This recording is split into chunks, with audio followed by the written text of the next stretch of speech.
Good morning and welcome to today's New York City Council hearing for the Committees on Hospitals and Immigration. At this time, we ask that you silence all cell phones and electronic devices. Once again, please silence all cell phones and electronic devices.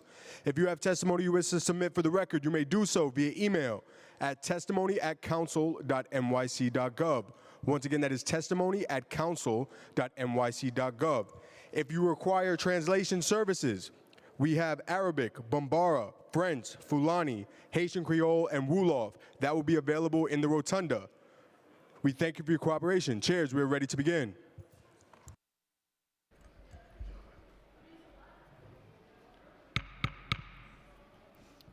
This hearing is being called to order. Good morning, everyone. I am Councilmember Alexa Aviles, Chair of the Committee on Immigration. Thank you for attending today's joint hearing of the Committees on Immigration and Hospitals. I'd like to begin by thanking my co-chair, Councilmember Mercedes Narcisse, Chair of the Committee on Hospitals, for co-chairing this very important hearing.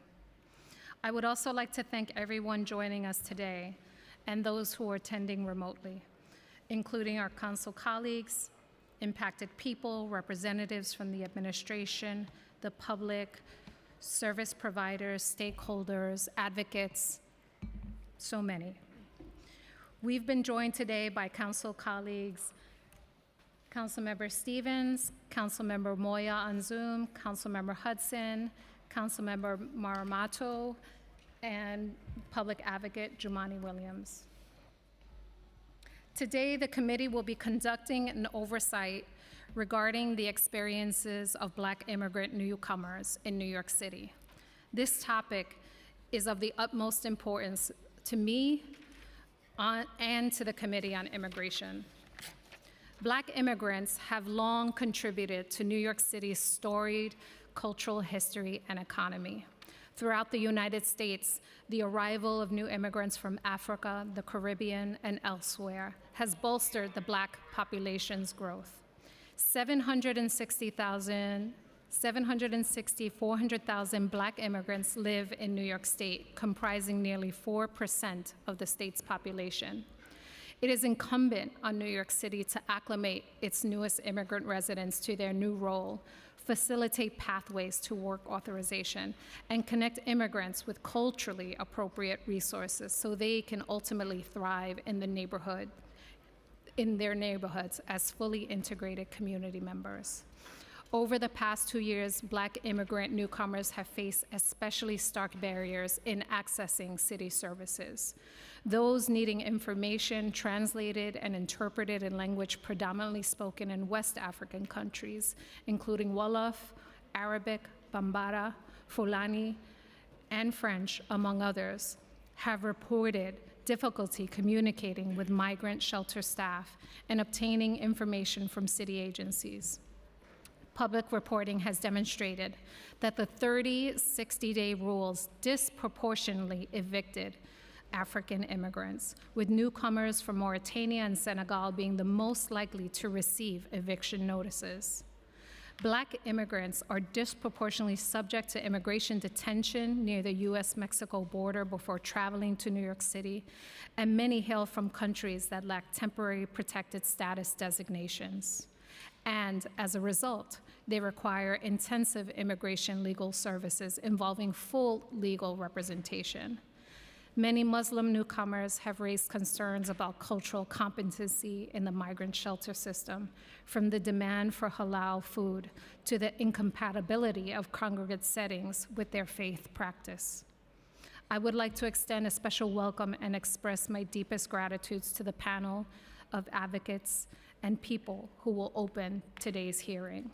These individuals have welcomed Black immigrant newcomers in neighborhoods across New York City, and we look forward to hearing about their dogged efforts in their communities, as well as their perspectives on ways the city can do so much better in embracing Black immigrant newcomers as the new New Yorkers they are. Mutual aid groups and mosques have been unsung heroes during this time, providing dignity through culturally appropriate meals, safe spaces to sleep, free ESL classes, among so many other needs. These entities are providing these supports largely unfunded by the government, with support coming from the surrounding community of New Yorkers, many who are struggling themselves.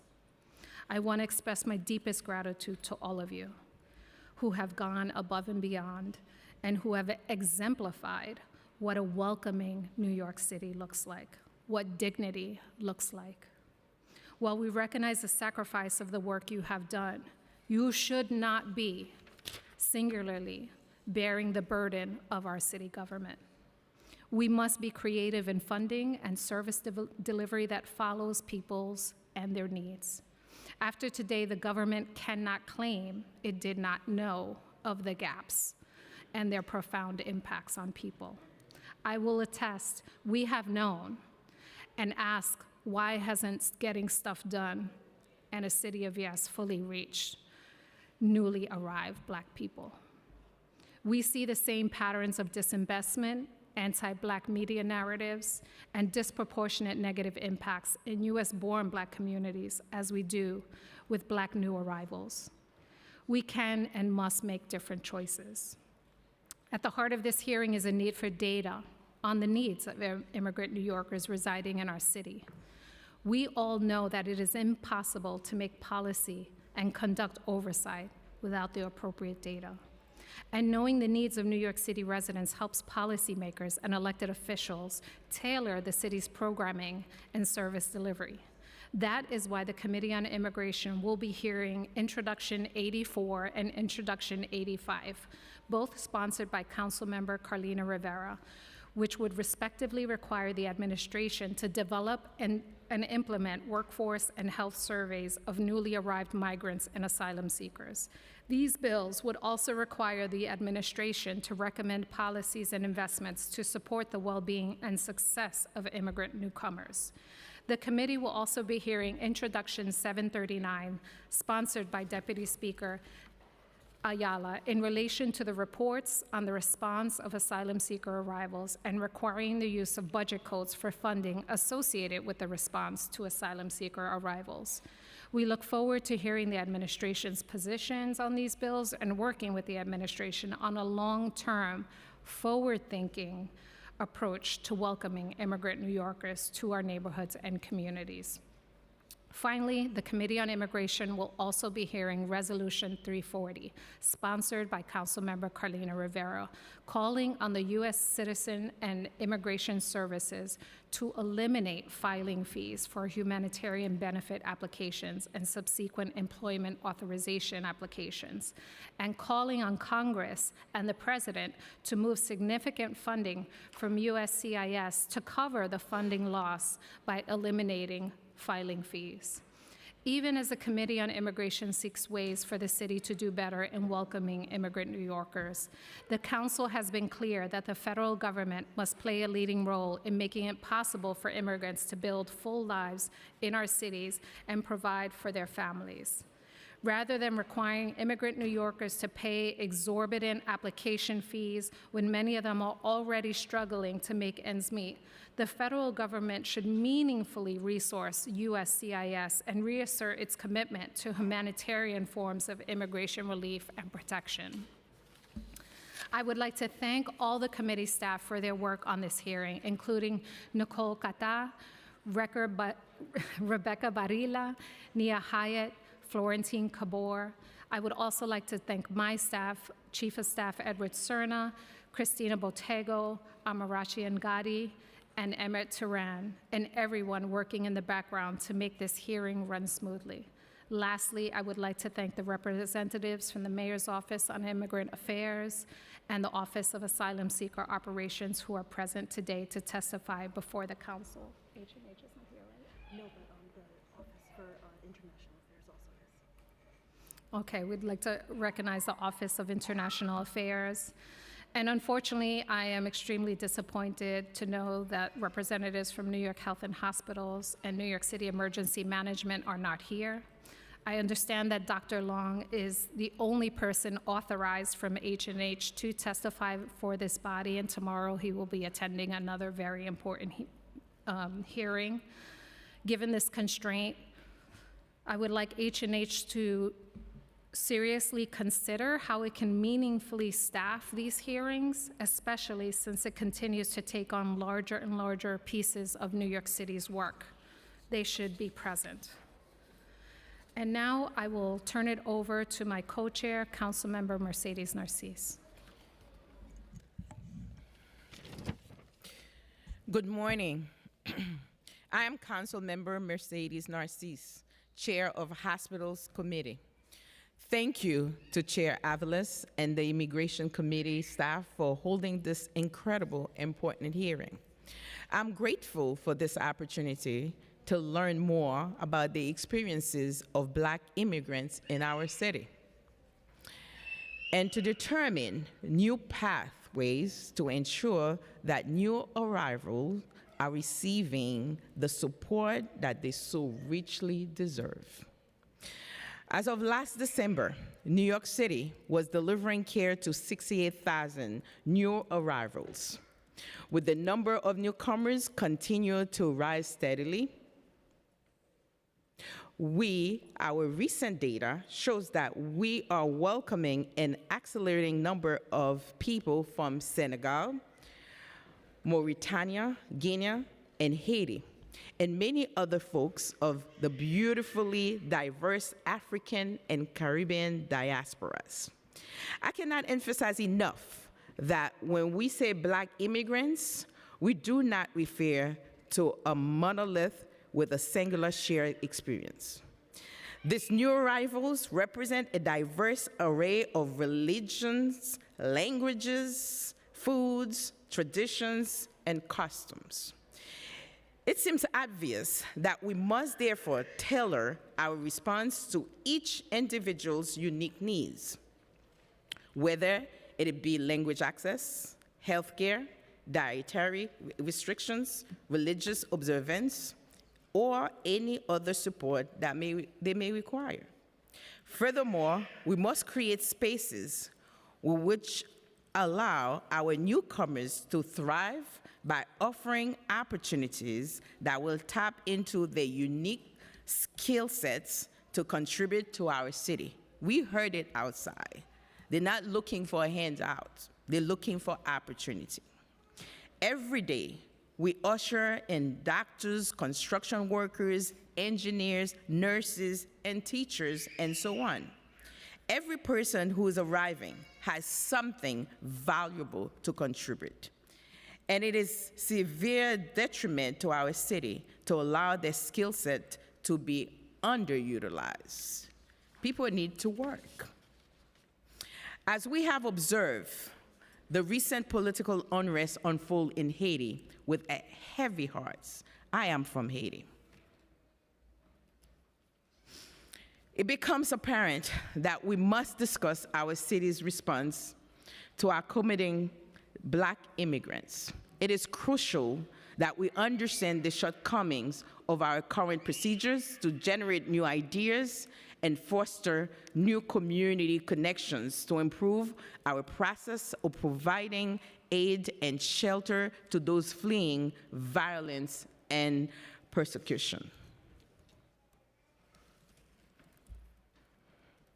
This is personal to me. We are committed to ensuring that Black immigrants are uplifted, respected, and supported. As a city that has a long and vital history of welcoming in newcomers and helping them create new roots in this country, we are determined to provide each and every person a safe and dignified avenue towards starting the next chapter of their lives here. Before I conclude, I want to thank all the committee staff, advocates, community members who have contributed so much of their hard work and dedication to this issue, especially to those in the country, in the community, whose work uplifts the voices of those who are being ignored and left behind by our current system. All welcome, that's what we usually say. I extend my thanks to all of you for joining us today, to take your time. Usually when we make the call, it's a few. Today, as a Black person, I'm very impressed that you know today it was a call to action and you show up. Don't stop showing up. You have to show up. You cannot be invisible. You are visible. You mean something for not only the city of New York, you mean something. You mean a lot to the US and the world in general. And you know it, my brothers and sisters, my frères et sœurs, mes frères et sœurs, Afrique, Afrique, continent, Afrique.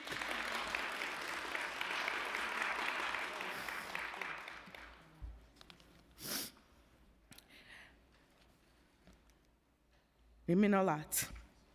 So I want to say thank you to my chief of staff, to my deputy chief of staff, to my scheduler, to my deputy director of constituent services, to all my community engagement. We've been trying our very best, but I know my colleagues, and I'm so proud to sit here with Avalis that understand the city of New York, immigration need to be addressed for all of us. Now I would like to recognize my colleague, De La Rosa, Gutierrez, Joseph, and Palladino. Now I will turn it back to my Chair Avalis. Thank you. Thank you so much, Chair. And next, we are going to hear from Public Advocate Jumaane Williams. Thank you so much. Peace and blessings, love and light to everyone. My name is Jumaane Williams. I'm the Public Advocate of the City of New York. Thank you, Chair Aviles and Chair Narcisse, members of the Committee on Immigration and Hospitals for holding this important hearing, for allowing me to share my statement. I'm speaking as a son of Black immigrants. And in particular, Councilman Chair Aviles, thank you for seeing the importance and prioritizing Black immigrants in this committee in a way that hasn't been done. Thank you so much for that. And I just wanted to shout out, I know we spoke a lot about the advocates, so shout out to all of them, but I want to shout out someone for decades who's been doing this work and has been a godmother to many of us on Black issues, and that's Bertha Lewis from the Black Institute. Thank you for all of the work that you've been doing for so long. New York City has been responding to an influx of migrants to the city since 2022. Migrants are arriving from all over the world. They come from different cultures, practice various traditions, and speak a multitude of languages. This is nothing new for a city like New York. The city has done a great deal in responding to this influx, yet resource allocation could be more equitable than it is now, particularly for Black migrants coming from Caribbean and African countries. I want to make sure we lift up Sudan, Congo, and Haiti in particular, that is often left out of the news, as well as many other nations in Africa. Black migrants and Caribbean. Black migrants have shared their experiences facing racism and anti-Blackness within a system that historically deports, detains, and confines Black migrants at a higher rate than any other racial or ethnic group. These are realities the city has to grapple with, and in order to make any progress, we must hear directly from those living these realities. From local to the federal level, my office and I have been calling for greater resource allocation for Black migrants, and this hearing is a great starting point. At this juncture, the city should be well aware that with migrants coming from all over the world, they also speak a wide variety of languages. As mentioned, this is not a monolith. As a result, city resources should also be in language as much as possible, or creating infrastructure for the communities that are working with them to help with that. Black migrants particularly feel the impacts of language barriers, especially if they do not speak English or Spanish. They are more likely to speak a language like Arabic, French, Haitian Creole, Wolof, Mandinka, or Fula. And city resources and information in these languages are more difficult to come by. Language accessibility is a lifeline for immigrants and opens doors to legal services, housing, economic empowerment, and other opportunities. Just at the press conference, myself and Councilmember Hudson were telling folks that they can get medical assistance at emergency rooms, particularly in city hospitals, something they did not know, which might be because of the language access. Language accessibility is a lifeline for housing, economic development, and other opportunities. With a preliminary survey of languages that Black migrants speak, with many CBOs already having data on the city, should increase its language capacity accordingly. Another crucial point of discussion I wish to lift up is the impact of housing and shelter on Black migrants, with the city's ongoing 30 and 60-day notices to evict migrant shelter residents, which disproportionately affect African migrants. We may see and hear instances of migrants sheltering in storefronts and in extreme congregate settings because they have nowhere else to go. We are witnessing unaccompanied youth at the whims of the shelter system, some of whom are categorized as adults if they are over the age of 18, despite attending NYC DOE high schools. With these shelter notices, some have to decide between attending school or reapplying for a shelter placement, which is not a same-day guarantee. These experiences reflect a number of oversights in the city's response, and my hope is that the administration is made aware of the situation and commits to ramping up case management for these unaccompanied migrant youths. Many of these migrants are navigating an entirely new city, culture, language, and systems, after which may have a long and harrowing journey just to get here. On top of all that, they may face increased scrutiny, xenophobia, and racism just by nature of being a Black immigrant. The city, among the existing and future resources it provides and distributes, must ensure that the minimum, there's equity of resources above all else. I want to remind folks that applying for asylum is a legal way to be in this city, and also push for the White House to do more and Governor Hochul to do more, because they are not. New York City cannot handle this by themselves. I do know there's a gargantuan effort, and some of those efforts, I just want to thank the city for trying. But even while we're waiting for resources, we do have to make sure things are applied equitably and humanely, and we have some work to do in those two categories. Thank you so much. Thank you. Thank you so much. I just would like to let everyone know, in council decorum, while you're in the chamber, please refrain from clapping. What we do is this. If you are in agreement, we would love to see your hands, but please refrain from clapping. Thank you so much. And next will be me reading a statement on behalf of Councilmember Carlina Rivera. Good morning.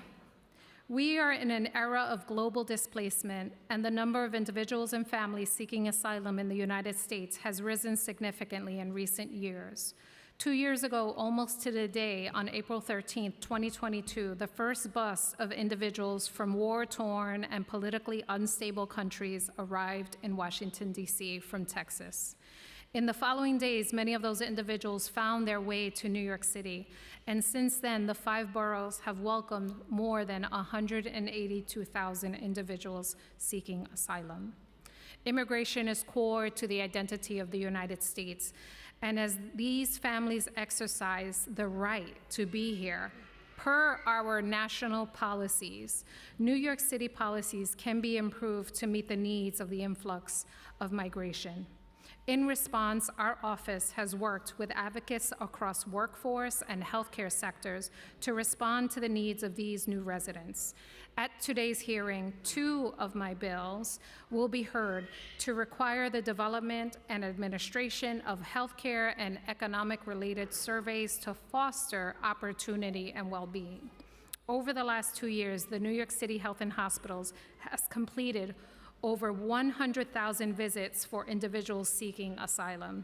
Our public hospital system has stepped up to welcome our newest neighbors, screening individuals for communicable diseases, administering over 60,000 vaccines, and delivering over 600 babies. A comprehensive survey and collection of anonymized data will help the public care system respond and adapt for a changing landscape of needs. On the economic front, New York City's population has shrunk by nearly 500,000 people since 2020, and individuals seeking asylum have a variety of skills to contribute to our workforce. By collecting information on the economic challenges and opportunities for asylum seekers, we can better assist the newest New Yorkers to integrate into our workforce through training and facilitating connections to open roles. In addition to implementing policies at the local level, city leaders must continue to marshal efforts to urge the federal government to provide New York City with financial support and get individuals seeking asylum employment authorization, language support, and vocational training.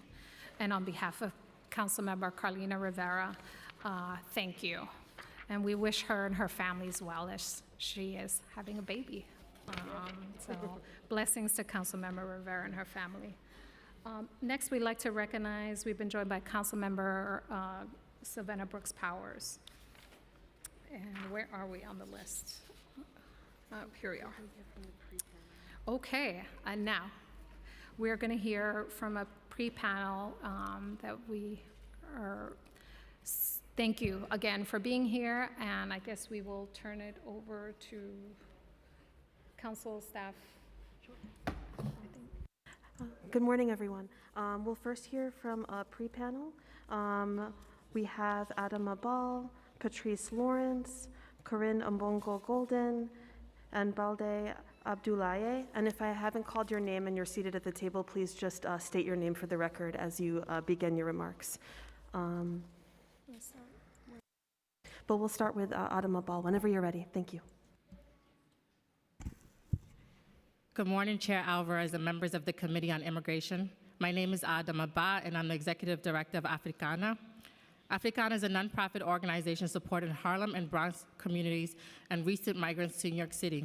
We specifically focus on Black and Arab communities who face significant barriers to accessing services, including but not limited to legal, workforce, and benefit assistance. Before I begin, I would like to thank City Council and Committee on Immigration for your support and commitment to holding New York City accountable to treating migrants with dignity, respect, and humanity. For the past 18 years, I've been advocating for immigration reform, and I'm here today to ask City Council to increase their efforts to hold the Mayor's office accountable to Black migrants by ensuring that our upcoming city budget reflects that equitable resources and services are provided to organizations that serve Black migrants. Develop and implement sustainable workforce training programs, collaborate with Black-led immigration rights organizations for language access, advocate for work authorization for all migrants, and address the inequities in health well-being of Black migrant women, children, and families, especially in maternal health care.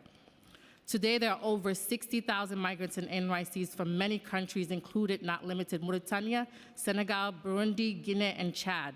They're entering the United States and are in our cities with our brothers and sisters from across many countries in Latin America. Black migrants are faced with compound discrimination due to stereotypes attributed to them because of their documentation status and their identity. Black migrants have reported verbal and physical abuse due to the color of their skin. Racism begins at the border for them, and unfortunately, I have witnessed firsthand in the city's response, anti-Black racism is continued in New York City. It starts with beginning access to shelter. Churchill reported just over 2 months ago, New York Focus, that Black migrants received the highest second share highest of notice to vacate shelter. Secondly, the city has failed to provide adequate language interpretation or translation, which is critical for Black migrants to navigate services, communicate with support staff, and understand the notices given to them regarding their shelter. Please know that Google Translate and Language Line is never sufficient and is not acceptable. The city should hire native speakers of most spoken languages among Black migrants to provide adequate language interpretation and translation service. The lack of cultural responses does not end with insufficient language access. Black migrants have the same goals of education and workforce, contributing to their community and building self-sufficient life like every other immigrant. However, Black migrants face a lack of available workforce training, which is more readily available for Spanish-speaking migrants. Black women migrants face added cultural inappropriate health and mental health care. For example, many Black migrant women, for reasons unrelated to their beliefs, do not use tampons, yet Black migrant women are continuing being offered tampons. To fill in the gaps in services, supported organizations like Africana must expand our services.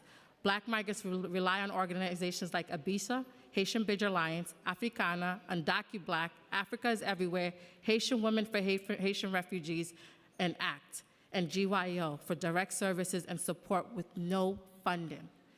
We are providing case management, language support. We are also making sure Black migrants are safely transported to shelter. Therefore, Chair Alvarez and members of the Committee on Immigration, I call on you to hold the Mayor's office accountable to New York City's Constitution and protect and promote the dignity and respect for Black migrants and all migrants in New York City. Thank you for your ongoing partnership and support. Thank you. Thank you. We will go through everyone's testimony and then open questions, and council members can ask the panel questions.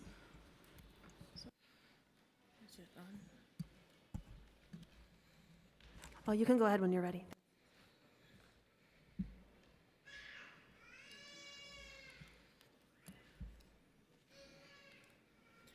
My name is Patrice Lawrence, and I serve as the Executive Director of the UndocuBlack Network, a 501c3 organization and a multi-generational network of currently and formerly undocumented people. I am a part of the community I serve. I am testifying today about my experience, our experience with newly arrived Black migrants from a community perspective as well as an organizational perspective. As the number of migrants arriving has risen in New York City, we've watched the posture of elected officials change from welcoming to spewing anti-immigrant dog whistles.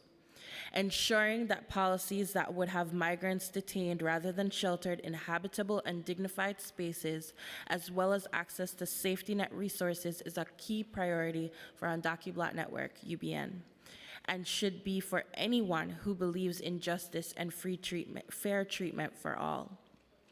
The public buy-in is essential for this to work well. However, the city needs to be mindful of the language that they use to describe migrants.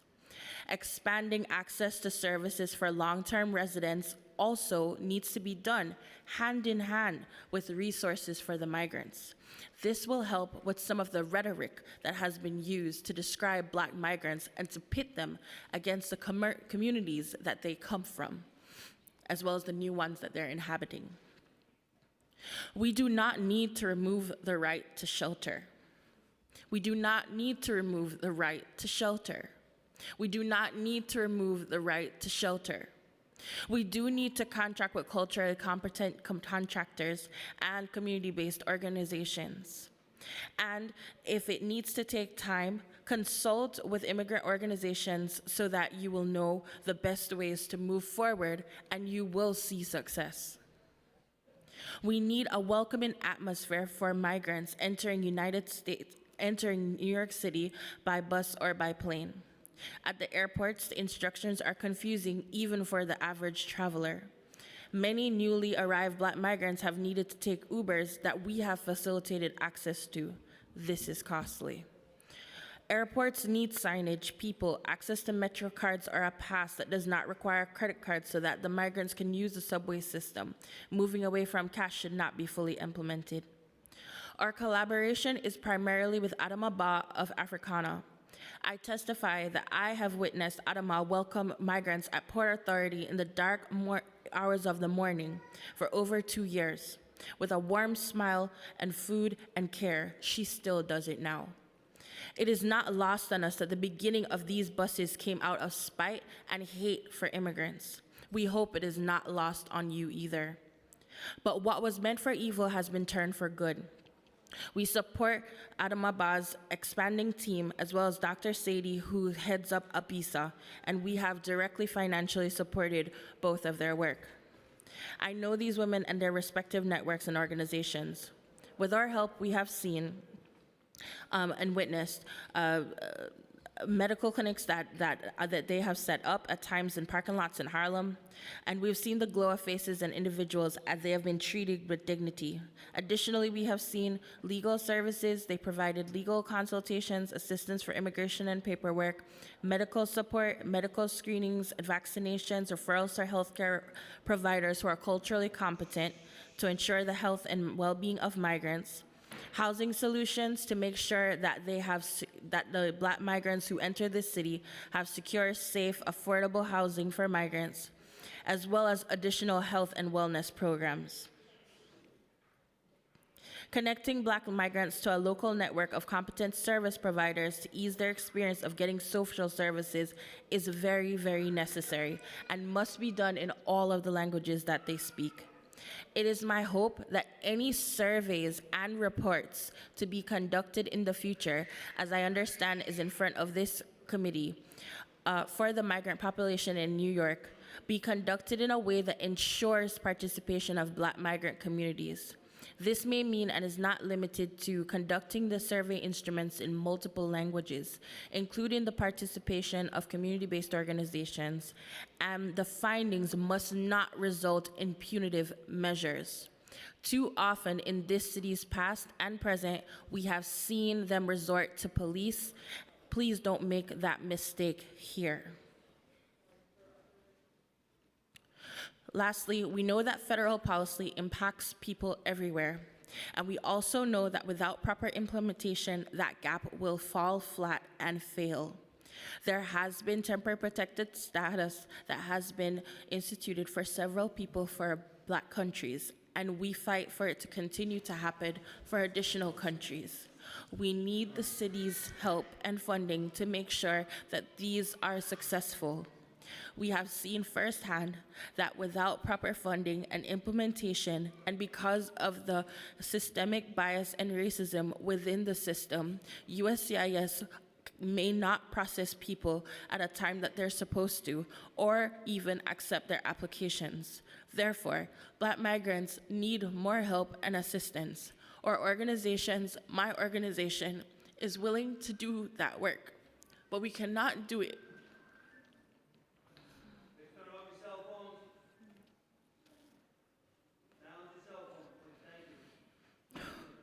But we cannot do it without the proper funding and with people who support us. We also find it really hard to work in an environment where Black migrants are often ostracized and demonized. This must stop. Language matters. As a Black immigrant myself from the country of Jamaica, it is really, really important that some of what I experienced, some of what my family experienced, and some of what we see even now not be duplicated. The people outside are here in their numbers by the thousands, and they are here to show you that they belong and that they are here and that they should not be erased. Please listen to them. Thank you. Thank you, Patrice. Before we go to our next speaker, we need to make an announcement regarding the interpretation equipment. Ok, onon ɓe heɗade numéro 6 jonna 6 ko numéro 7 heɗoto ɗon channel on ɓe change parce que sina ɗum wonnanta moƴƴa. Ok, bye bye.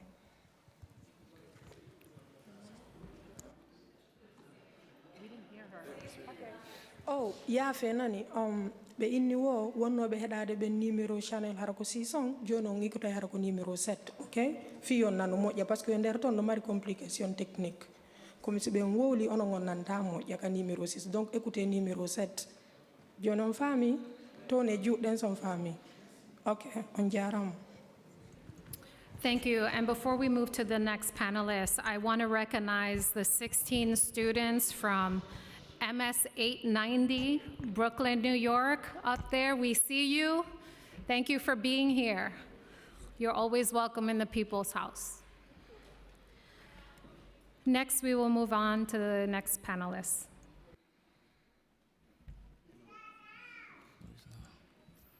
Hello, everyone. My name is Jibril. I'm here for represent the African community and the African Bureau Immigration Social Affairs. I want to make the testimony about the situation of migrants. When we arrived in USA, we encountered a number of difficulties. First of all, on the housing situation, we don't think it's a right that we can use a shelter address because only African migrants can stay for a month in the shelter. I have been in the mosque, but we couldn't be comfortable because there was no bed, no toilets, no clothing, and the situation of food is much more complicated. And I want to say also the situation of work permits. We want the waiting period for work permit to be reduced so that we can meet our needs for housing, food, medical care, so that we can pay for a lawyer to support our cases. And I think that this will contribute to the profile of New York State and the USA. And I really give to the thank of Dr. Saidi Sarr and Abisa team for a big job, and give a real thank for Adama Ba Africana. Si vous me permettez un peu de tenir le discours en français, s'il vous plaît.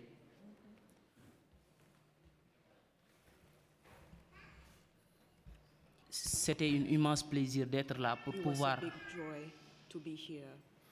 solliciter nos condoléances Can you move the microphone closer to both of you so we can hear your voices? Thank you. Thank you. He wants to continue in French, and I'm going to interpret for him. Pour pouvoir expliquer la situation des migrants, pour pouvoir solliciter une telle chose à nos confrères qui sont derrière. La situation des migrants est très compliquée ici aux États-Unis. Hold on. To explain to you the situation of immigration to United States is very difficult for immigration to be here. Parce que nous avons des problèmes de logement, d'habitation et des services judiciaires qui nous sont recommandés par les États-Unis. Because we have a lot of difficulty to find a shelter and to find a proper attorneys to defend our cases. Nous avons aussi fait un constat du coup que seuls les migrants africains sont rejetés dans les métros, dans les bus et dans les espaces publics. We also noticed that only black immigrants are being rejected from the buses, from subway stations, from all the transportation. Nous ne sommes pas ici pour demander quoi que ce soit. Nous sommes ici pour pouvoir gagner notre vie honnêtement sans demander quoi que ce soit. We are not here to ask for anything. We're just here to fight and work properly.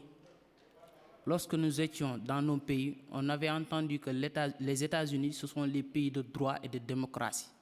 When we are home in our own country, we heard that the United States is a country of rights, human rights. Et nous avons traversé beaucoup de pays avec une telle souffrance pour pouvoir arriver ici afin de pouvoir gagner nos vies honnêtement sans demander quoi que ce soit. Before we arrived here in United States, we crossed a lot of country to arrive here safely, just to have a job and to have a proper life. We don't ask for anything else. Et nous tenons solennellement à remercier toutes les associations africaines qui ont tenu le coup de main pour pouvoir aider tous les migrants africains qui sont aux États-Unis. And we want to give a huge thank you to all the associations that are here to help black immigrants to establish properly in this country. Plus particulièrement à Dr. Seydi Sarr, Adama Ba Africana, Abissa, Darussalam Masjid Communauté. Particularly Dr. Seydi Sarr, Adama Ba Africana, Abissa, Darussalam Islamic Community. And Darussalam Islamic Community. Merci beaucoup. Thank you so much. Thank you so much for your attention. Merci. Next, we'd like to recognize, we've been joined by Councilmember Hanif and Councilmember Bachar. Corinne, if you would like to be next.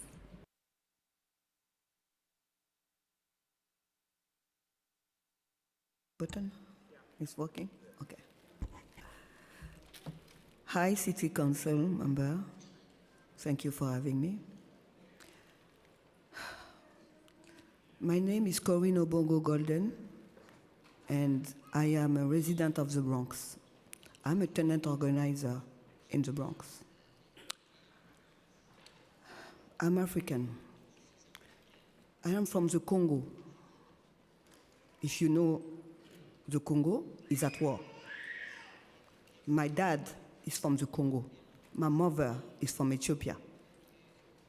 Today, I'm going to speak to the need of New York's new community, our African brother and sister. I will speak in one of the languages today that I use to help our brother and sister learn the truth about their reality as migrants in New York City. The language is called Lingala. Some of you guys know The Lion King? Okay, here we go. This is what I told my brother from the Congo. Matata ezali awa ebele. Bima, New York City. Bako tiayo maboko awate. Traduction, because nobody speaks my language here, obviously. Here, there's a lot of trouble in this city. You need to leave New York City. They will not help you. I spoke in Lingala to my Congolese brother. He was stuck at Stockton in Brooklyn with no one to understand him and no way to get an ID or case management. Now he's in Maine, safe, working, and part of a community.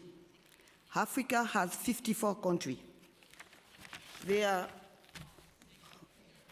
around 3,000 languages spoken on the continent.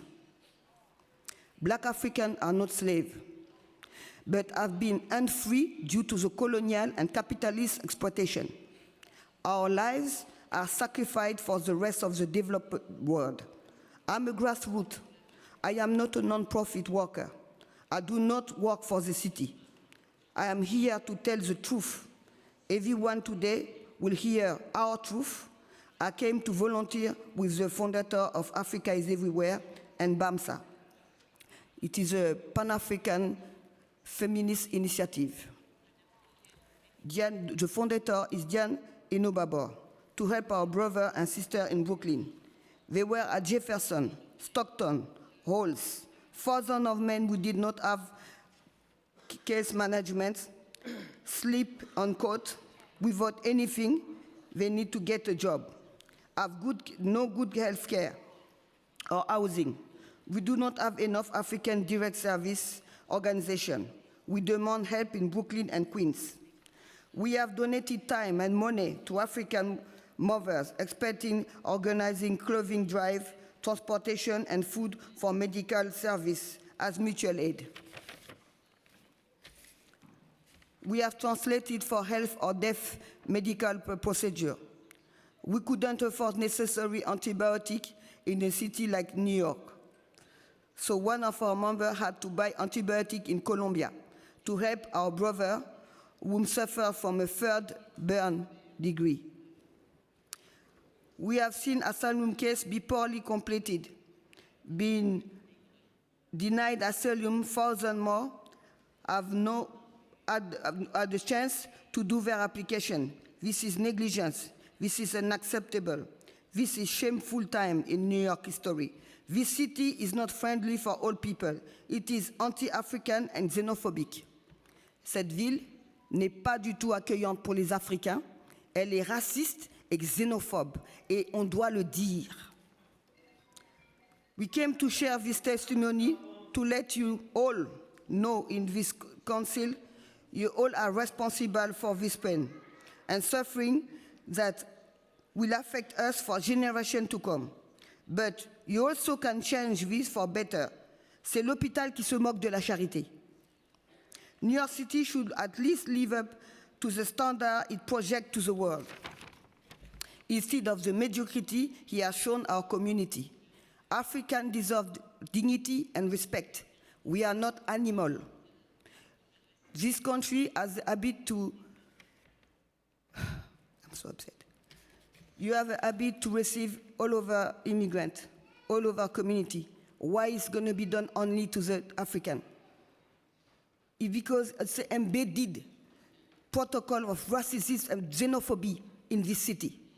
And I want all my fellow Africans to know what it is that they will face if they come in New York City. Thank you. Thank you, Corinne. Dr. Balde?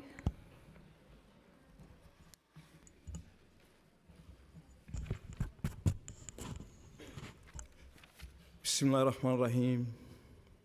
In the name of God, we begin.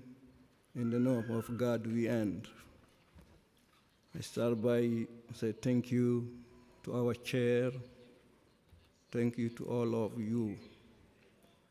I'm here to testify about black immigrant. I'm Balde Abdullah, say Dr. Balde. I'm founding member of Futa Islamic Center in the Bronx. Founding member in Masjid Manhattan, right close here, several of them. I'm no activist.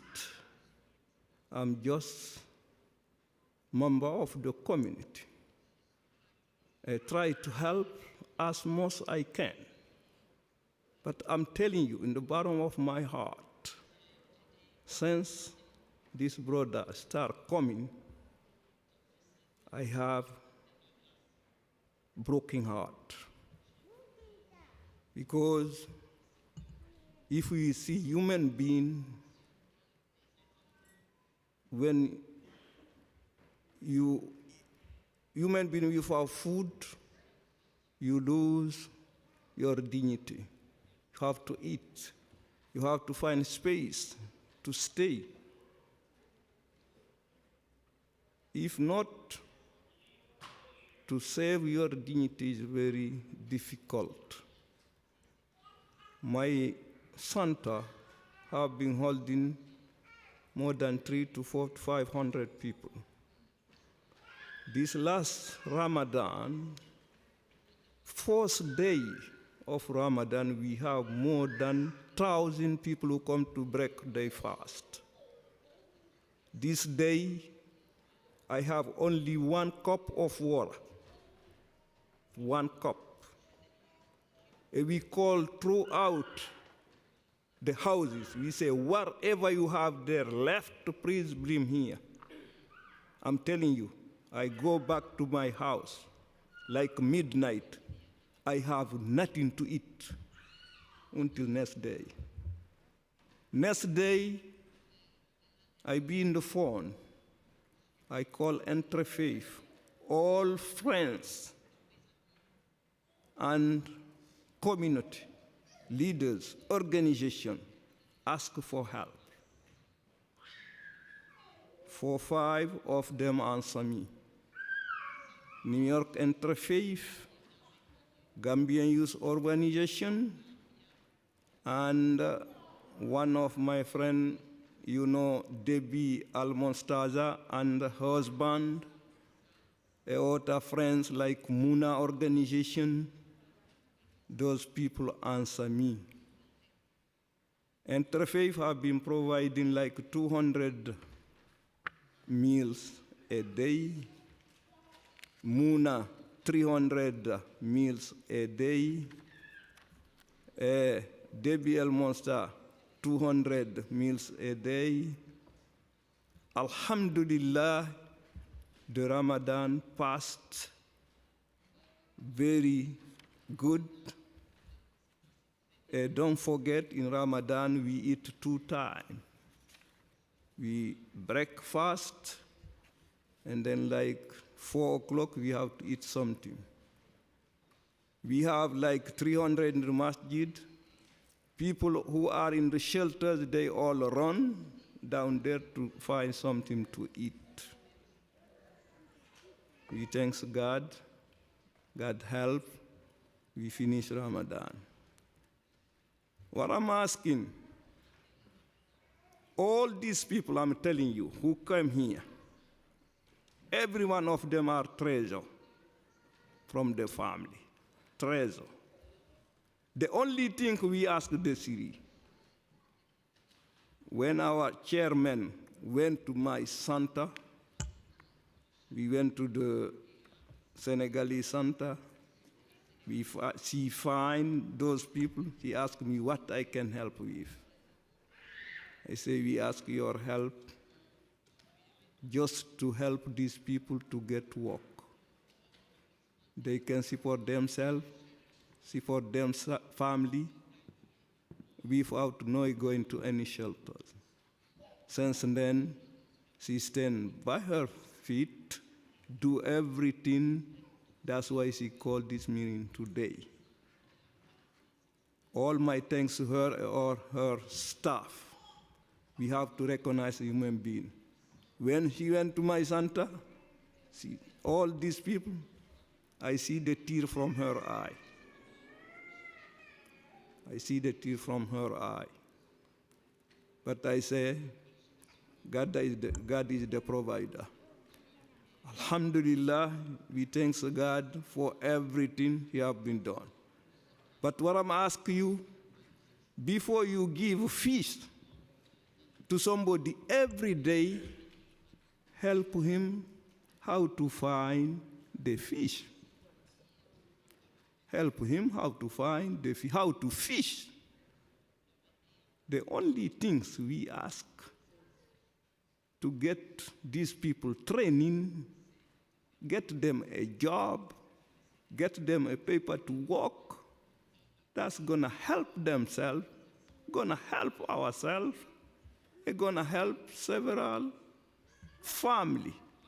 Because I'm telling you, my family, father and mother, we are 250 people in the family. When I send 1,000 people, it's not enough for them. At least I have to send 2,000 to 3,000 in order to each one get something. And that's a blessing from you guys. We don't ask so many, but we ask the minimum. The minimum. That minimum is to help everyone to get a way to walk. Thank you very much. May God bless you all. Thank you. Thank you all to the panelists. Thank you, Dr. Balde. I would like to open it up for council colleagues to ask questions to the panelists. I can turn it over to anybody want to Councilmember Joseph? Good morning, all. Thank you for being here. Thank you for your service. I wanted to find out of all of the families, have any school training have been offered, any school placement for young children? Because I do see a lot of moms. Unfortunately, no. So at our office, every Friday, we have organizations that come to enroll them in school. When they go to enroll their children in school, they're offered the language line, and oftentimes the language line is not the appropriate language, so they're not understanding. They're asking for certain documentation that they do not have. So when they come to our office, we're ensuring that all the documents needed to enroll the children in school, they have. They are asking them for proof of address, but it's been a challenge, especially for the Black women with their children, single moms who are here, even to get to the destination of schools. And then in 60 days after we've helped them with everything, they're moved. They're moved around, correct. I know for asylum seekers, there are special rules in New York City public schools that documents are not necessary. It has not been helpful because unfortunately we have cases where they are asking for documentation. And just like McKinney-Venter law, they're supposed to be able to enroll in schools with no documents because they are fleeing conflict. It's not like you're coming in. So I want to make sure that we're helpful and we're supporting you on that aspect in terms of getting the students enrolled. Thank you. Thank you. Public Advocate Williams. Thank you so much, and thank you for your testimony. I did want to recognize my staff. I don't know if she's here, Fabiola Mendieta, who's been doing amazing work, has been on the ground with Adama from the beginning. Thank you all so much. And as he rests in peace, I did want to lift up Carl Lipscomb, who was doing amazing work with Baji and others when it came to undocumented and Black immigrations. May he rest in peace, and thank him for all of his work. And Life of Hope, HCC, Haitian Women for Haitian Refugees, and Hope, who's here doing a lot of work for the Haitian community in my former district and across the city. Two things that really stuck with me. One, Imam, you said all we're doing is asking for the minimum.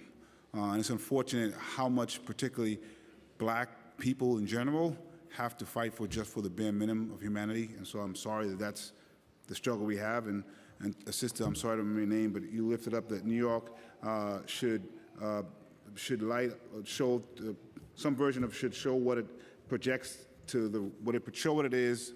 It projects to the world. I would say that to the country as well, and I'm sorry as folks have learned by experience that what they've heard about New York City and the country is not exactly what they expected, and we're going to try to work hard to see if we can correct that. I did want to know, and this is open to anyone, what has been the experience trying to set up some kind of infrastructure with the cities? You shouldn't have to, but I do know that nonprofits and mutual aid groups often fill in the gap when government is failing. So what has it been like to try to set up some kind of infrastructure that you can provide the assistance that's been lacking? I'll start from the nonprofit side and then go to Adama. I would say that for several of even the folks that we've approached for funding, their line right off the bat is that they do not support direct service and that they're not supporting direct services. I'm sorry, I just want to be clear. This is when you ask the government about funding? This isn't government, this is foundations. Gotcha, okay. This isn't government, this is foundations. For the government, I'll let Adama talk more. I have found that some of the requirements have been quite onerous on like what you need to provide in order to get the funding, and who has gotten the funding are not necessarily people that are providing for Black immigrants. And she can talk more about what that has meant and how some of the organizations that have gotten funded for immigrants have sent Black immigrants back to her door in Harlem. And I'll say, like, for the foundation's part, they say that they don't give money to direct services, and this is not something that they're going to do, and it's been a lot of excuses and not a lot of help. For Black migrants, when it comes to social services, there's none. We are creating that on the ground. We're trying to build the infrastructure and trying to advise the city on how to do that, but we have not been welcomed. They started to be open to our suggestions. Example, the IDNYC right now, it's only Fridays. It's not realistic. It doesn't make sense. But instead of pushing back, we're realizing it's just pivot around the system that is not working. It's what we always do as Black immigrants, Black community. We pivot around what's not working in our community. But there's been a challenge. We do not get any city funding. We rely on grassroots organizations like BISA and Undocu Black to support us. Which agency have you been most in conversation with? Right now, it's just IDNYC. And when you say that they had been welcome at the beginning, now they're not, are you talking about other agencies or just IDNYC? What are the other agencies? I think language access is the biggest one. We keep telling them the language line is not working, but they keep telling us it's working. After hours, there's no language line. Abisa's here, Jabril is here. I call them to translate many times. There's many people in this audience right now that I have to call after hours to translate for migrants. And they're constantly calling and telling the staff members, speak to Adama, she's on the phone. Every staffer in the HERC and the shelter system know my name and know that I'm translating when they call me. Have you tried to get money for translation services as well? We have not been offered any. We're working with Refugee Translation Project right now. We're currently hiring asylum seekers to translate. To go with asylum seekers in certain spaces, but we have not gotten any funding. We're really relying on Docu Black fundraising to support that initiative. Has anybody requested funding for language access? We have. Refugee Translation has. Other orgs have also. And what were you told? From what I understand, they're working on it. Okay, thank you. And I do know applying for funding is particularly onerous for everybody. There's some spaces where we should help with particularly the back office stuff and the way to apply for people who never applied, particularly in a crisis situation. So we're gonna try, I'm sure everyone is listening, to try to work with the city to try to help get through that application process, even if there's some emergency funding, particularly around translation services that we probably can't provide as a city, but we know that many groups can. So thank you for sharing your stories. Thank you. Thank you. Next, Chair Narcisse.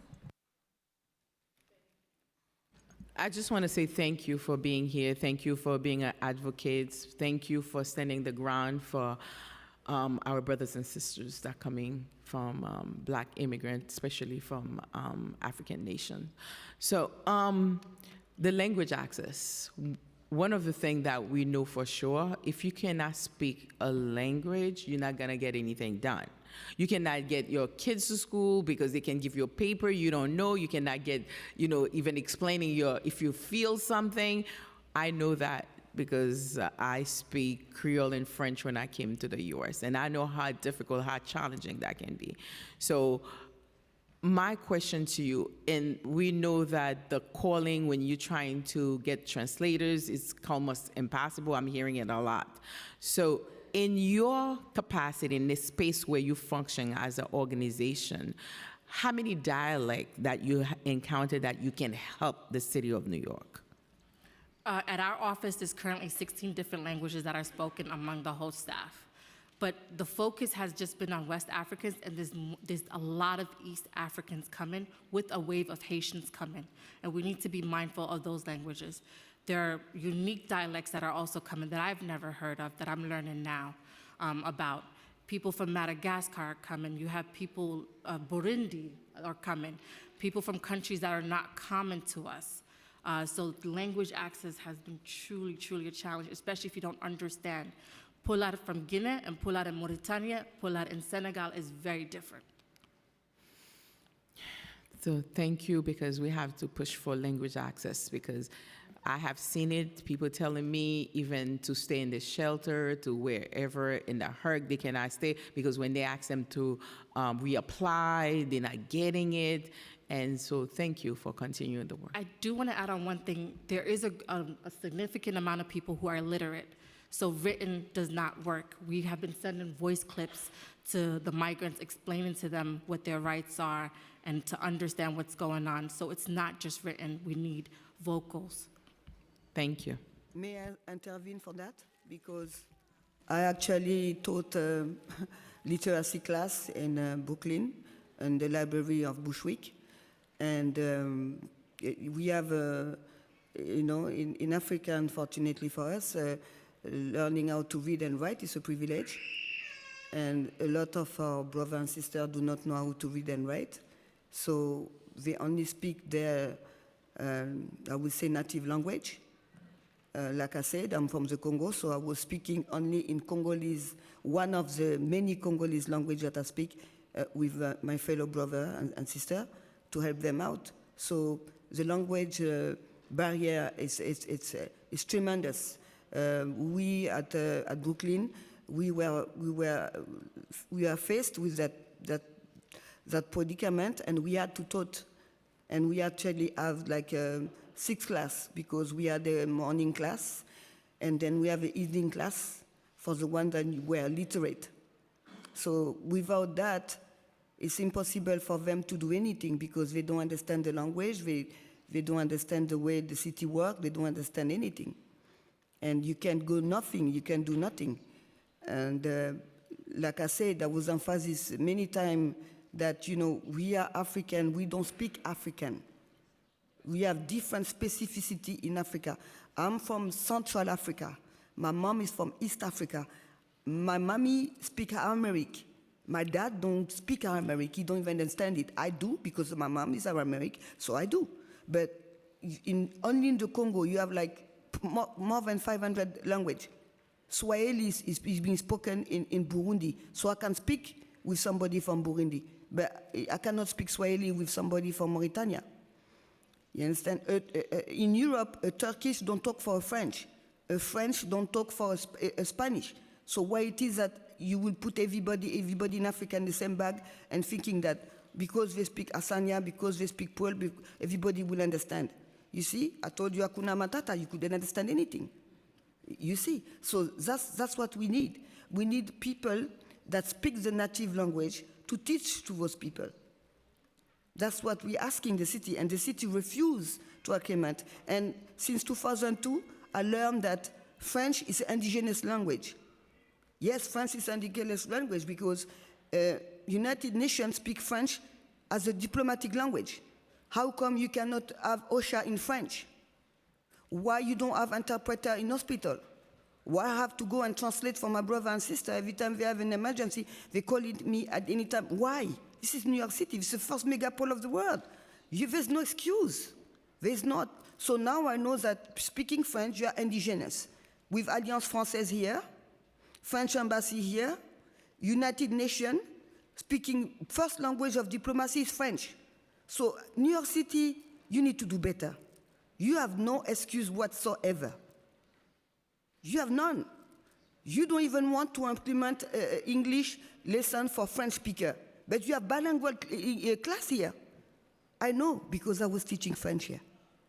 So you have no excuse. You refuse to do it. As soon as it's the Africans that speak French, let's not help them. That's racism. That's being racist. That's embedded in your protocol, in your process here. And I want my brother and sister from African country that speak French. You are now speaking indigenous. They will not understand you. If you are in New York City, you don't speak English, or you don't speak Spanish, you are done. You are done. Because nobody was ever to give me an explanation why you don't have OSHA in French, or we don't have the funding, or if we can't translate. What is this? If it's not racist, find me the right word then. If it's not racist, that means that you don't want to do it. And why? We are not immigrants like everybody else. We do not contribute. I pay tax in this country. That's disgusting. It's totally racist and xenophobic, and it needs to be known. In New York City, you miss the mark. You miss the mark.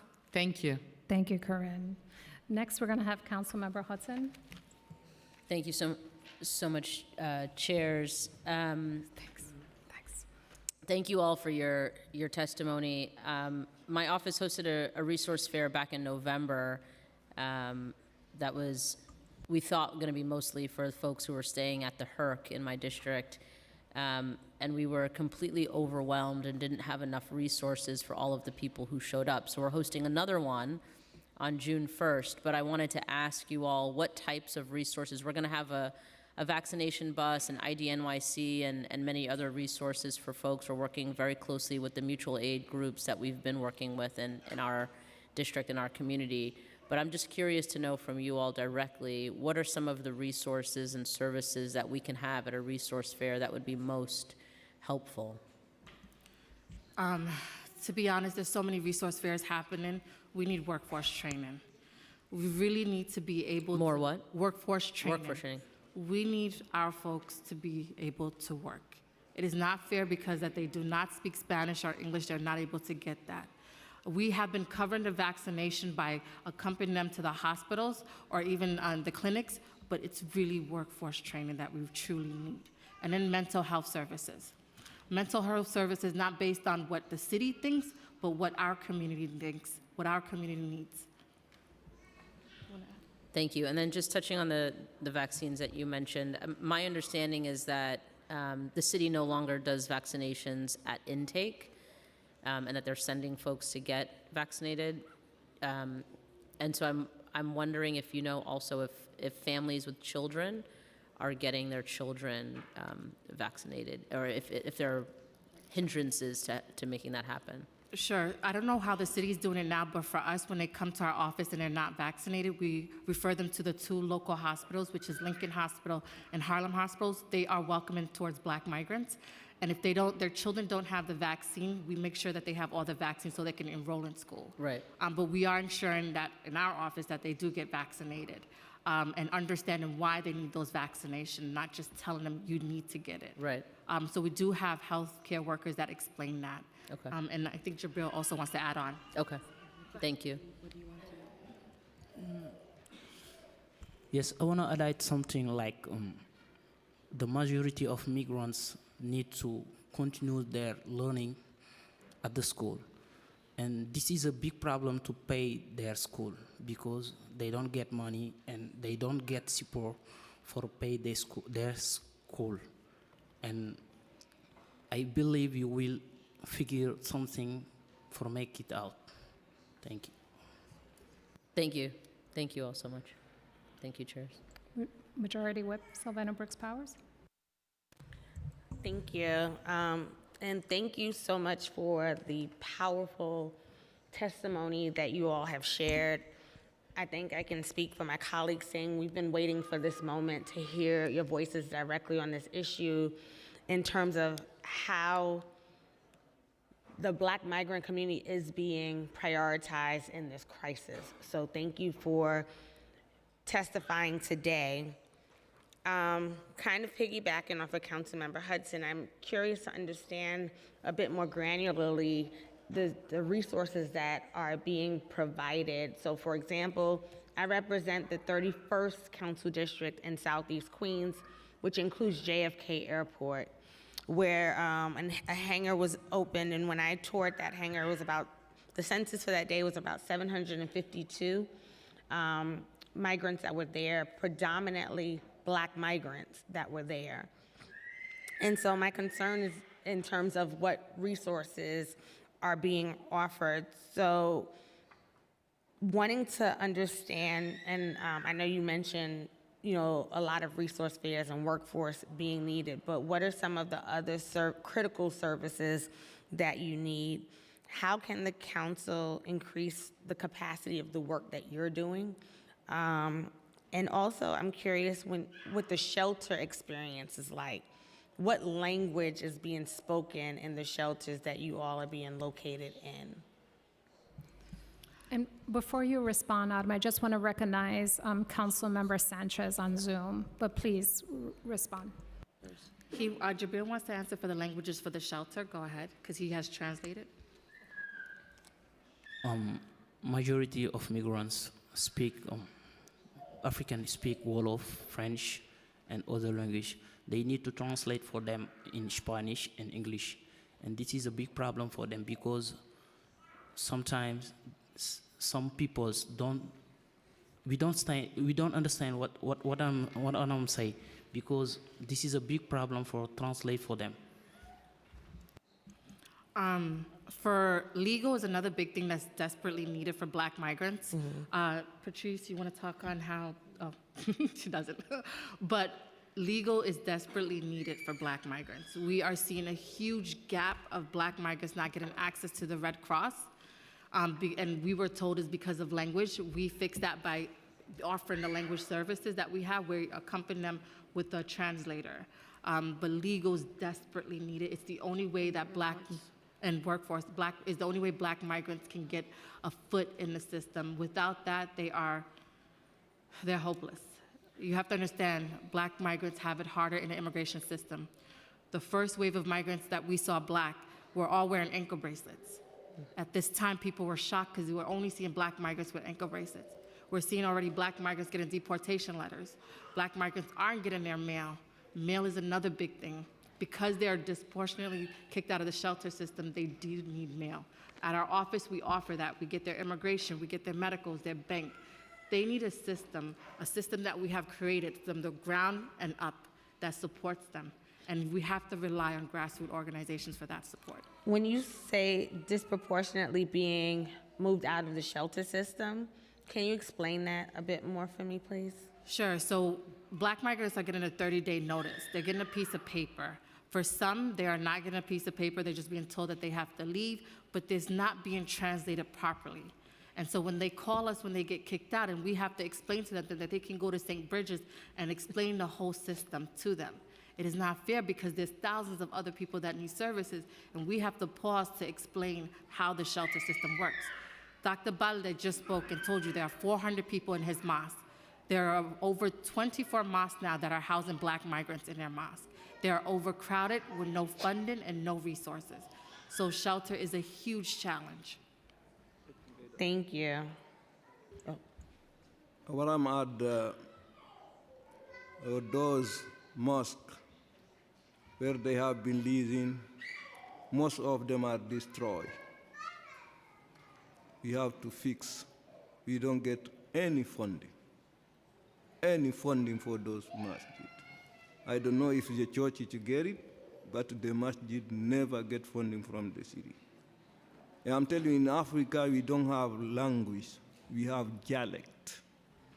Every country have more than, I can say, 10 different dialects. No one understands each other. If we say French, like most of them say they speak French, but it's an error because they say French because the country have been colonized by French. They have their own dialect. That's why this workforce training is very important. I'm talking about this legal aid.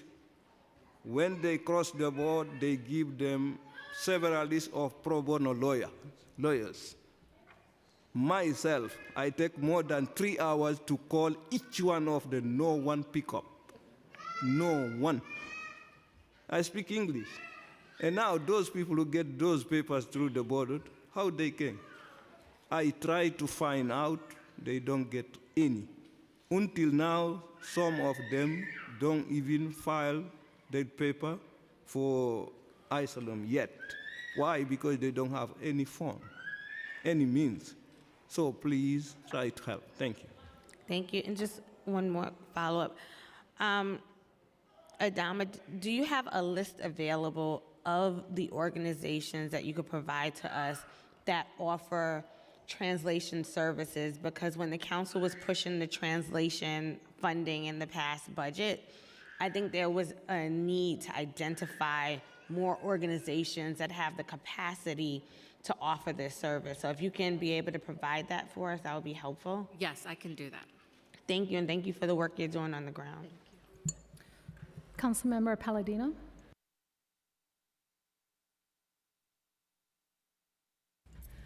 Hi. Apologies, Councilmember Marmorato. Thank you. Hi. Thank you for coming here to testify today. I appreciate listening to you and hearing what you have to say. You know, around the 1920s, my great-grandfather came to this country and he experienced similar struggles. So you are not alone, and even though he is of Italian descent, he is Southern Italian, and he was considered a person of color back then. So he did experience similar struggles as to what you're going through. And I do apologize. I'm not going to apologize, but I'm not surprised that New York Health and Hospitals is not here to listen to you and be present for you, because they don't care. They don't care about their legal immigrants, they don't care about the citizens within the country, and they don't care about all of you and coming here to listen to your concerns. Their absence is sending a message. And let's not forget that they don't think twice when they're ready to cash in the city's checks for housing opportunity, to house migrants, to house individuals, to feed you, to take your health care. But they're not here to listen to your concerns, and that's a major problem. And we as a city, whether you're an immigrant or not an immigrant, we deserve better from New York Health and Hospitals. And that's about it, yeah. So I'm here, I'm happy to hear what you have to say, and I'm listening.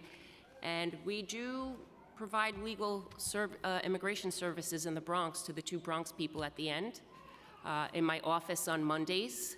So if you ever need any of that, I can give you my information and we can help you out. Anybody within our district or surrounding district, we'd be more than happy to help you guys out. Okay? Thank you. Thank you, Councilmember. Councilmember Palladino. Good morning, everybody, and thank you for coming. This has been quite a moving testimony I've listened to today. It's disturbing in a great many ways. It's disturbing when I see human beings not treated properly. Prejudice and racism, those words have become watered down. They're used much, much too often. But I'd like to say this. In listening to everybody speak, and making demands on New York City to do more. How much more are we supposed to do? How much more are we capable of doing? This system is so overworked and overburdened. We don't have the resources that you need to get what you need. I mean, your testimonies move me tremendously. I don't want to see anybody mistreated in any sort of way. But I have to ask you, what motivated you to come here thinking the streets are paved with gold? They're not. They're absolutely not. And you're living through that. Now, we've watched many different people come across this border. The people who have come across this border have come across this border illegally. Councilmember Palladino, Yes. do you have a question for the panel? I do. Because we have to move on. Everyone, we asked a quorum in the chamber. Now, Councilmember Palladino, if you have a question, please present it. If not, we will move on to the next council member. Please Okay, well, we're talking a lot about health needs, legal services, language access, and responsible initiatives for the migrants. How much money and resources are being allocated to conduct background checks, screening of the migrants that are coming across? And what policy, if they are coming, what is the policy if they are here illegally? How much more are we going to do? This is my question. How much money is being spent right now? I'm happy to answer. Go I don't ahead. have all of the money numbers, but I'm happy to let you know the procedures of how people get to New York in the first place. So Customs I have, and my experience is coming from visiting both in Mexico, Texas, and California, and different entry points for migrants before they get here in the United States and before they arrive in New York City. So first of all, in Matamoros, in Reynosa, in Tijuana I'm actually going to in 2 weeks, Black migrants are there. They are often there for several months at a time before they're even allowed in the United States. They have to apply with what is called the CBP-1 app. There are others who are not able to apply with the app and come through the border. But before they get to the United States, they have been checked by a CBP agent. That has happened. So the background check that you're asking, that has been done rigorously. They have often also had to pay thousands of dollars in bond or bail before they get here, because Black migrants actually have an average of between $10,000 and $50,000 that they have to pay in bond before they are released on their own recognizance. But how do you pay for that? We make a mickle out of a muckle. Yeah. And I can share more about what the ins and outs of what that looks like. It is tedious, it is tireless, and it is work that we do absolutely every single day all over the country. Now, when you pay all that money, where does that money go? Back to the United States government. If you want more money to do the services that we are talking about, you need to speak to your government. To the federal government. To the federal government. Good luck with that. And also to make sure that New York services are being redirected where they need to be. This city spends a lot of money on things that I don't think they need to, including some of the law enforcement and some of the additional niceties and robots and all sorts of things that New York City has paid for. I think that if we govern the budget with what our values and morals are supposed to be, we will not have to ask these questions anymore. You've made some very good points. Councilmember, we're going to move on to the last council question before we move on to the administration. Thank you so much. Councilmember Hanif. Thank you so much, Chair Aviles, Narcisse, and Hudson for today's very thoughtful and compassionate hearing. And it's an honor to hear from providers, organizers, advocates, and asylum seekers directly. This is very, very important for the council. It of course pains me to come after a colleague who, can say that they are moved by the testimony and still incite xenophobia in the same breath. Take offense to that. Deeply appreciate I take you all, offense to that. for testifying. Council member. Comments out of Council order. member. Let's get to the questions, please, so we can So get to we've heard for many months now the horrors of being an asylum seeker, and then you add on Black identity, being Muslim, and then add on languages that the city is absolutely unfamiliar with, and new enclaves that are building as a result of folks coming in. And then, of course, the horrors being exasperated by the 30-day and 60-day rules. Could you tell us the experience of those who were fasting during the month of Ramadan? How was it to fast in New York City outside of the homeland? And how has the experience of being Muslim, in particularly in this climate, been? Yes, thank you very much. As I tell you, it's a very difficult situation. But I forget to mention, to say thanks to our brave women.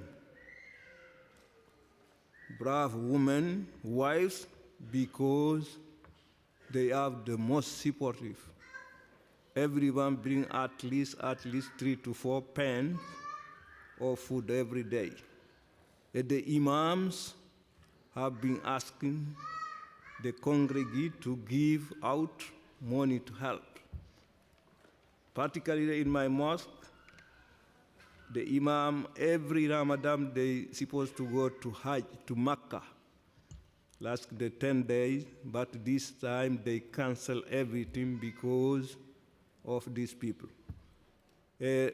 Another problem we have, when those migrants are discharged from the shelters, they run to the masjid because they don't have no way to stay until they renew the shelters. Another problem. When they come, we have no way to tell them to go. We have to accept them. And no food, we have to, I'm telling you, sometimes I run from them because if I see them, I don't have nothing to give, nothing to pay food for them, I have to run away.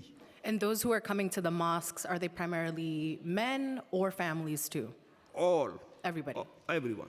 So what is the living situation in the mosques, knowing that our administration knows that mosques are being occupied as housing?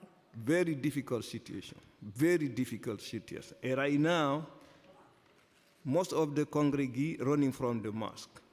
Why? You cannot come get wudu, to be prepared before the salah, because the line from the bathroom. Do you think it would be, we've seen the administration work really hard to expand shelters, and we just received one in my district for 400 adult men, and primarily the density is African Muslim men. But at the same time, we're seeing that there are elected officials who are saying no shelters. What would you like to see? Would you like to see the mosques be able to be utilized as housing, and the fast tracking of from the administration, which has a plan to convert or to make sure that mosques are available as, or can be converted to make sure that the sleeping or the opportunity to use them as potential shelters are safely done? Because right now I know that there are a lot of issues that need to be addressed, or the expansion of shelters. And then of course, could you share how many from the community have been able to move into permanent housing? Particularly the mosque can't hold anymore. The mosque cannot hold those people anymore because everything has been destroyed. We don't have any people to come to contribute. And we have to fix it at this place of worship. So we need you to find more shelters, more place, more place for them to go. A permanent place, because if they go for Tory Day, they have to come back there. Please find out a permanent places for these people. To answer our council member down in the back, we don't ask New York City for more, but we ask federal government to do more for New York City in order New York City to help these people. Thank you very much. So one follow-up for Adama. Can you just share some of the experiences or specific issues impacting women? Women, it's been a huge challenge. When a 30 and 60-day policy hits them, they're in the streets, especially single women. The imam here has been housing them in their mosque, or we'll try to find them to room up with other women in a community for temporary. We can create as many shelters as we want, but if you don't have social services for Black migrants and direct services, we're gonna continue wasting money. We do not want to rely on the system. We are not promoting for people to stay in the shelter system. We're trying to promote independence, and the only way to do that is to provide them with support. I am a former asylum seeker myself. I am now an American citizen. I did not get the welcome and the voice of these people to advocate for me. So I am here to advocate for them. If you help them the way you've helped me, they will be self-sufficient. They will be advocating for themselves and be sitting here for the next generation of councilwomen to testify for other services for their communities that they need. Thank you so much. Deepest gratitude to this panel, and we could talk to you all day, but unfortunately, time is of the essence, and we are going to need to welcome the administration. So I say thank you. We have heard your voices. We see you. You're asking for the bare minimum. You have not received the resources. It has not trickled down to this community in sufficient and equitable ways and ways of dignity. So thank you for your testimony. And with that, we will move to the administration.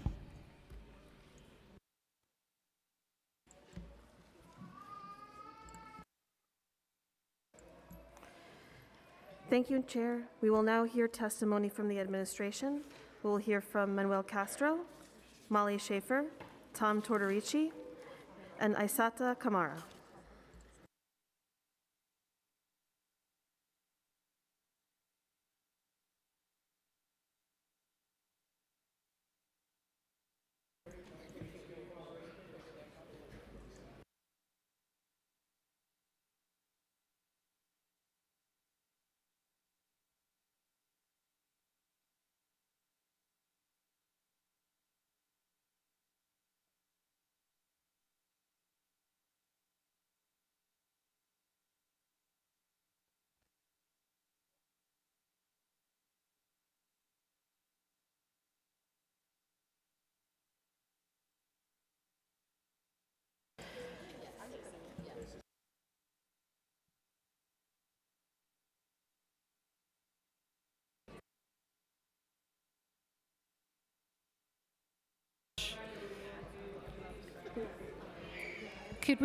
Could we please quiet the chambers? Any conversations, please take outside the chambers so we can continue with the testimony from the administration.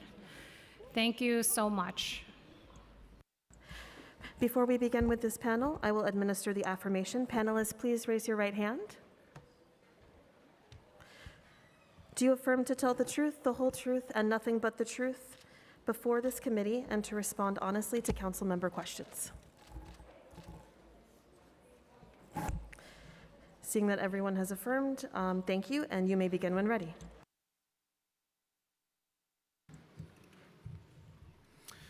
Thank you, Chairs Avalos and Narcisse and the Committee on Immigration and Hospitals for holding the first hearing at City Council about the experience of Black migrants and uplifting the particular needs of this community and how we may come together to meet these needs. I am joined by Tom Tortorici, Executive Director of Legal and Support Initiatives at MOYA, Director Molly Schaefer, Executive Director of the Office of Asylum Seeker Operations, and Aissata Kamara, Deputy Commissioner for Policy and Strategic Initiatives and Chief of Staff at the Office of International Affairs. I want to thank all the Black immigrant community groups and leaders who have worked tirelessly in service of the community and of New York, not just in the last 2 years, but for many, many years. During my time at the New York Immigration Coalition about a decade ago, I had the honor and opportunity to work closely with many of these organizations, such as African Services Committee, Black Alliance for Just Immigration, African Communities Together, the Black Institute, to establish the Black Immigrant Table at the New York Immigration Coalition to advocate around the very issues that we're discussing today and hold governments at all levels accountable for the communities that have historically been underserved and neglected. So again, thank you, Council and Council Chairs, for holding this hearing. I had a chance to work alongside many of these groups over the years, as I continue to do now, to fight for comprehensive immigration reform and the need to expand temporary protective status to immigrants from nationalities that should be included in these programs. It's clear that our immigration system is broken and needs overhauling, as it continues to have devastating consequences on our communities, especially Black migrants. Unfortunately, we know from very recent studies that Black migrants, regardless of their national origin, face more time in federal immigration detention, pay higher priced immigration bonds, and experience more abuse than other immigrant groups. But I remain hopeful that we may achieve change, especially seeing all the community members that turned out today, a testament to community leaders and to immigrants who, despite the fear and anxiety of coming out to such events, are willing to uplift their voice and fight for change. Now, I would, for this reason, Moya has prioritized federal advocacy efforts, inclusive of all immigrants.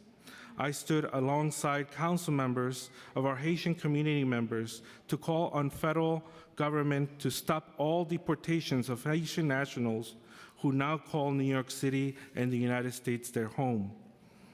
We have made a priority to call on the federal government to designate or redesignate Cameroon, Mali, the Democratic Republic of Congo, Mauritania, and Nigeria for TPS status. These advocacy efforts have helped push for federal government to redesignate Cameroonians TPS. We hope to collaborate further with City Council to continue to support Black migrants through our programming and as well as this important advocacy efforts to bring about critical change at the federal level. And of course, I want to give full credit to community organizations pushing for this change here in New York City and nationally, as we heard from Mondacu Black, who have been leading these efforts.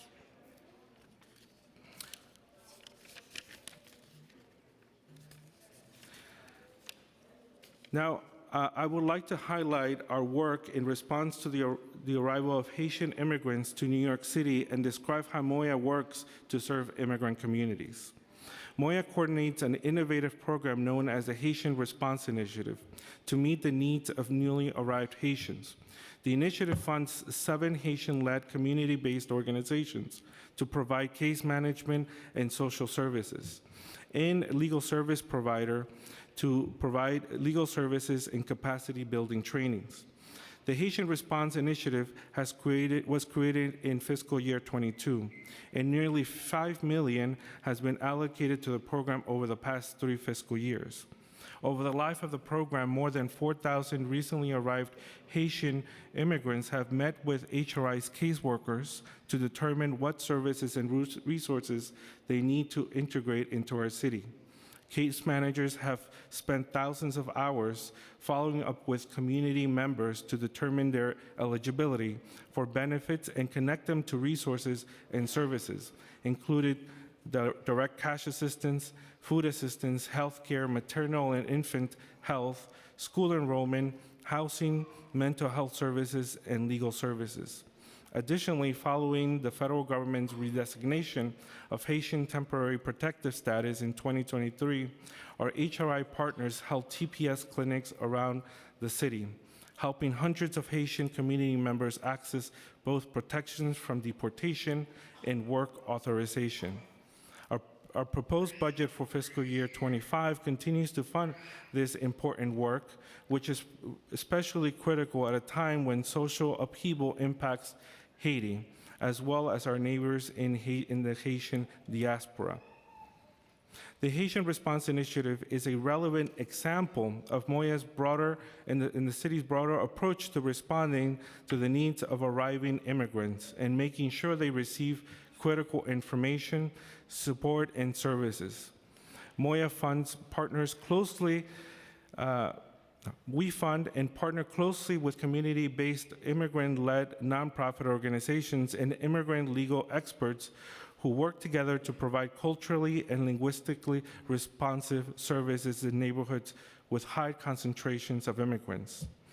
Through our relationships and service initiatives, our community partners also let us know when information or services provided by the city are inaccessible, so that Moya can work with our sister agencies and offices to address these barriers. I believe this has resulted in 34%. I believe that as a result, 34% of Moya's service appointments have gone to Black immigrant communities across all of our legal and support service programs.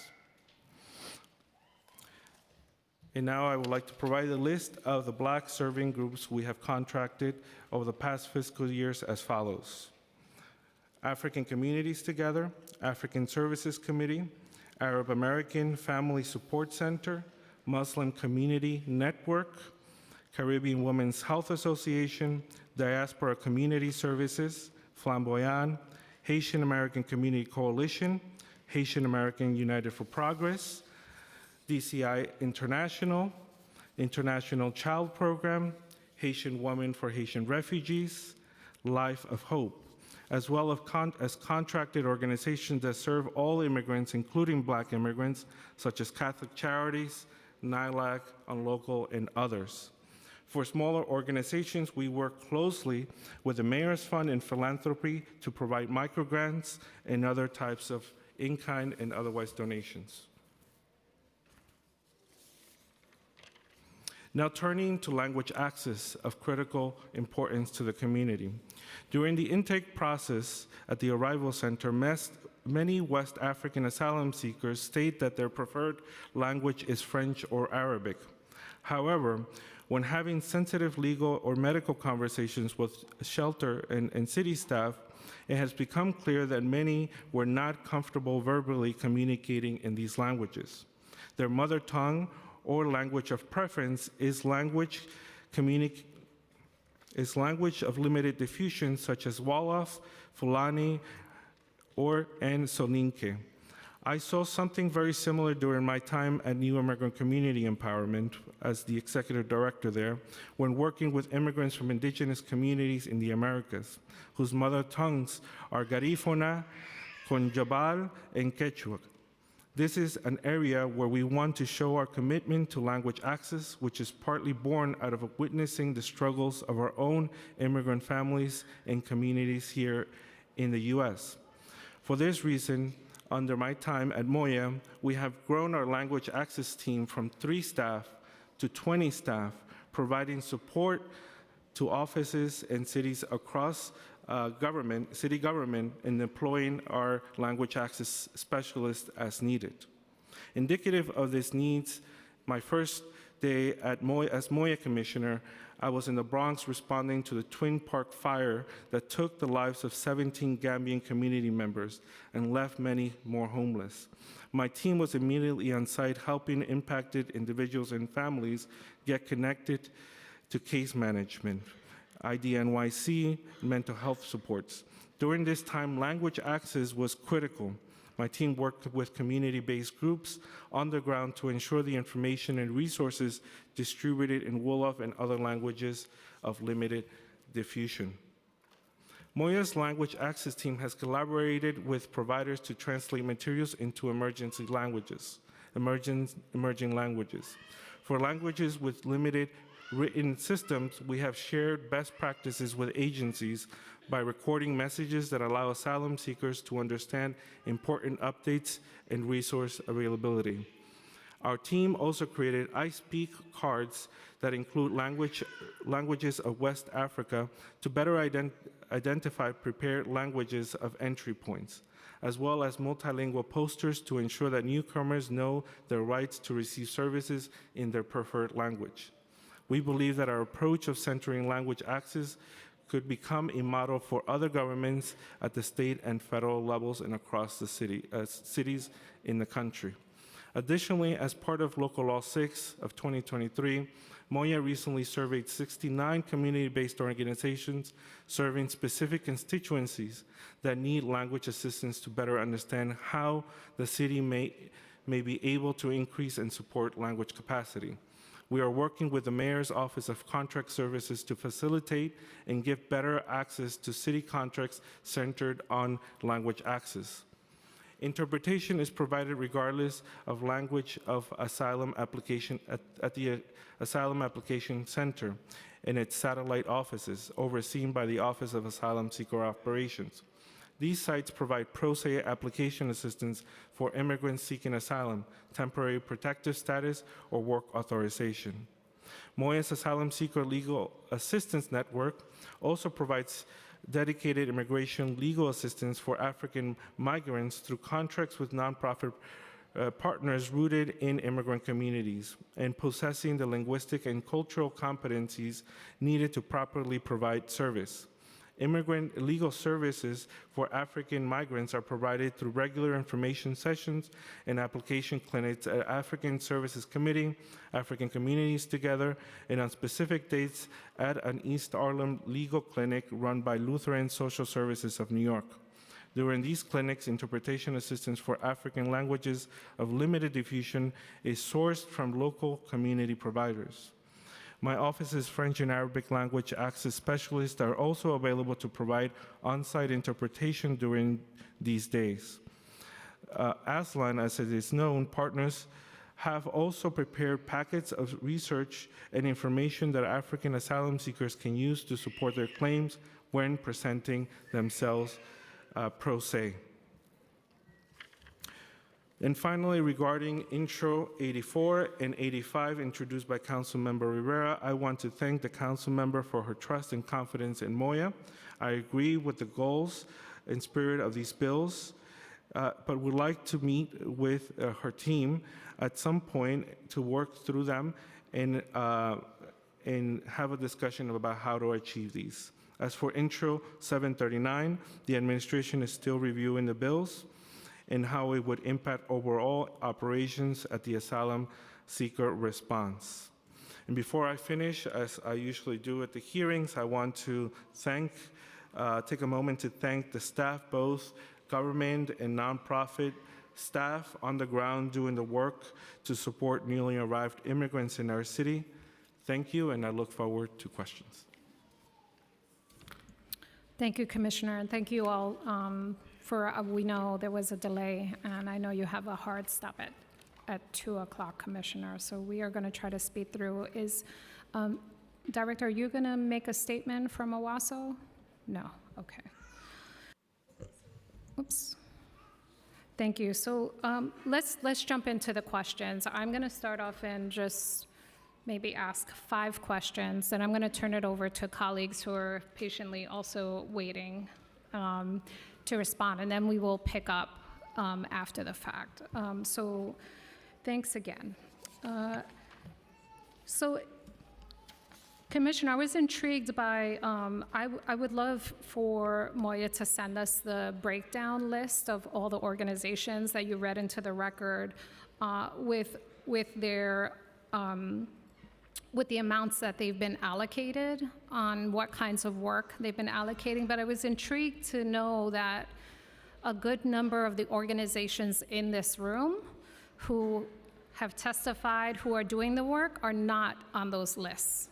And I think it's a glaring mismatch. And I'm hoping that one of the things we will see today is there's a profound mismatch, and I believe we have the creativity and ability to correct that situation and to get the resources moving to where they need to go. So without further ado, here we go.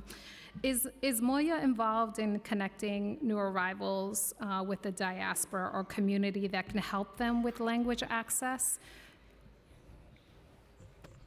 And how would it do that, if so? Yes, as I mentioned, we have grown the team recently at Moya. Our role really is largely limited to advising and assisting our sister offices and agencies, in particular the mayor's offices, of which we're responsible to providing interpretation and translation services to. We are also working across all city offices and agencies to ensure that they have language access plans, that they're executing against these plans. We serve as consultants to them as needed, provide feedback. We occasionally do deploy our language access staff to community events and as issues arise. But again, we're limited staff. We couldn't possibly provide all these many language services to the tens of thousands of people that have arrived. And so we work closely with providers that provide language assistance, and we also support as needed. And we rely on contractors that we all have available in order to supplement our language services. For the new Peer Navigator program that connects longtime immigrant mentors with new arrivals, has there been any feedback yet from the organizations or the individuals involved? What's the progress of that program? We're very proud of that program. As I mentioned in my testimony, we partner with the Mayor's Fund and Philanthropy to make that program happen. It pairs newly arrived immigrants with longer-term immigrants to share resources, information, and experiences gathered by longer-term immigrants in the CBOs that we partner with. We will be surveying the partners to understand what their learnings are from this program. We hope to continue it if funds are available to do so, but it was a really important program for those who participated in, as it really helped build bridges between both communities and also create those community connections, which we know are essential for newly arrived immigrants. Are Black migrants part of that program? And if so, what percentage of people are being served through this program? So African communities, African Communities Together and African Services Committee, am I correct? Are part of the program, and they each serve a specific number of people. I believe it's 25 newly arrived and 25 longer-term migrants. And did 100 total? Sorry, I'm looking back for data. The Savior team in the back that Yes. provides all the important information. You mentioned this in your testimony, so I think we don't. Can I ask how the African serving, Black serving organizations that you have partnered with, how are those organizations determined? Your partnerships? So the organizations that I mentioned, of course, we've been working with many of the organizations historically at Moya through our legal services programs and other programs. As you know, these contracts, some of them have existed for years. The procurement process is quite long and, as mentioned earlier, onerous. With organizations that we began working with in the last 2 years, in the last year and a half, as a result of the response of the arriving asylum seekers. We've been working with them in philanthropy as resources become available. The Mayor's Fund and Philanthropy often consult with us about the organizations that are doing the work on the ground, who's welcoming the buses, for instance, who's welcoming folks in the community. Ultimately, of course, it's up to philanthropy to fund these groups. Molly can add to that. Well, no, I just want to also mention the city has been working with Robin Hood and Community Trust to set up a fund so that we can get more flexible funding to smaller groups that it may be harder to get through our traditional channels. And so we have a seat at the table at that, and we're really excited to begin that work. It's still in the early stages, but we'll have more to share and welcome any groups that you think that we should potentially give this opportunity to. And just finally, I'd like to add, it's in my written testimony. I didn't read it for time purposes, but Moya is also very much focused on working with our Mayor's Office of Nonprofit Services and the Mayor's Office of Contract Services to look at ways that we can build up the capacity of immigrant serving nonprofits, smaller nonprofits who may have just obtained their 501c3 status and who are looking to apply for contracts with us. Again, this could be an onerous process and a longer process. We hope to get there with them, but of course, in the immediate response, we work closely with our existing partners to achieve, the goals. Yeah, this issue of, let's say lack of capacity or growing infrastructure or on-the-ground organizations that quite frankly don't want to be tax-identified entities, which, they have their right to form whatever structure they need to, is not a new problem for government or for this agency in particular. And we have solved for that over and over again. I'm a little mystified that it feels like a new problem. Like, we have created pass-through funding, we have done entities, larger entities that could accept larger contracts and subcontract out to smaller entities, is a structure we've used over and over again. So I guess I would encourage the administration to move much more urgently in making sure that the resources are getting to the organizations on the ground, because what you heard just in the pre-panel alone is that is not happening, and we are 2 years in. We have enormous assets we can continue to build and support. My last question, I'll turn it over to council members, is does Moya have any plans to partner with additional organizations? Oh, yeah, certainly. We'd love to. I mean, we recently conducted a site visit of Africana along with our Deputy Mayor Ann Williams Isom, Molly Schaefer, and other colleagues. What we saw was very moving. We had a chance to see their space, the many community members they work with. We're in active conversation about deploying our language access staff to support and so on. We're always looking to work with new organizations, especially those who are very rooted in the community. And I know of many others who are looking to work with us. That is something that is certainly a priority for Moya. And what is the allocated funding? Oh, I'm so sorry. I just finished this question. What is the allocated funding for these new partnerships that Moya is looking to establish? That's something that we're continuing to work through as we negotiate the upcoming budget, and we hope to continue working with these organizations as we move through that process. Deputy Commissioner, please. Thank you so much. And first, thank you for your dedication to Black immigrants. I'm one myself from the Republic of Guinea, so I deeply understand what it means to be undocumented, coming to New York City as a child, and now working in this administration. And the role that I have played, even though I'm the Deputy Commissioner for International Affairs, is also to be in ear for the administration in the community. I speak many of these dialects. I deeply understand what our communities are going through. And what you heard is that all they want is to live a dignified life. And so that's why really I want to raise what Dr. Balde has stated, which is that we all should work to help our communities get access to work.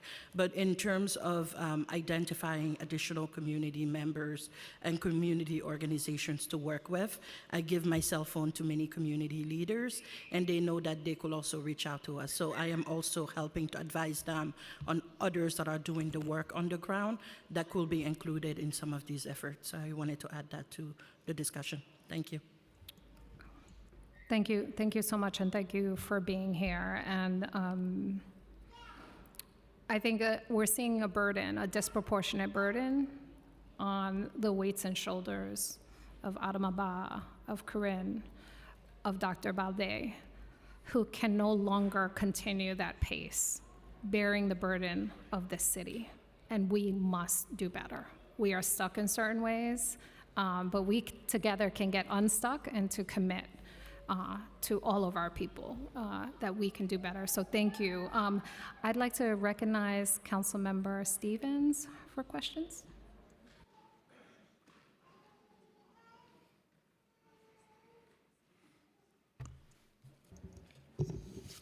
Well, thank you so much. And I would just like to start off by saying thank you, Alexa, for having this hearing. And I really appreciate your leadership on this, because I've been like ringing the alarm about this. And so one, I just want to say I'm just so proud to see so many faces, not only inside, but outside, who came to show up. And I wanted to be clear and clearly said that you've been seen, and no one can ignore it anymore, because it has been ignored for the last 2 years at the start of this asylum seeker crisis. And you have been doing the work in the shadows, and you've been seen. And so today, no one can say that it's not happening. So I just want to thank all of you for showing up and being here today.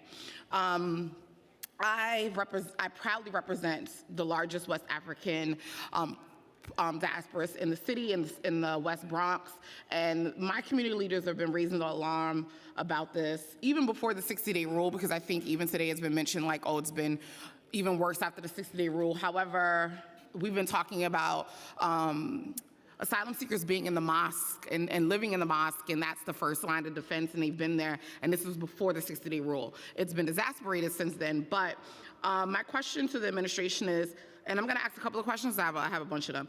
Have we done an assessment to see how many mosques throughout the city has been doing this work to get a better understanding of what they've been doing and how they've been doing it? What supports have been given to the mosques and faith-based institutions while they've been stepping up during this crisis?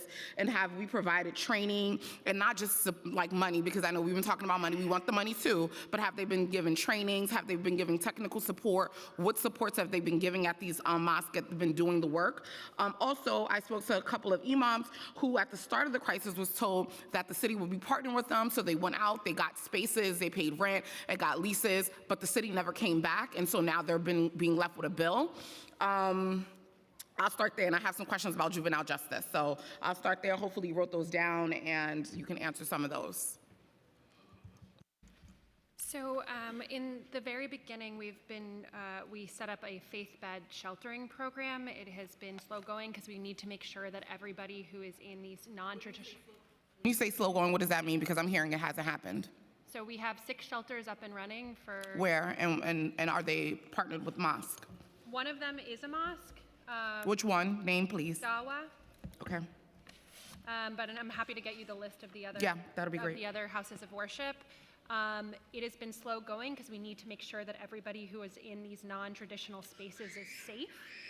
And that has a high regulatory burden for both DOB and FDNY. And so we've been working with our partners on how to make them as safe as possible so that everybody in those sites we know is safe. But if we're in a crisis, how do we get this expedited? Because like I said, this is not new, and we can't say it just started. I know I've spoken to some of the imams. They've been talking in leased space over a year ago. And so why is it taking so long, especially when we're in crisis, when you're also opening up other hercs that have not seemed to have the same turnaround? So I would love to hear more about that, but remember, we're on the clock. Yeah, so happy to look into any site or any imam that says that they lease space. I don't know why that happened, so please give me that information. We're happy to. I've given this information a number of times to the administration, but I'll do it again. Yes, please do. We've gotten as creative as we possibly can. We've relaxed some rules while still keeping a stringent focus on safety, because honestly, we don't want to have a situation where people I would love are to stuck see the in a rules that you basement. relaxed. If you can send them to me and follow up, because I would love to see what that looks like. And could we go to the other 2 questions that I asked, please? Because like I said, I have a clock, and I still have 2 more questions. So when we've heard about mosques that are.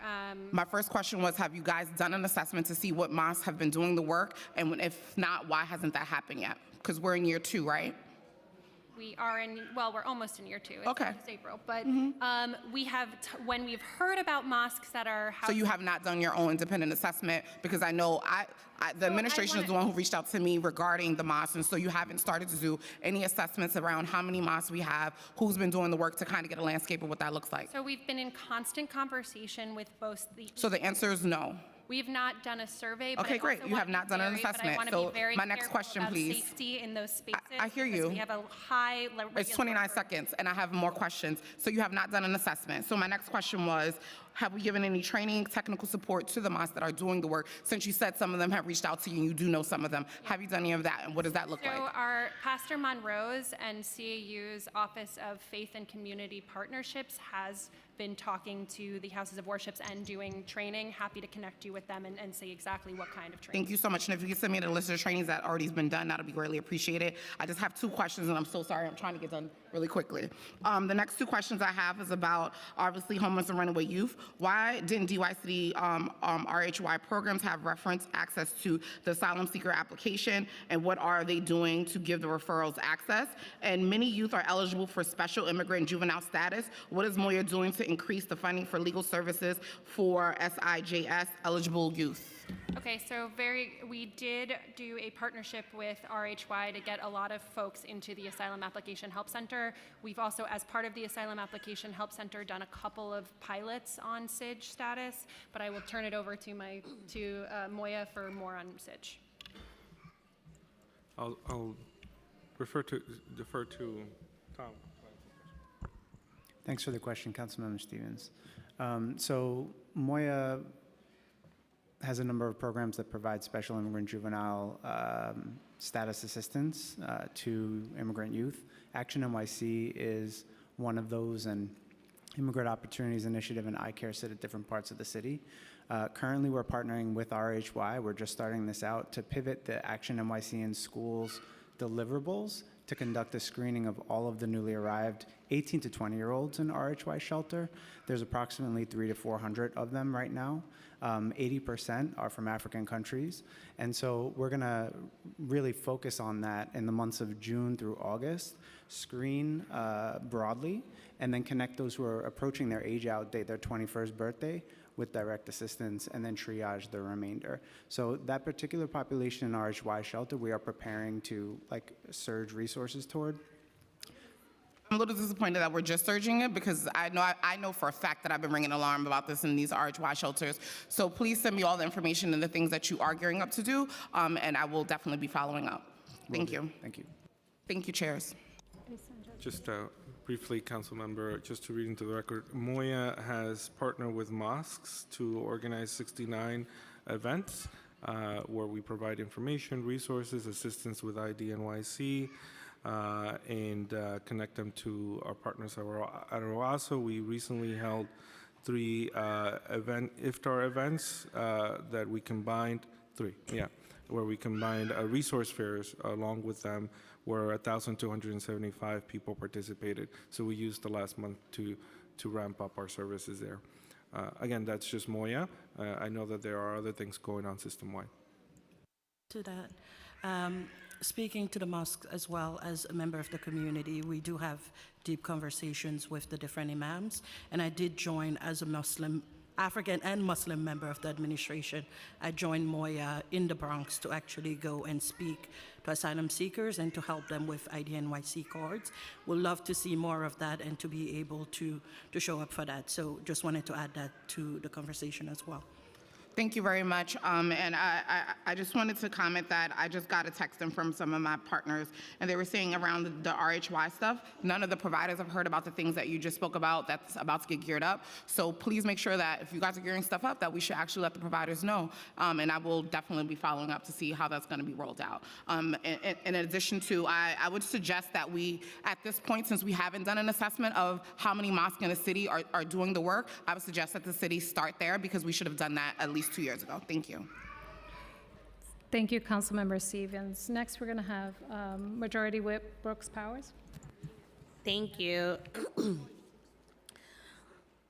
So, as the office focusing on asylum seekers takes a greater role in operating shelters, serving immigrant New Yorkers, how is this office seeking to coordinate with various nonprofits that can help provide these services like language access?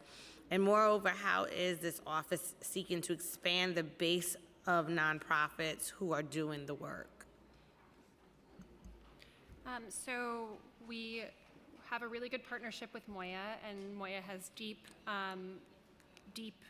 knowledge and connections in the community. We ultimately know that the groups doing this work for 10s, 20s, 30 years know how to do this better than we do, and ultimately we want to figure out a way where we can get more resources to the groups doing this work, build up their capacity so we do less on our side and more on their side.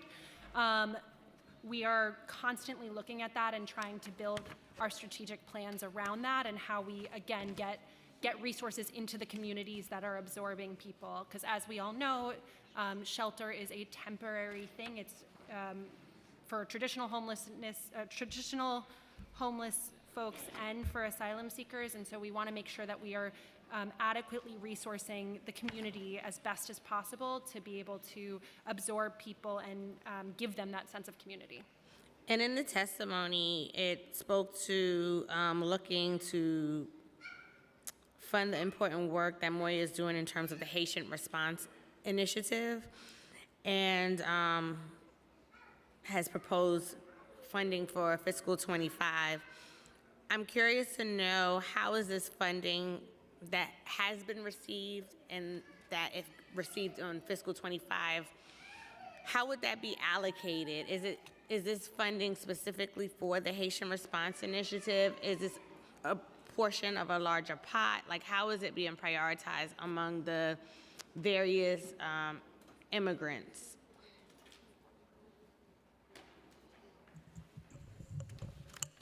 Thank you for the question, Councilmember.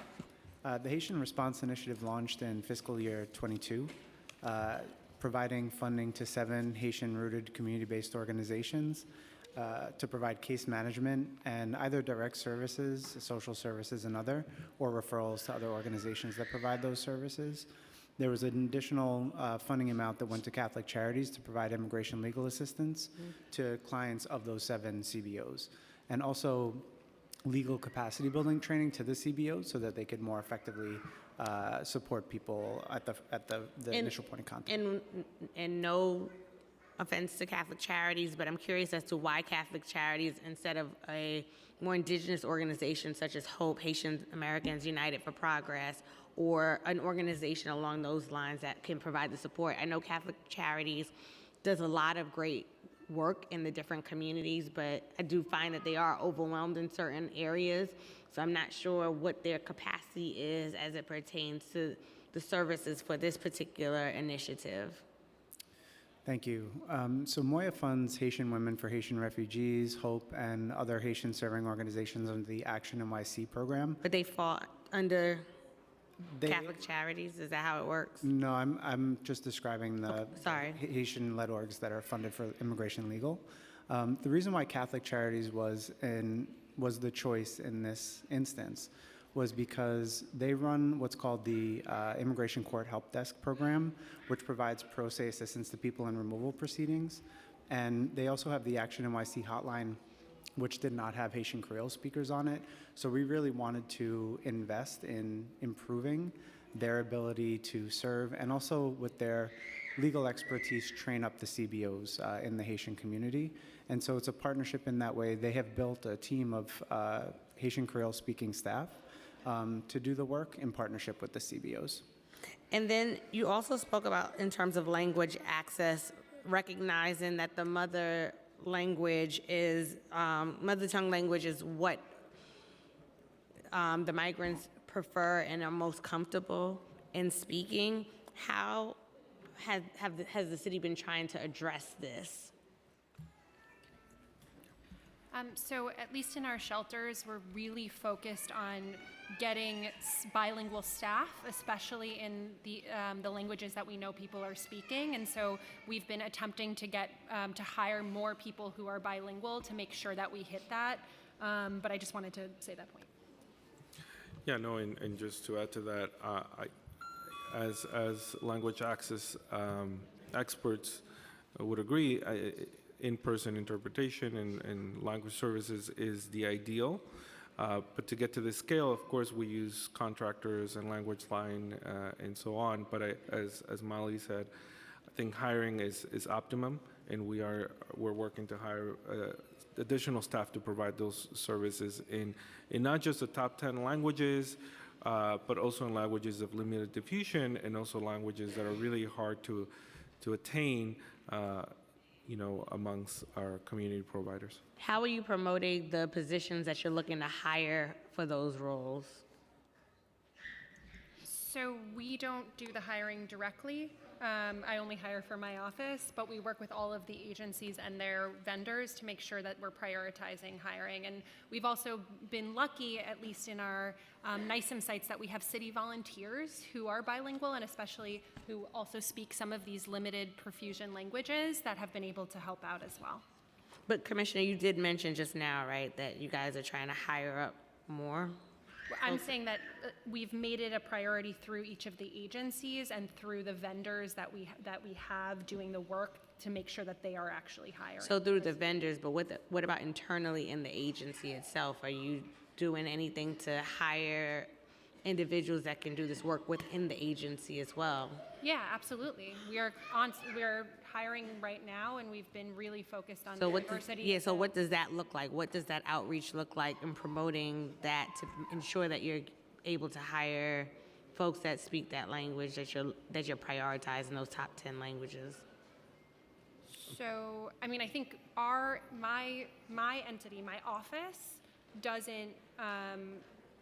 We have some bilingual staff, but I think we're doing the normal channels And then we're interviewing people and seeing what kind of experience they have and how they can help with this. I think maybe Commissioner Castro can talk about the language access staff a little bit more, but what I was really talking about is in the actual shelters, making sure that the people that are talking to people day in and day out have that language ability. And I hear you, and I was speaking to Commissioner Castro in response to something that he said, and I was just trying to get a better understanding of what the administration is trying to do to hire people inside of the agencies that can speak some of these languages that you're looking to prioritize. I hear you in terms of like the CBOs, which is great and necessary because they're on the ground. But when people call the agencies, they also want to know that there's someone that speaks the language that they understand. Thank you for that question, because I strongly believe that representation matters. When I go into these HERCs and I'm speaking their language, they all crowd around me and really just want to give me love, and I give them the love back.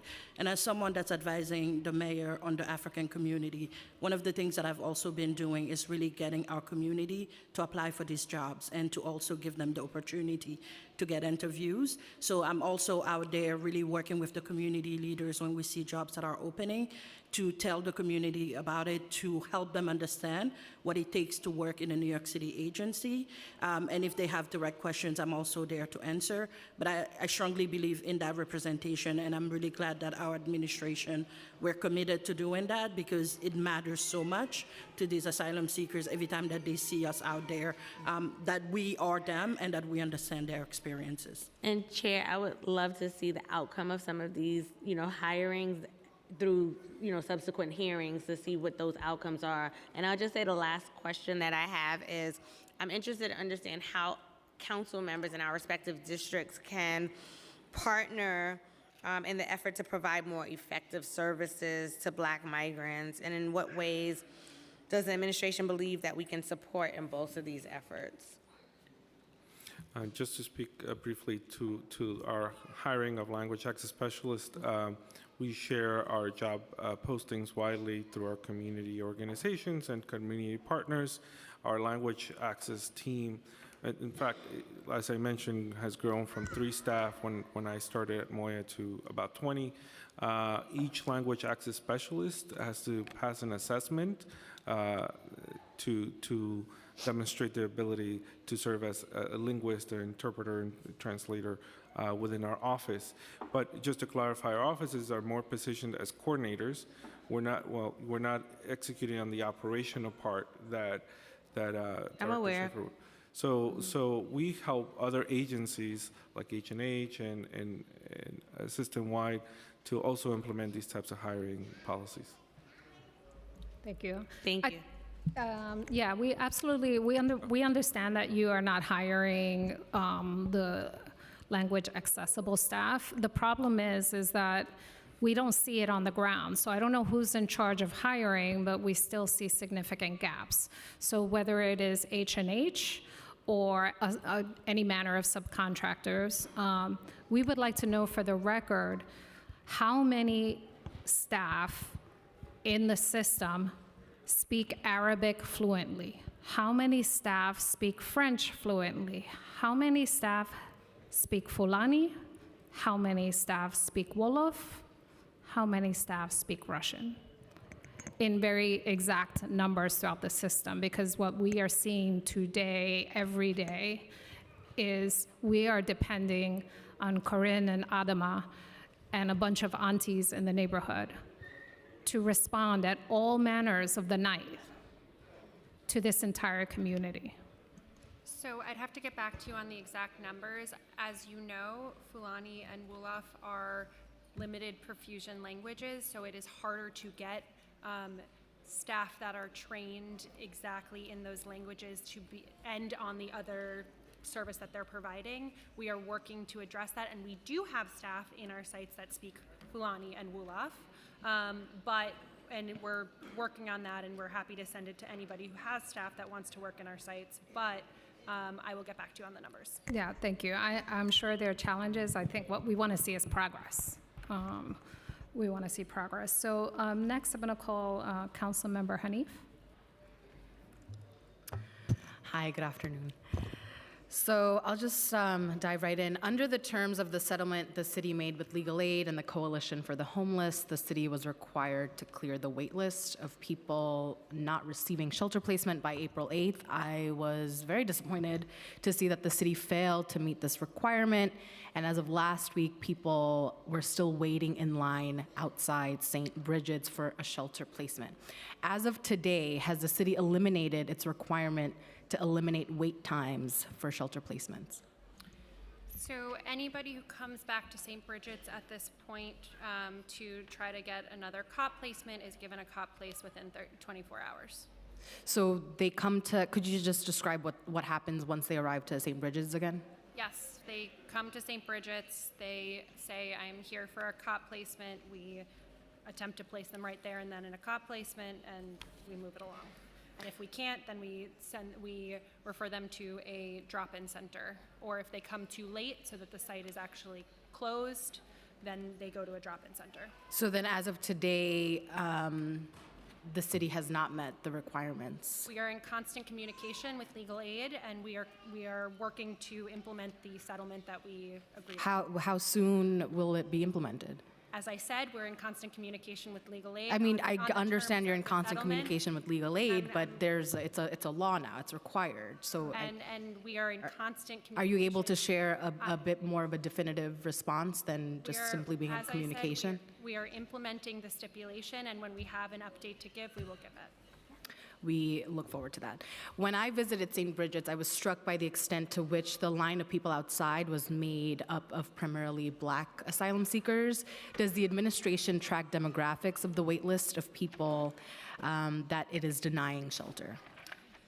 So the 30-day notices and the 60-day notices for 18 to 22-year-olds only affect single adults and adult families. Families with children get 60-day notices.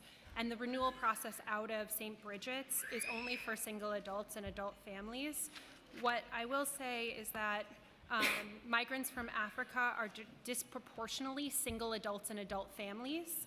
Around 81% of migrants from African countries currently in our care are single adults/adult families, compared to the overall average of 22% for the entire system. So to just put that into perspective, for our migrants from Venezuela, 91% of them are families with children versus 9% are single adults and adult families.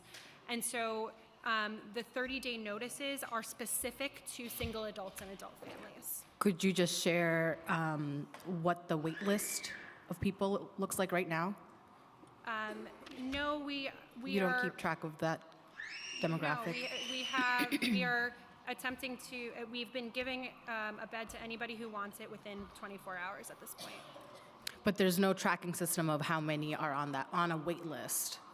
It's not the same as the wait list that we were talking about before we joined the settlement, but we are not tracking nationality of the wait list. So broadly, there's no wait list. So broadly, everybody is getting a recot within 24 hours. So how many people have gotten a recot It since depends on the yesterday? day. It depends on the day and how many people. But is that being tracked on a daily? On a daily, yes. And what was it today? I don't know. I'm in this hearing. I get that, but okay. So then, can you give me what was yesterday's? Not off the top of my head. I have to get back to you. These are numbers that are pretty important given what we're witnessing here at the chambers. Today, folks who are outside waiting at City Hall Park to come in, and the testimonies we heard at the panelists before yours. And so to not have any clarity on census or a broader, even if it's not disaggregated by demographic, it's pretty absurd. So I want to take a step back there and say that we do have demographics here. So 16% of people in our care are from African countries. And as I mentioned, migrants from Africa are disproportionately single adults and adult families. That I all understand. Yeah. Just respectfully, I'm asking about the current wait list. But anyways, we'll move on. Per the terms of the settlement, the city is required to extend people's shelter stays past their initial 30 or 60 days if they demonstrate significant efforts to exit shelter. These efforts can include making progress on their immigration legal cases, seeking employment, and seeking permanent housing. This is limited but important policy change to the cruel and counterproductive 30 and 60-day shelter caps that have, of course, disproportionately impacted Black immigrants. How is the administration ensuring residents are getting credit for undertaking these significant efforts? So we're currently implementing the stipulation with legal aid, and when we have an update on implementation, we will share it. And then given the inherent limitations to these efforts people can make while living in the shelter, how is the administration making sure that standards for demonstrating efforts are not unrealistically high? As mentioned, we're in constant communication with Legal Aid and the Coalition for Homeless on how we implement this and making sure that everybody understands the process. When we have an update on implementation, we will give it. Just to be clear here, I know you're speaking as a cohort and collaborator with Legal Aid and Coalition for the Homeless, but this is really on the administration, ultimately. So we would like to hear about what implementation and enforcement looks like, given this was settled. And then finally, I'm concerned about the consequences of someone not being able to meet these standards. What happens if the city determines that an asylum seeker has failed to meet significant efforts standards? If they're evicted from their initial shelter placement and apply for another placement, can you guarantee that the city will provide them one? So, as mentioned, we are currently working on implementing the stipulation, and so we will be able to answer your questions. We'll be able to walk through it when we have an update to give. But you have no timeline for us. We don't have an update. You don't have a timeline for us, knowing that today was going to be one opportunity for us to ask and check in about that stipulation. Well, that's disappointing. And then are there any scenarios in which the city will explicitly deny a placement to someone applying for shelter and relegate them to sleeping on the street? And if so, can you describe these scenarios? So I think we've been very clear about that it is not our intention for people to sleep on the streets. As mentioned, when we have an update on the Callahan stipulation, we'll give it. But I will also say that it is really incumbent that we get more federal and state help. I think, or actually just really focusing on the federal, we really need people to have the ability to work so that they can immediately get connected to their legal options. They can get TPS, especially folks from Africa. Right now, TPS is not available for countries in Africa, so that they can immediately get their work permits and they can get connected to good jobs and be able to move out of our shelter system. And could you give us an update about the advocacy efforts with the federal government? We continue to advocate. I mean, I think we're talking to folks all the time. We really, really need TPS. It has been a huge boon for the Venezuelan community, and we are continuing to do it. I don't know if you have anything specific you want to say. Yes, we're constantly uplifting the issue to the White House and to our congressional delegation. We work, as you know, in coalition with Cities for Action. We submitted a number of letters. We work on a number of coalitions for these particular countries that we've listed. We had members, we organized with members of the clergy to visit DC most recently, where we uplifted these issues as well. We'll continue to do this. This is one of our priorities at Moya and across the board. And of course, working with Deputy Commissioner and others. We are hoping to partner with council and other elected officials to continue the drumbeat. Of course, the showing today, I hope, sends a message about the critical importance for this. Yeah. And if I may add, council member, when I speak to these community members, my community, they're not interested in staying in the shelters. They want to move on. We are hardworking. We're here because we have given up a lot. And that's why you're seeing single members. It's because families pull all their resources to, I don't want to cry, to bring this one person here. That is their hope. So if you really want to help our community, you also, we ask you, we beg you to really start talking about TPS for our communities. We need it. In Guinea, in Senegal, in Mauritania, we need this TPS, and the fact that our communities have not gotten this is something that is shocking to us. And when I talk to them, they say, I'm able-bodied, I don't want to stay in these shelters, I want to be able to take care of myself. As Africans, as Muslims, we love our dignity. We love being able to take care of ourselves and our families. So if you take away anything from today, what I will tell you is you need to help us so that they could get to work. They want to work, they want to contribute to this society. We do not want to be a burden to New York City or to the United States. Absolutely, Deputy Commissioner, and I'm so proud to meet you, and thank you so much for the work you're doing directly in community. That's the goal of this council too. We want to see self-sufficiency. We want to see folks independent and starting their lives here, not in constant eviction because of short-sighted rules that tell a family or an individual adult that you got to move on after 30 days or 60 days. That rule actually creates more of a prohibitive and cruel stay in the city, and it actually denies them any opportunity for independence or self-sufficiency. So I'm totally aligned with you. That's what we want. We want independence. Evicting people is not the way to go because that's going to prolong and delay our newest communities' efforts to be New Yorkers and to receive the job opportunities they deserve, to be able to be placed in permanent and dignified housing, because we're making it absolutely difficult for them to reach that ultimate goal. And we really want to see the administration, we've got a bill that got heard, Intro 210, to be able to be passed to eliminate that cap because we want people to start their lives immediately. Thank you, Council Member. And we'd like to recognize we've been joined by Council Member Caban and Speaker Adams. Thank you for joining us, Speaker Adams. So I'd like to pivot very quickly to language access again, a central theme here today. Under Local Law 30, city agencies must meet a number of requirements to make their services accessible to New York residents in a number of different languages. How has Moya been involved in the implementation of Local Law 30? And does Moya provide any support on how to meet the requirements of Local Law 30 to agencies? Thank you, Chair, for the question. As I mentioned earlier, we've grown our team from 3 staffers when I joined to about 20, specifically to make sure that across city government, our offices and agencies are able to develop language access plans and executing against those plans. We collect these and we provide feedback, and we make available our staff to provide technical assistance and support agencies to meet Local Law 30 and support our immigrant communities, both longer term and newly arrived.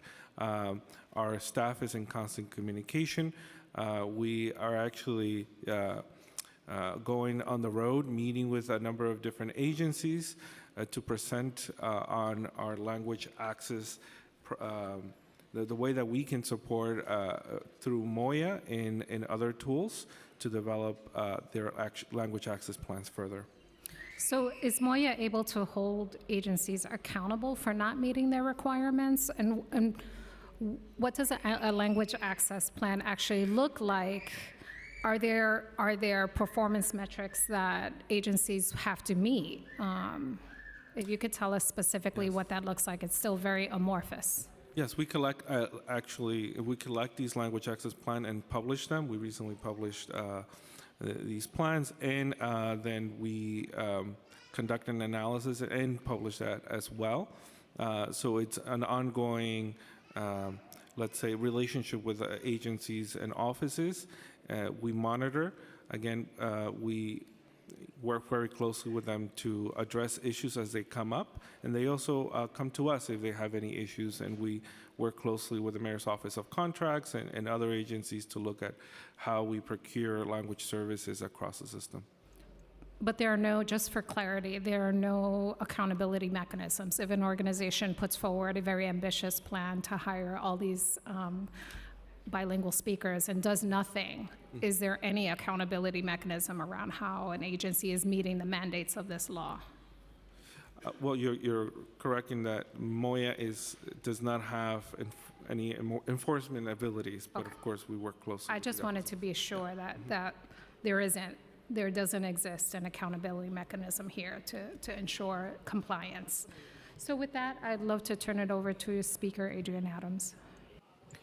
Thank you so much. Welcome to today's hearing panel. It's good to see you all, and I thank our chairs, Aviles and Narcisse, and the entire Committee on Immigration for hosting today's very important hearing. I am going to start by asking, asylum seekers have a much higher chance of successfully applying for asylum when an attorney or accredited legal representative represents them throughout their removal proceedings and application process. Moreover, immigration legal service providers with the requisite cultural competence and country conditions expertise are better able to understand their clients' unique circumstances and craft tailored legal strategies. What updates can Moya provide regarding its advocacy for immigration legal services funding in our fiscal year 25 budget? Can you speak to it? Thank you for the question, Speaker Adams. We are currently funding the Asylum Seeker Legal Assistance Network, which is a $5 million initiative specifically dedicated to serving newly arrived migrants and asylum seekers. That program has taken a little while to get off the ground because of hiring challenges. However, we've been serving high volumes of individuals with screenings, pro se, application assistance, trainings as well, and the preparation of packets in support of asylum applications that are submitted pro se. This work is done either directly by or in close coordination with community-based organizations specifically relevant to Black and African migrants. We're partnering with African Services Committee and have actually not only funded them under ASLAN, but also pivoted their Action NYC deliverables to serve high numbers of Senegalese migrants that are visiting them. And African Communities Together is working closely with Pro Se Plus project in order to train community-based organization navigators to help people navigate the initial paperwork and then be referred to the appropriate clinics. Thank you. I'm just curious, I don't know if this question was asked. I was watching a bit of the hearing earlier. Was this panel present when the population of migrants were testifying? You all were present? Okay, I just wanted to make sure that I understood that much. All right. Currently, OSHA training is not available to French speakers and excludes a significant number of African and Caribbean asylum seekers and migrants. Have Moya or OASO advocated for OSHA training in New York City to be made available in French or any other languages relevant to Black immigrant newcomers such as Haitian Creole or Arabic? Yes, we've had ongoing conversations with small business services and others who are responsible for enforcing site safety in our city. As you know, OSHA is a federal program. They certify instructors to provide the OSHA training. And speaking from my experience, having been the executive director of a OSHA training provider, it is very difficult to find trainers who speak languages of limited diffusion, which is why most of the trainers are English and Spanish speaking trainers. And again, this is also an issue that partly belongs to the federal government. They need to do better at providing training in these languages. Okay. I'm going to ask Director Schaefer, on OASO's Asylum Seeker Resources page, OASO lists a number of satellite sites that are assisting asylum seekers. Most of these providers, however, have not historically worked with Black immigrants and may not have the language access resources necessary to communicate with Black asylum seekers and immigrant newcomers. Are there plans to engage CBOs that have the history and language access resources as resource centers or satellite offices to better serve this particular demographic? Absolutely, and I have to go look at that page. I think it's just the navigation centers. Okay. And so we absolutely are in conversations with CBOs that traditionally have served this population, and we continue to try to expand the work there. I will look at that page again and see if there's other resources that we want to put up that are specific to that population. Okay, well, what would happen if an immigrant or a newcomer couldn't communicate with the satellite sites? Where would they be directed? So the navigation centers are run by Moya, so I defer to them. Currently, ICP, or International Children Program, is supporting African asylum seekers speaking languages of limited diffusion. The organizations that don't traditionally serve that community but are seeing many individuals go to them for assistance are using Language Line or interpreters that are there brought in. I can say on the immigration legal,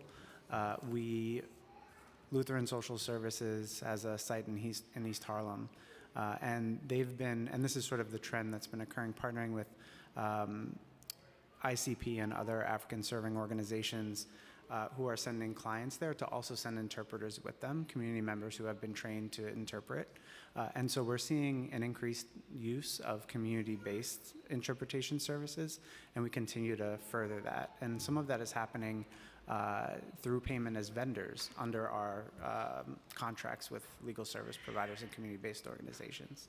And just one other thing I'd want to mention is that at our Asylum Application Help Center, which is one of the, like, we run that, OASA runs that, and that has some satellites too. We have served about 16% of the asylum applications have been for folks from African countries, which is aligned with the percentage in our shelter system. Okay, so we spoke about, or I heard you testify in speaking about legal services and needing to hire up when it comes to legal services, and I think that I'm hearing, correct me if I'm wrong, but I think I'm hearing also that there are plans to perhaps hire more in-person interpreters to speak the top languages spoken by African or Caribbean immigrant newcomers. Is that happening as well? Yeah, we're trying to hire bilingual staff at our sites to make sure that we have and we've been specifically focusing on languages of limited diffusion and languages spoke by the majority of people in our care, which is not necessarily, is Spanish, and then it's French, Wolof, English, Russian, Arabic, and Fulani. Okay, that's good to hear. Black immigrant newcomers are statistically more likely to have grappled with racial bias in the federal immigration system by the time they reach the city. Black non-citizens are disproportionately likely to face immigration detention, higher bonds, lengthier detentions, and inadequate access to legal information, legal counsel, and proper interpretation in detention.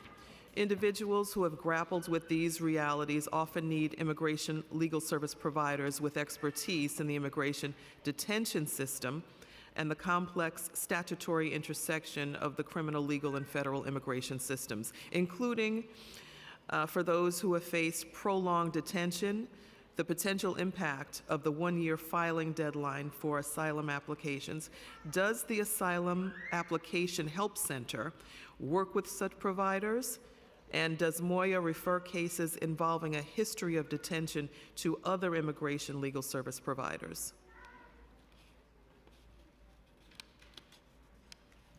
So, as mentioned before, we are filing applications for folks from African countries. We file applications for anyone in our care, and that includes folks that speak other languages. I defer to Moya about the pathway of referring out. Individuals who are currently in detention would be served by either NIFUP or the Immigrant Opportunities Initiative, both programs housed under the Office of Civil Justice at HRA. And once no longer in detention, if an individual goes to the Asylum Application Help Center and has an order of removal or requires post-removal relief, they are typically referred to one of the programs that Moya oversees, known as the Rapid Response Legal Collaborative. They specialize in helping individuals who have received an order of removal and are looking to overcome that so they can then apply for asylum and defend themselves in immigration court. In addition, the Immigrant Opportunities Initiative, or IOI, also receives referrals for particularly challenging cases and complex cases. Okay. In listening to the testimony of asylum seekers, migrants, and advocates so far today, what is the takeaway that you all see? Give me the top 3 takeaways or complaints that you heard today. That we need to do better, and we agree. We absolutely need to do better. Every day we get up trying to do better, and we need to do... With what, specifically? Well, specifically with language access. I think that was the biggest thing we heard, and that's what we know with the ability to work and connections to workforce development, and we 100% agree. We're constantly trying to work on it, and we need our federal partners to step in and help us with it as well. But we have a lot of work to do, which is why we keep getting up and doing this every day. What are the extenders out to our federal partners, Director? You mentioned, and we know, believe me, we know, that we do need help from our federal partners, which we have been asking for well over a year into this crisis. What are those, what does that look like, reaching out to our federal partners? Is that on a daily basis, a monthly basis? Is it email? Is it getting on the phone? Is it all of the above? What does that look like exactly? So we have different levers that we use. Okay. You know, obviously we coordinate with our intergovernmental affairs team. Mhm. We have at least weekly meetings with the federal government on this topic. And we're in constant communication, emails, phone calls. They know my name. That's, you know. I'm sure. And, you know, we're constantly pushing on these issues, and we're constantly giving them the data that says, look, like these are some of the bigger populations that are coming into the city. It would help us. It would help you. Like, we need help. We need TPS. And we're also using our intercity collaboration. Moya can talk about C4A. We've also been talking to other cities about what is it that they need, which is very aligned with what we need, and using every lever we can possibly think of. What are some of the barriers? I don't mean to, and you can continue. What are some of the barriers that are preventing us from getting what we need from the federal government? So I can't speak to what the federal government They're not telling thinks. you? I mean, They're not being straight with you. They're not being honest with you. They're not telling you the facts. I didn't say that. All we either. want are the facts, Molly. And the facts are that we try. We push and we try, and that's all we can do. Well, Speaker, thank you so much for the Yes. questions. I certainly, as Director Shaver mentioned, language access and other local issues came up during the previous panel, but most importantly is making sure that people have access to work authorization, because we hear this not just from the previous panel, but from asylum seekers throughout the system. They just want to get to work. They want to show they can contribute. They don't want to be dependent on anyone. And that I hear all the time. And for that reason, my office has focused on advocacy. So it's one of our key pillars in our strategic plan, working with other cities, other mayors, county executives to push on the federal government to do more. We're in constant communication both with the White House and the congressional delegation. There just needs to be political will to do what's right for these communities. So I just wanted to go on the record, chairs. We are getting the same story from the federal government, because we too are in constant contact, and we too are being told the exact same thing, that this is politics over people. And for all of us that really do have such a stake in all of this and wanting to see people succeed and people thrive, people that are coming into this city deserve our attention, our time, our services.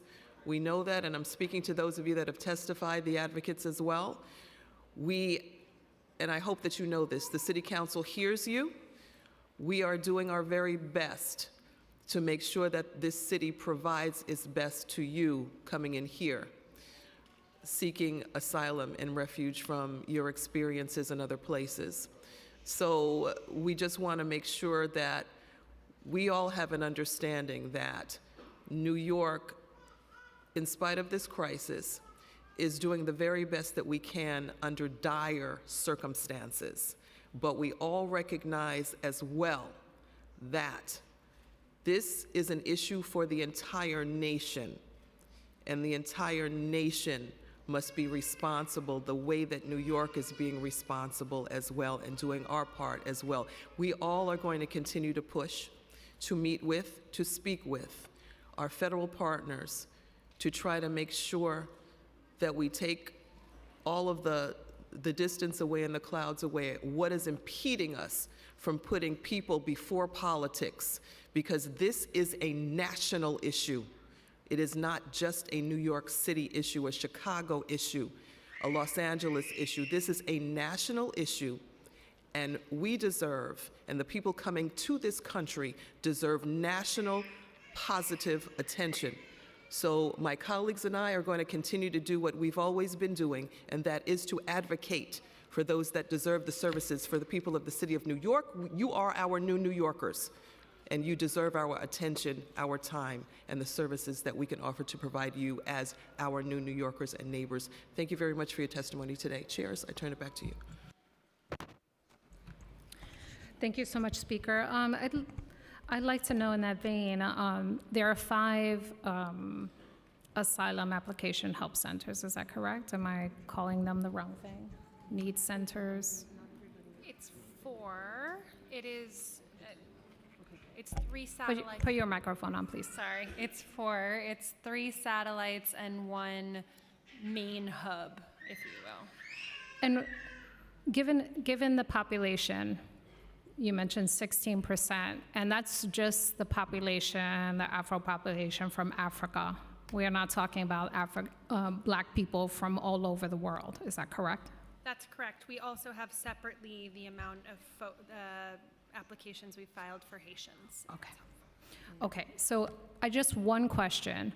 Why is there no Black-led, culturally competent welcome center for this community? So I'm going to refer to Moya on that because, again, this is just through our work, we've really been focused on serving everybody in our care and making sure that everybody has equal access to legal services before their 1-year filing. Okay, so you know the distinction between fairness and equity? Yes. Okay, so maybe Moya, why is there no Black-led, Black-serving organization getting funded to receive the minimum of 16% of this community? So you mean the application helps through our application? That's just one part of the pie. We're seeing this disparity play out over and over again through the system. We're seeing it in language access. We're seeing it in the funding of the service providers. But in particular, we have these centers that are being run by amazing organizations, many Latino who have no cultural competency in this community, and yet being given the contracts. So I just want to understand, why is there no Black-led, culturally competent organization that has been receiving significant funding to address the community? And just to one clarification point on this, the Asylum Application Help Center is not being run by a nonprofit or any nonprofit. It's through temp staffing, through on-call counsel, and we've really been focused on making sure that the staff that we get are bilingual and serve the populations. But that's different, I think, than the satellite sites of the Navigation Center, which I think is what you're asking. And I'm sure the disparities are going to be present in your example as well. Yeah, I think we're getting crossed up a little bit with the sort of the terminology, but I do want to highlight an initiative that I think Tom mentioned earlier, and I'd like Tom to talk more about it. I think early on, where we selected the nonprofit satellite sites, early on in the situation, the arrival of asylum seekers, it was primarily Venezuelans, Ecuadorians, and other Latin American asylum seekers. Eventually, we started to see more people from across the world arrive, and so there's a bit of an adjustment period that we're undergoing. So I'll let Tom talk about what we're doing as a result. Thanks, Commissioner, and thank you, Chair, for the question. So it's hard to distinguish between the programs that are dedicated to serving newly arrived migrants and the immigration, legal, and service programs that Moya has overseen for years. Because both are serving newly arrived folks. And in looking at the data, as the Commissioner mentioned in his testimony, 34% of all service appointments under Moya contracts are for go to Black migrants. We've seen a 70% increase in the number of appointments that go to Black migrants since fiscal '22. And so The data demonstrates that our programs are serving increasing numbers of Black migrants. We have African Service Committee and African Communities Together as our main legal service partners serving that community under Action NYC, and then ICP and the navigation centers. But you're absolutely right that more needs to be done, and this trend needs to continue. Just for the record, ICP is not a Black-led organization or an African organization. Is that correct? I believe it is, yeah. Okay. Electra is. Okay. Electra, who's an amazing advocate, shout out to Electra, is leading the efforts there. Okay. So no is the answer. No, ICP is a Black-led organization. Yeah. Okay. I think the crowd behind you wholeheartedly disagrees. Oh. I think with that, I'd like to turn it over to Councilmember Hudson. Thank you, Chair, and apologies, this might be a little redundant. I've been in and out with other meetings. So, but I have a HERC in my district at 47 Hall Street, and I've heard from dozens of recently arrived migrants and mutual aid workers that we work very closely with who support them to learn about the conditions at the site. And they've told me that there are little to no language support services for recently arrived folks, specifically from Senegal and Mauritania, among other countries who speak Wolof, as we've heard a lot throughout today. But they're unaware of services offered to migrants, everything from legal support to health care. I think the public advocate mentioned this earlier, but just when we were outside, there was a gentleman who was telling us nobody can get access to health care, and we told him anybody in New York City, regardless of immigration status, has access to health care. They were not aware of NYC Care and that program. So I'm curious to know, just on that front, what are you doing to inform people of the resources that they do have available to them, regardless of immigration status, and in what languages is that being provided to them in? We've also heard or seen reporting that's shown that West African migrants in other boroughs have missed calls for showers because announcements are only made in English and in Spanish. And so I'm curious, I'm just going to list out my 3 questions and then you all can run through them. So I already asked my first one. What services does the city currently offer for migrants that are offered in West African dialects, including Wolof? How many Wolof speakers does the city employ? And if possible, if you could break it down by agency, that would be great. And then my last question is, does the city have programs to recruit and pay local residents with expertise in these languages and cultures to liaise with migrants and government agencies? And if not, are you exploring said programs or working with existing CBOs who have them? Thank you for all of that. So I would ask for the English and Spanish, the place where they're not getting showers because it's only being told in English and Spanish. If you can let me know what shelter that is, we're happy to follow up. Because It was from reporting, so I'll make sure I get the article from my team really and let you know. So H&H runs the 47 Hall Street, as you know. Everybody's supposed to be told about what kinds of resources they're available. That's part of the plan and what we intend with case management. I will take it back. I will talk to the team about if folks are not understanding the resources that they have available. Again, Health and Hospitals runs Health and Hospitals, so there should be direct linkages to healthcare, and so that should never be an issue. So Right. happy to sort of take those concerns back and talk to them and sort of get back on those. Just to add, at the arrival center at the Roosevelt Hotel, H&H manages that site, and so folks are informed of how they can connect with NYC Cares and other programs in support of their healthcare needs. I know that NYC Cares also partners with CBOs to conduct some of this outreach.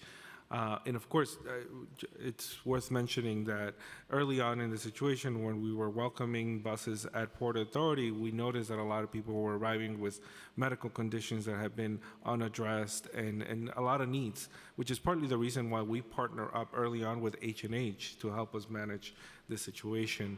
And our health and hospital system has been actively engaged in these efforts from the beginning. I hear that, and I appreciate that for what it's worth at the point of intake or the point when folks are initially arriving. But I think the experience that a lot of folks are having, being essentially evicted after 30 days, moving from place to place, you encounter many different things. You might get sick. throughout your stay here. So other than that first point of contact, I guess the charge for you all is to ensure that people are being informed of, those resources and that they can access healthcare and where specifically they should be able to access that healthcare. And I think also, the issue is language access, right? And so if they're not being told this information in the dialects that they speak, then it's not really getting to them. Thank you. Yes, absolutely. Even for long-term migrants, knowing about NYC Cares and registering for it has been a challenge. Their numbers have grown over the years, and the communications staff went over to HNA, to NYC Cares, to direct their communications efforts. And so we're looking to improve the way that we connect with migrants in this way. Okay, thanks. And do you know how many Wolof speakers the city employs? We'd have to get back to you on exact numbers. Okay, and I'd love to know the breakdown by agency as well. And then just the last question about recruiting and paying local residents with expertise in the languages and cultures. Do you do that? And if not, are you exploring ways that you might be able to leverage the skill set? We don't have a specific program, although we are piloting the Peer Navigator program, and we're learning from it, as I mentioned earlier. But it is something that we're actively exploring. We're having conversations with language access cooperatives. ACT manages a very successful one, and we're looking at all different models to increase our language capacity. Great. Thank you so much. Thanks, Chair. I just wanted to also add, as I think you were out of the room when I was speaking to the community engagement piece of our work, as well as the person that is advising the mayor on the African community. We're also taking it upon ourselves to go out to the community and speak with them about the resources that are available through different engagements. And we also talk to a lot of the community leaders as well to ensure that they are aware of the services and they're able to pass on the message. So I think that from that perspective, as the person that does that work, the commitment is very clear. I go out to the Hercs, I speak some of these dialects, and I also just want to state that it's not just going to be Wolof. We have the Fulanese, we have Susu, which is my native language. So we really are trying to support the work that is being done by Molly and by Manny by also going out there and doing more community engagement. So we'll love to work with you if you're interested in having us in your district to do that work. Absolutely, would love to partner on that. And yeah, and I was really just using Wolof as one example, but I know even just outside earlier, we had 16 or more different languages spoken. So if you want to get me statistics for, city employees who speak all West African languages, I would take that, broken down by agency. I will see what we can get. Okay, thank you so much. Thanks, chairs. It certainly seems like I think you all believe in language cooperatives and funding community members to provide the support that we can't seem to be doing in-house. So I'm looking forward to receiving and hearing the administration's full support in funding for language cooperatives coming up. So I guess I'd like to recognize Councilmember Brewer and like to call on Councilmember Caban. Thank you, and thank you, Chair Aviles. Thank you to the panel for being here. Before I ask my question, I just want to take a moment to acknowledge some of the folks that are doing this work in my neighborhood. I see Adam Abba out in the audience, who leads an organization that has been helping newly arrived North African folks, because we have a very large North African community in Astoria, and so folks are flocking to our neighborhood to find that trust and that support and that cultural competency. I want to just quickly say thank you to Malika, who is also doing that work. Thank you so much. Y'all are picking up where we as government are clearly failing, and I see the sort of genuine efforts for the administration to go out and do the right thing, but I will say that at least from hearing from the leaders in our community, my community who are doing this work, it's as though at times the administration is more of a barrier or a block to folks who have been really successfully serving newly arrived asylum seekers and neighbors in a meaningful way. And so would love just to see just some better collaboration and support for these folks there. I want to talk a little bit about sort of what the potential and the outcomes could and should be, not just short and midterm, but long term. According to the CBO, the Congressional Budget Office, the economy is set to grow by $7 trillion over the next decade than it would without the recent influx of newly arrived asylum seekers and migrants. And while that's a nationwide figure, when you look at New York City, that exact influx, that exact migration has made New York City the economic powerhouse that it has been across the country and across the world. And so seeing all of our neighbors here as the key to strengthening our economy, the key to strengthening our communities, just short and long term, I think is really, really important. And you mentioned and acknowledged that being able to find gainful employment as being a huge thing. Now, I know this program lives under ACS, but NYC Promise, right? A really incredible program, first of its kind in the nation that we have funded that gives childcare to undocumented folks. When we think about the ability for people to be able to go to job interviews, to get to work, to maintain a job, to go to appointments, social service appointments. You know, we've seen a lot in our communities of parents and caregivers with small children trying to make the little bit of money that they can on a day-to-day basis. And so I'd like to know if it's a priority of Moya, if it's a priority of y'all to internally to really push for the increase in funding for NYC Promise, because I think that that is one of the most powerful upstream investments that we could make to support some of our newly arrived neighbors. Thank you, Councilmember, for your words and your question. You're absolutely right. All immigrants have, all New Yorkers have always benefited from the arrival of immigrants to our city, and that is a fact. And I hope everyone understands that this is good for us in the long run, and we want to make sure that. I think we're also working on what you mentioned, the children selling candies in the street and migrants trying to survive in our city. And so ACS consulted with us to establish Promise NYC. We've been working closely with them. I know they have partnered with DSS and other agencies to look closely at what can be done with this issue in a way that also recognizes what people are facing and not be punitive. And we've had conversations with the Ecuadorian Council, for instance, that have highlighted this issue as having been a flashpoint in other countries where they literally went and took children away, and we do not want to get to that point because we recognize. But the current allocation just obviously is not scaled to the size of the need. We're a long ways from that. I think at its current funding, we're able to fund childcare for about 660 families, right, under that program. And so, you know, my question is as we are in just the like heart of the budget process, how much of a priority is that investment in what we should see in the executive budget?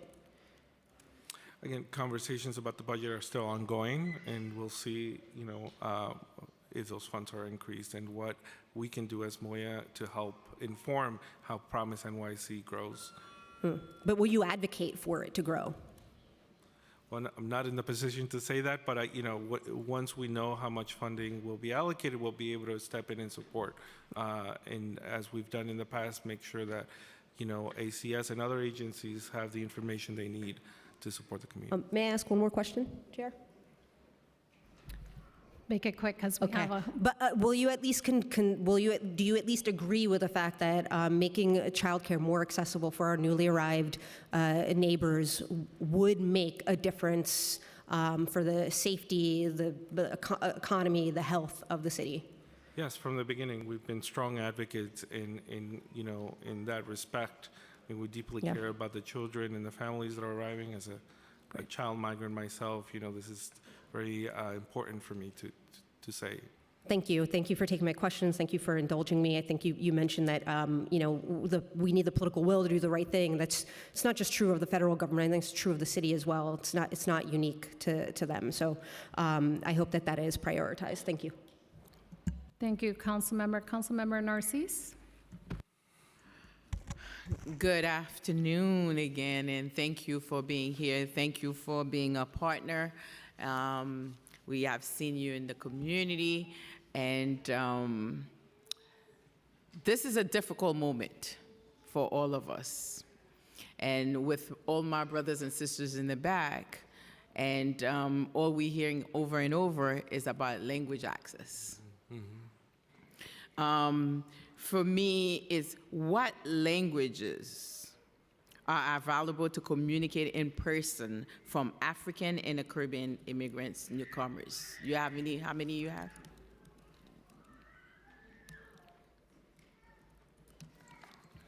Chair Narcisse, just to clarify, at the arrival center, or? Yeah. What languages are available right now to communicate that you know of, that you're providing in person for African and Caribbean immigrant newcomers? Probably with your organization. What language, how many languages that we have? What languages are they? So the languages that that are the primary preferred languages of people in care is, and this is not necessarily indicative of the newly arrived migrants in New York City, this is just the amount of folks in our shelter system. So the first primary language is Spanish. 76% of the people in our care speak that. Then French, 9%. Wolof is 3%. English is 3%. Russian is 2%. Arabic is 2%, and Fulani is 1%, and Chinese is 1%. Okay. One of the things that I'm hearing quite often is the organization that providing the services. How those contracts are going? Because the small orgs, from my understanding, is having a tough time. You know, they want to provide the services, but how are you doing with those contracts? Are they signed? Are they rolling for the services to continue? With the asylum seeker specific contracts? Yeah, the new initiative that we start to provide the services. Okay. The contracts are being signed, because some of them saying that they're providing services, but yet there is no flow of anything going. For the Asylum Seeker Legal Assistance Network, many of those contracts were already existing Action NYC contracts that were expanded to incorporate additional funding, which is in place. Some of our other contracts, such as under the Haitian Response Initiative, see a little bit longer of a delay because they're managed in a different structure. But we're actively working to get those finalized, and we're actively collecting invoices to pay under those. Please do so, because if they provide the services and they're not getting the finance, the services, you know that it's going to be limited, right? How many Haitian immigrants have received case management and social services through the Moya Haitian Response Initiative? How many were through direct services, and how many were through referrals? Thank you, Council Member. For the life of the program, from fiscal year 22 to December 31st, 2023, so half of fiscal 24, 3,969 people received case management services and social services under the Haitian Response Initiative. In-house services provided directly by the CBOs funded from that program were provided in 7,413 instances, and external service referrals were provided in 9,974 instances. And those numbers are higher than the total number of people getting the initial screening, because most of the times people need more than one service. How many Haitian immigrants received assistance for the last fiscal year?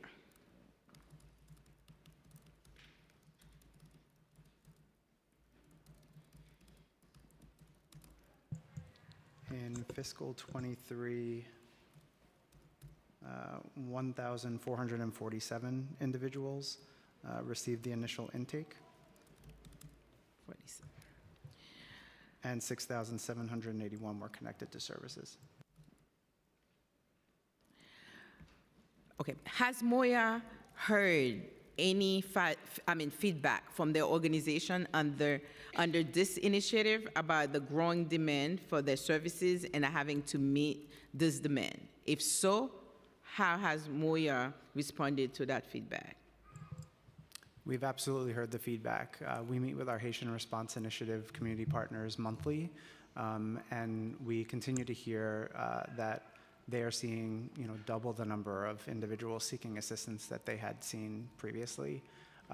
These are made up of some folks who have come through the CHNV program through a sponsor. It's a federal program established by the Biden administration, and others that are arriving through the U.S. Southwest border, as many other migrants are.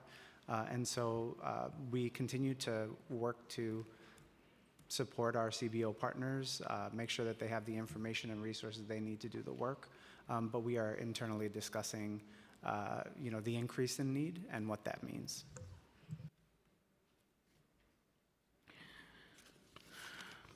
One of the things I want to highlight, I think the speaker spoke about it, and what are we doing in terms of to push federal and state to make sure, because we have a bunch of bodies that they're ready, they're willing to work. So the workshop, I'm hearing again, they're not being done in the languages that make it easy, whatever that we're providing, coming back again, language access. So we have to be mindful of the people that we're serving, that willing and ready, because when I'm looking at a bunch of young body, in New York City, we need people to work. We don't want, and they said it in their own way, that they don't come here to wait for handouts, right? So what are we doing to push, continue pushing? I want to reiterate that again, to push, and we hear about TPS, we hear about the workforce training, we hear about the language access, and they want their paper, of course, to work, and TPS come with that as well. So I want to say thank you for that. And, we've been joined by CM Brewer. 1 second, I will get to your question. How much funding is going to language access programs from your end? And how much funding is for in-person interpretation? And how much funding is going to telephonic interpretation services? I'll let Tom answer that question. He has the data in front of him.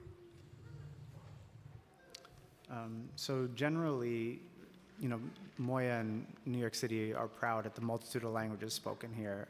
It really is amazing, and it's an incredibly enriching fact, and one of the reasons why I love being a New Yorker. So Moya has a small budget for language access. Mm-hmm. Each agency has their own. And What you have? Yeah, and Moya helps to advise. In fiscal year 25, Moya will oversee approximately $534,000 in language access funds. This is broken up in a few different buckets. In-person interpretation, about $100,000 from the Moya budget, and there is an additional amount from the Office of Asylum Seeker Operations funded by the state, which is used at the Asylum Application Help Center. In telephonic interpretation, $181,381 from the Moya budget, and an additional $286,566 from the OWASO budget, again, only being used at the Help Center. And then finally, there is some funding for document translation that is used to support other mayoral offices and other translation needs for community efforts. For asylum seekers that receive telephonic interpretation, are there additional checks to ensure that the information on their application, if they're doing a process, is accurate? Do you have any follow-up to make sure? Yeah, we have, at least in our Asylum Application Help Center, our process is pretty rigorous, and there's many different layers of control on the application. There's a supervisor and someone else who actually looks at the applications and makes sure that they're okay before they're sent on and filed. The reason I asked that question, because I'm hearing the Black migrants, their papers for asylum seekers rejected more more often than the others? So that's the reason I'm asking that question. Because what happened, the translation is not being done properly. So by the time they get a second layer person to translate, they're not saying the same thing. There is no continuity in what they're saying. And we're happy to look into that at our sites. We have a pretty good relationship with DOJ and others who are processing our applications. Obviously, people haven't gotten asylum yet, but at least getting them to the point where they can get to the next process of getting work permits, we've had a pretty good success rate. Almost done. But we're happy to look into any concerns that people have. Thank you. We were informed that management of HERC is shifting from H&H to OASO.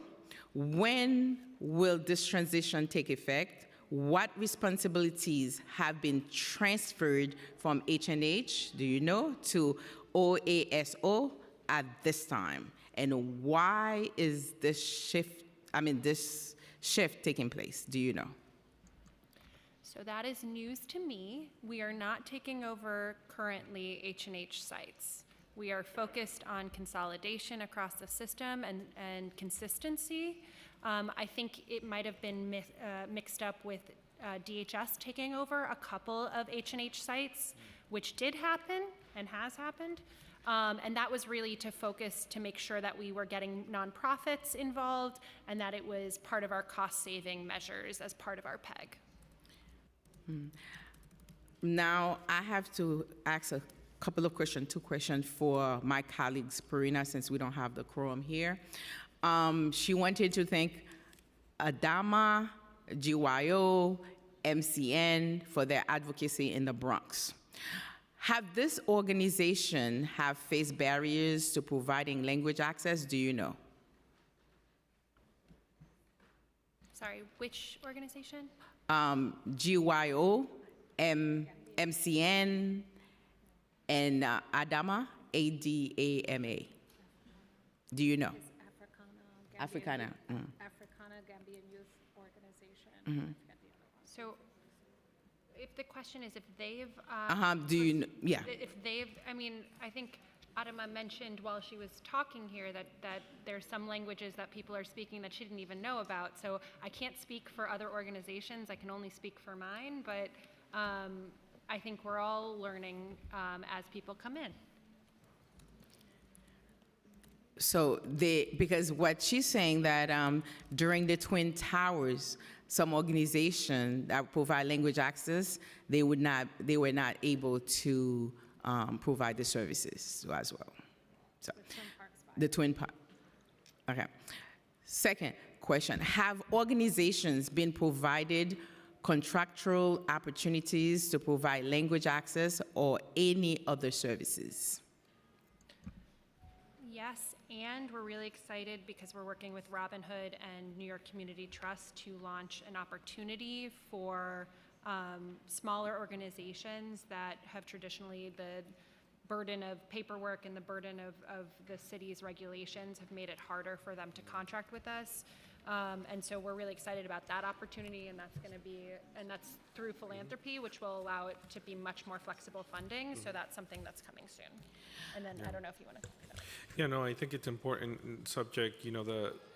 I think becoming a vendor with the city is quite onerous, as we mentioned before. So, supporting organizations or groups that intend to become vendors is important. We're working closely with the Mayor's Office of Contracts to do that, for folks to sign up to Passport and get everything in order so that they can be able to do that. So our work with philanthropy is very critical because they're able to support organizations that want to establish that. Also important to mention here, and this is something that we look at very closely at Moya, that not everyone can become an interpreter or a translator just because you speak the language. They have to go through some type of training, which is why ACT's worker cooperative model is quite interesting, and others who are trying to do this as well. Partnering with institutions that can provide that added training and certification is important, but that all takes time. So we're trying to figure out how the different models out there that we work with. to get to a point where we can scale this to serve the tens of thousands of people that have arrived. But in the meantime, my team has been deployed a number of times, again, as I mentioned earlier, to different sites across the system and also to organizations, most recently to Africana, to add some more capacity and add some support. But again, the issue is scaling, right, which is why we continue to rely on contractors. Thank you. Et mes frères et sœurs africains, merci pour venir ici aujourd'hui. Ça fait vraiment une différence pour nous tous ici qui est noirs et qui travaillent ici beaucoup. So, merci bien et continue. So, but before we turn it over to Councilmember Brewer, I just want to make sure I heard this correctly. So, Owasso and Moya's language access budget combined is $534,000. So we've said many times we don't really have a budget. We only have our staff budget. Okay, so it's the staff line. It's also contracts through each agencies. Each of the agencies have their own contracts for language access. Yeah, we stepped in to support with our language access contracts and have been working closely with OASO to provide, the ability to. So is Moya looking at the city's capacity? So like, does Moya know what our city's contract is with Language Line that we've heard over and over again does not work and does not serve our purpose? Do we know what the scale of that contract is? And do we know how many city agencies are actually using that as their primary source of interpretation? So currently, our major Language Line city master contract, I don't want to lose anyone because this is the procurement stuff is all over there, quite complex. So that was being held by DCAS. That has expired, and that would be traditionally what these different offices would tap into.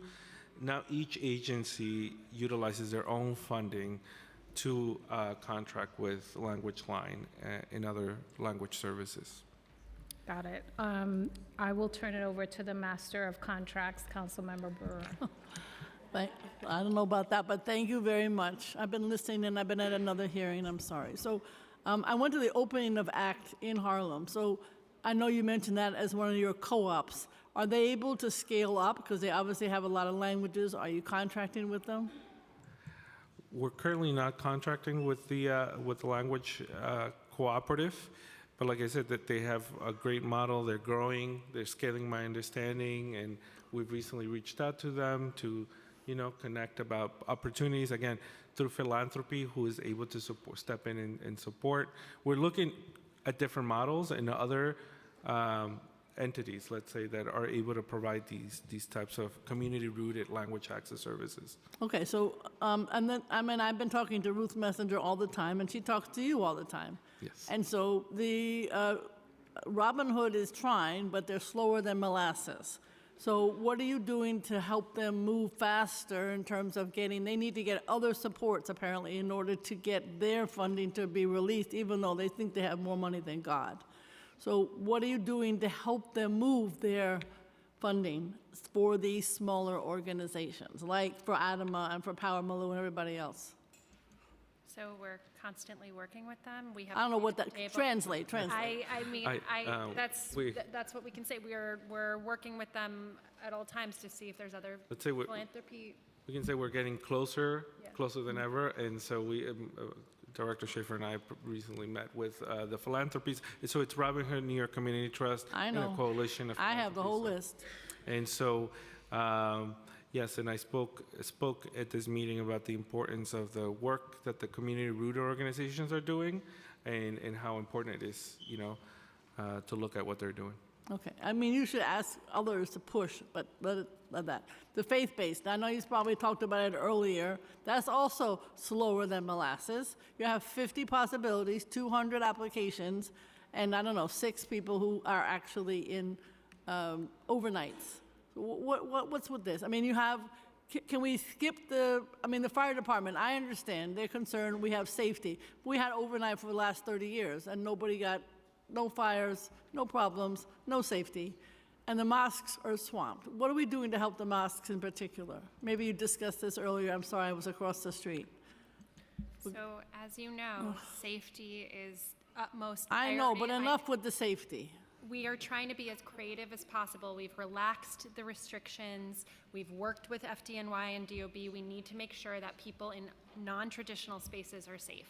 That is the bottom line. So we're working as creatively as possible. If you have ideas on where you want us to focus our creative efforts, we're happy to look into that. But that's sort of why it's moving so slowly, is because it is under a regulatory screen. Okay, and while you're talking about that, don't close main chance. I understand that's DSS, that's not you, but that would help to alleviate some of these problems, because there are a lot of African immigrants who are using main chance, $3.7 million. Please do not close it. Is somebody in touch with the best chief in the whole city, Chief Obi, who's head of training, who speaks all the dialects? Chief Obi, first woman, African woman to be a chief in the city of New York. She speaks all the dialects, every single one of them. Are you in touch with her? I'm not, but she sounds very impressive. Can you introduce us? I will. Thank you. She works for the New York City Police Department, by the way. And she's head of training, sort of a high job. I'll be glad to introduce you. Thank you. And then just finally, the question of how you are supporting people getting jobs. I know that this has been discussed endlessly, but I guess my feeling, like everybody else, we have lost 500,000 New Yorkers. If we work hard with the individuals that you are supporting, we could have another 500,000, and that helps us with our population. I assume you're not checking where people are going. I happen to know the family community better. Nobody has any idea if they're going to Idaho, Texas, Queens, or Newark. It's the same situation for the singles in the African community. You have no idea where they're going. So we only know if someone tells us where they're going, but ultimately, just like any New Yorker who leaves the traditional homeless shelter system, we don't track where people are going when they join community.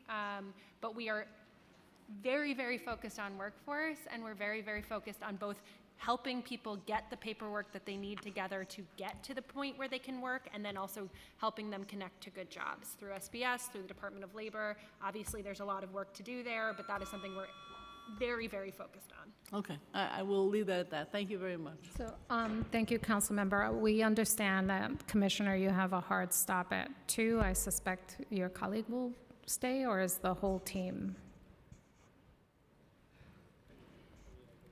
I know you have to go. I've received all the text messages. And I want to, Thank you. I know you have to go. We have Councilmember Rita Joseph. I just want to ask one quick question before you go. How do each of you address equity in this work? And we're seeing disparities, the same disparities this country sees over and over and over and over again. So how are we not mimicking the same systemic racism embedded in our policies? How do you, as the two of the agencies, address these issues? And also, how are you pushing other agencies to do it? I know you are advisory. That's an important question. Thank you for asking it. I think, I always stress the importance at Moya and colleagues in other offices and agencies of being community rooted, despite sometimes, meeting with advocates and hearing a lot from them, let's say. We need to continue to stay in conversation with them, visiting their spaces, neighborhoods, engaging in these conversations to learn and understand what are the challenges. And they're always evolving and figuring out how to be as flexible and nimble as possible, given all the constraints we face here in city government, whether it's regulation or budgetary.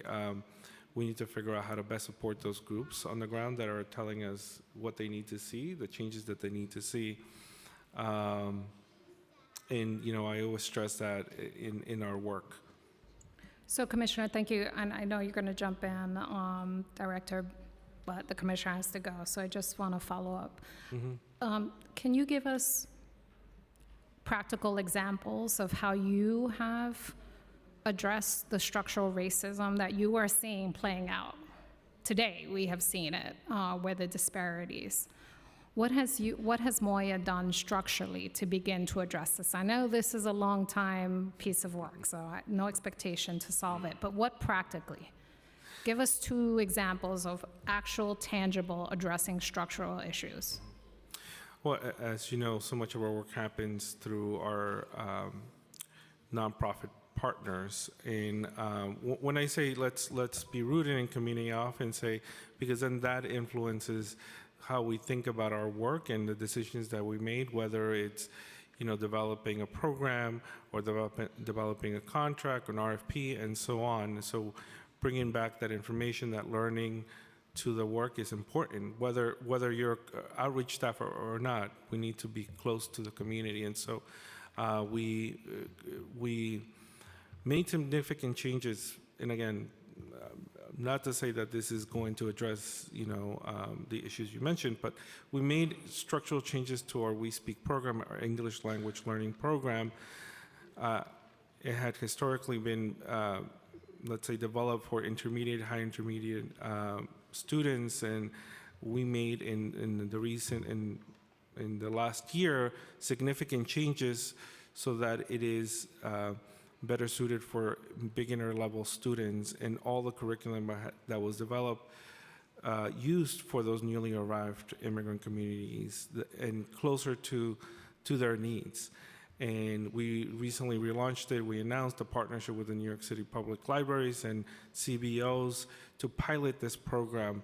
Again, this was significant because We Speak is an Emmy Award-winning program. Looks great, but I didn't think, and others didn't think it was meeting the challenges. Commissioner, has that shift impacted Black migrants? Has it positively impacted Black migrants? We just rolled it out. Do we have any evidence of that? We just rolled it out. We're contracted. For this reason, we've contracted with CBOs and the New York City Public Library systems so that these programs or these classes can be executed across New York City, especially in highly dense immigrant communities. We're looking to study the impact of this pilot program and hopefully continue it and really understand what this is going to do for the community. Thank you, Commissioner. I know that was a long answer, but this no, is we're what going to keep hammering at this. We want to see practically what is actually being done to address structural racism, because we are seeing the disparities perpetuate across the board. And we keep hearing it's hard, it's complex, we're trying, we don't have enough. And I appreciate those efforts, without question, 100% to the whole team. But we are here to hold standard of dignity for everyone regardless, and we are still seeing anti-Blackness permeate. And so we're gonna keep pushing this until we see everyone receive full dignity, no matter not. And I know you're partners in this work. I'd like to recognize Councilmember Joseph. Councilmember? I was waiting. Thank you. Good afternoon. I have a couple of questions around TPS. For example, Cameroon, Ethiopia, Somalia, South Sudan, and Sudan.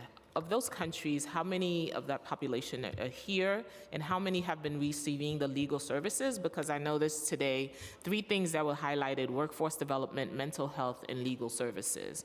How are you supporting the African communities that are qualified for TPS with support in getting their work permit, and especially having 30-day shelter rules in place? How is that impacting them in getting their paperwork on time? So we have people from 45 different African countries in our shelter system right now. The majority of those folks are not from the countries that you mentioned. The majority of folks from African countries are Senegal, Mauritania, Guinea, and those are our top 3. When our legal clinic is available to everyone in our shelter system, depending on capacity. So we are appointment-based, right?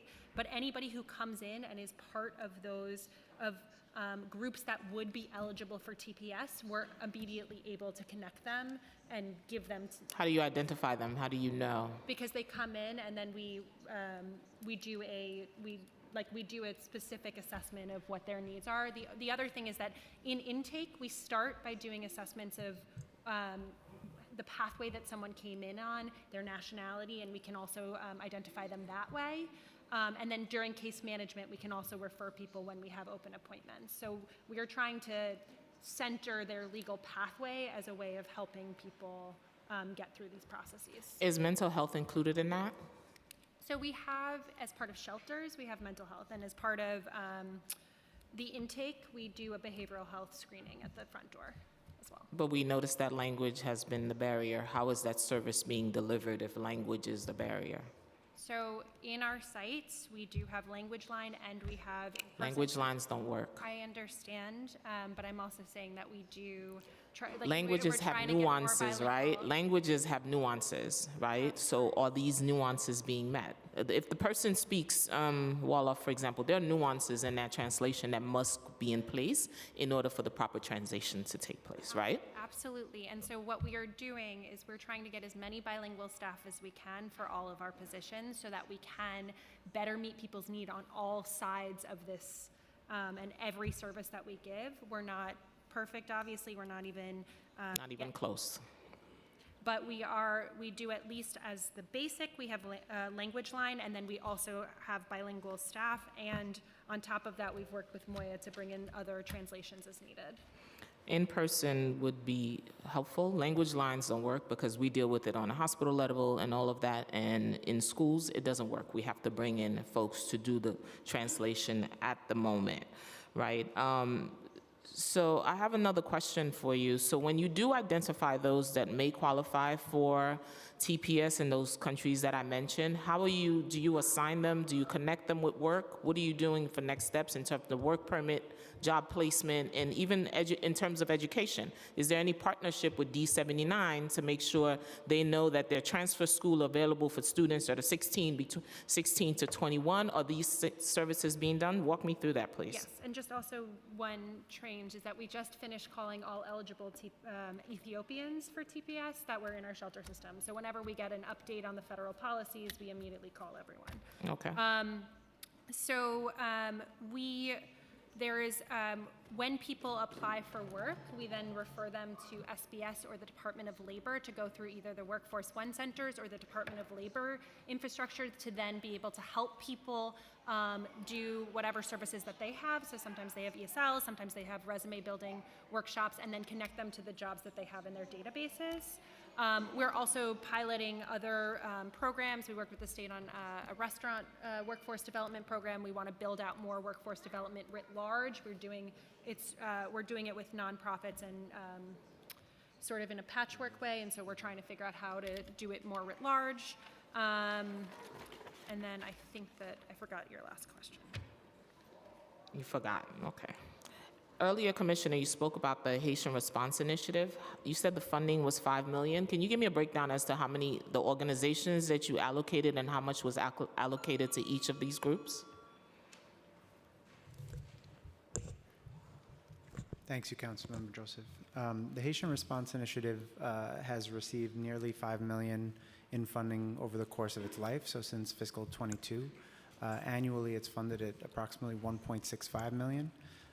That breaks down to $100,000 for each of the 7 community-based organizations. Can you name them for me? Of course.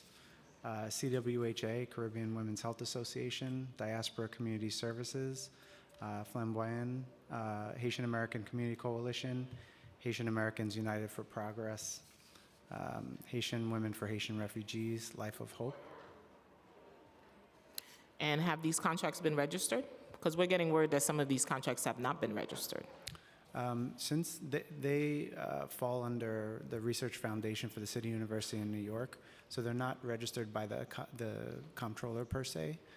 However, we are proceeding with the finalization and payout of those contracts. And what is the timeline for that?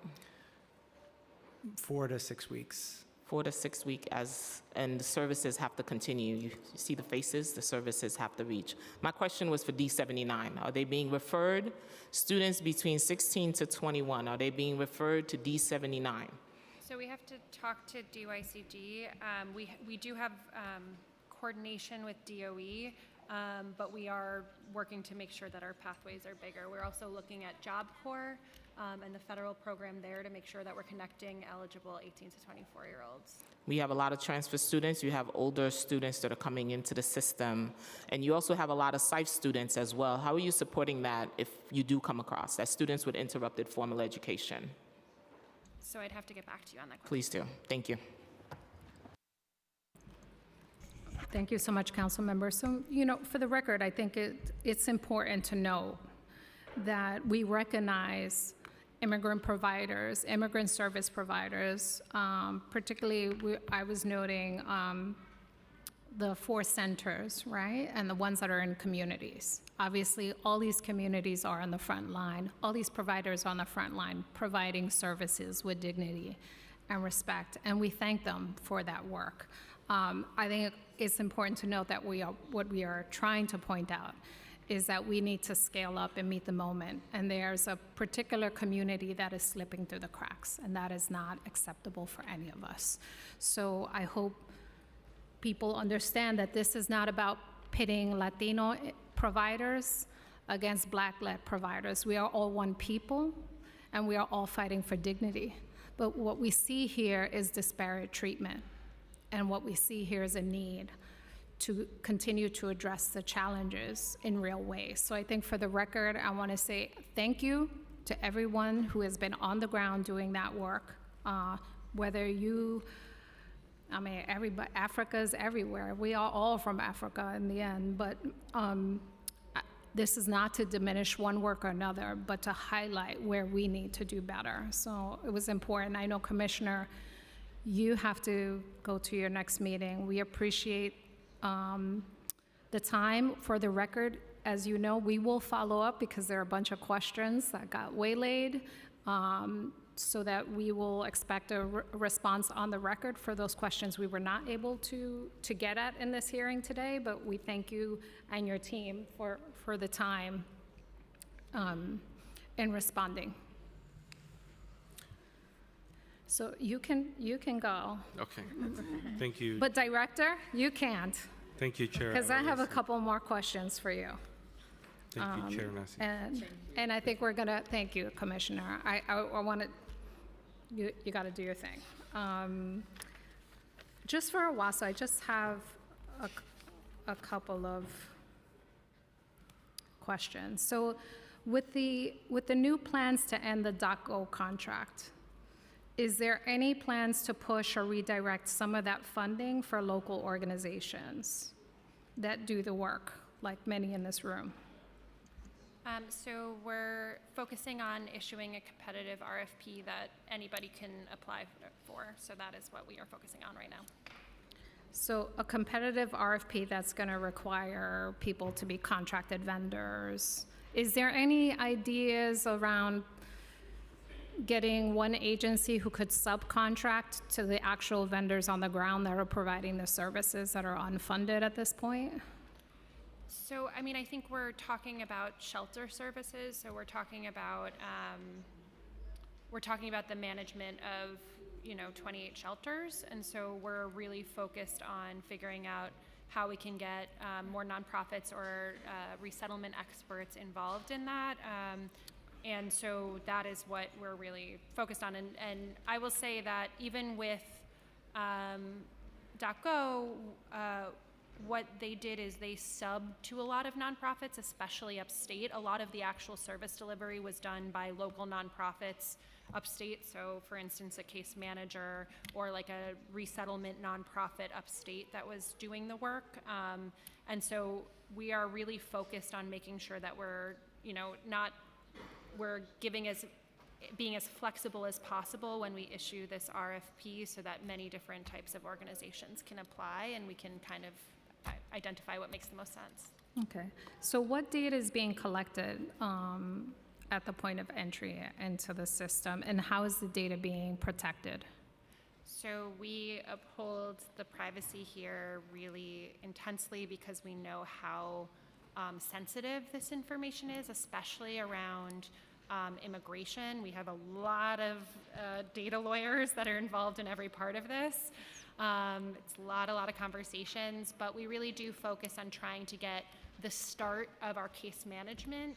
So very basic information that will help us understand and identify a pathway. So we really focus on how did you get here? So we have a better sense of people's journeys. What country are you from? What's your primary language? What are your very basic needs? And sort of where, so that we can start identifying what we need to do to move forward with you. And so does OWASO have a breakdown of how many asylum applications have been filed by country of origin? We have to get back to you on that. Okay. And in terms of what legal screenings, referrals, and culturally competent legal services are available to Black, LGBTQIA, and immigrant New Yorkers at the Asylum Application Help Center? So at the Asylum Application Help Center, we really focus on asylum, TPS, work permits, and a small pilot of SIDGE. And we give that to anybody who wants it, like who needs it.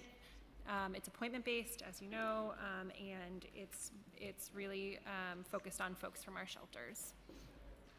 And so how is OWASO ensuring that this community of asylum seekers are putting forth the strongest possible claims?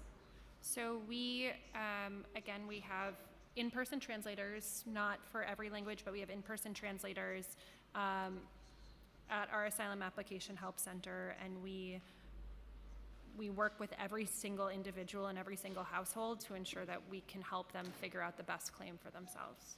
And we do a screening beforehand, so maybe asylum doesn't make sense for a specific household or an individual, and we make sure that asylum is the path that they want to go down before we even start that process.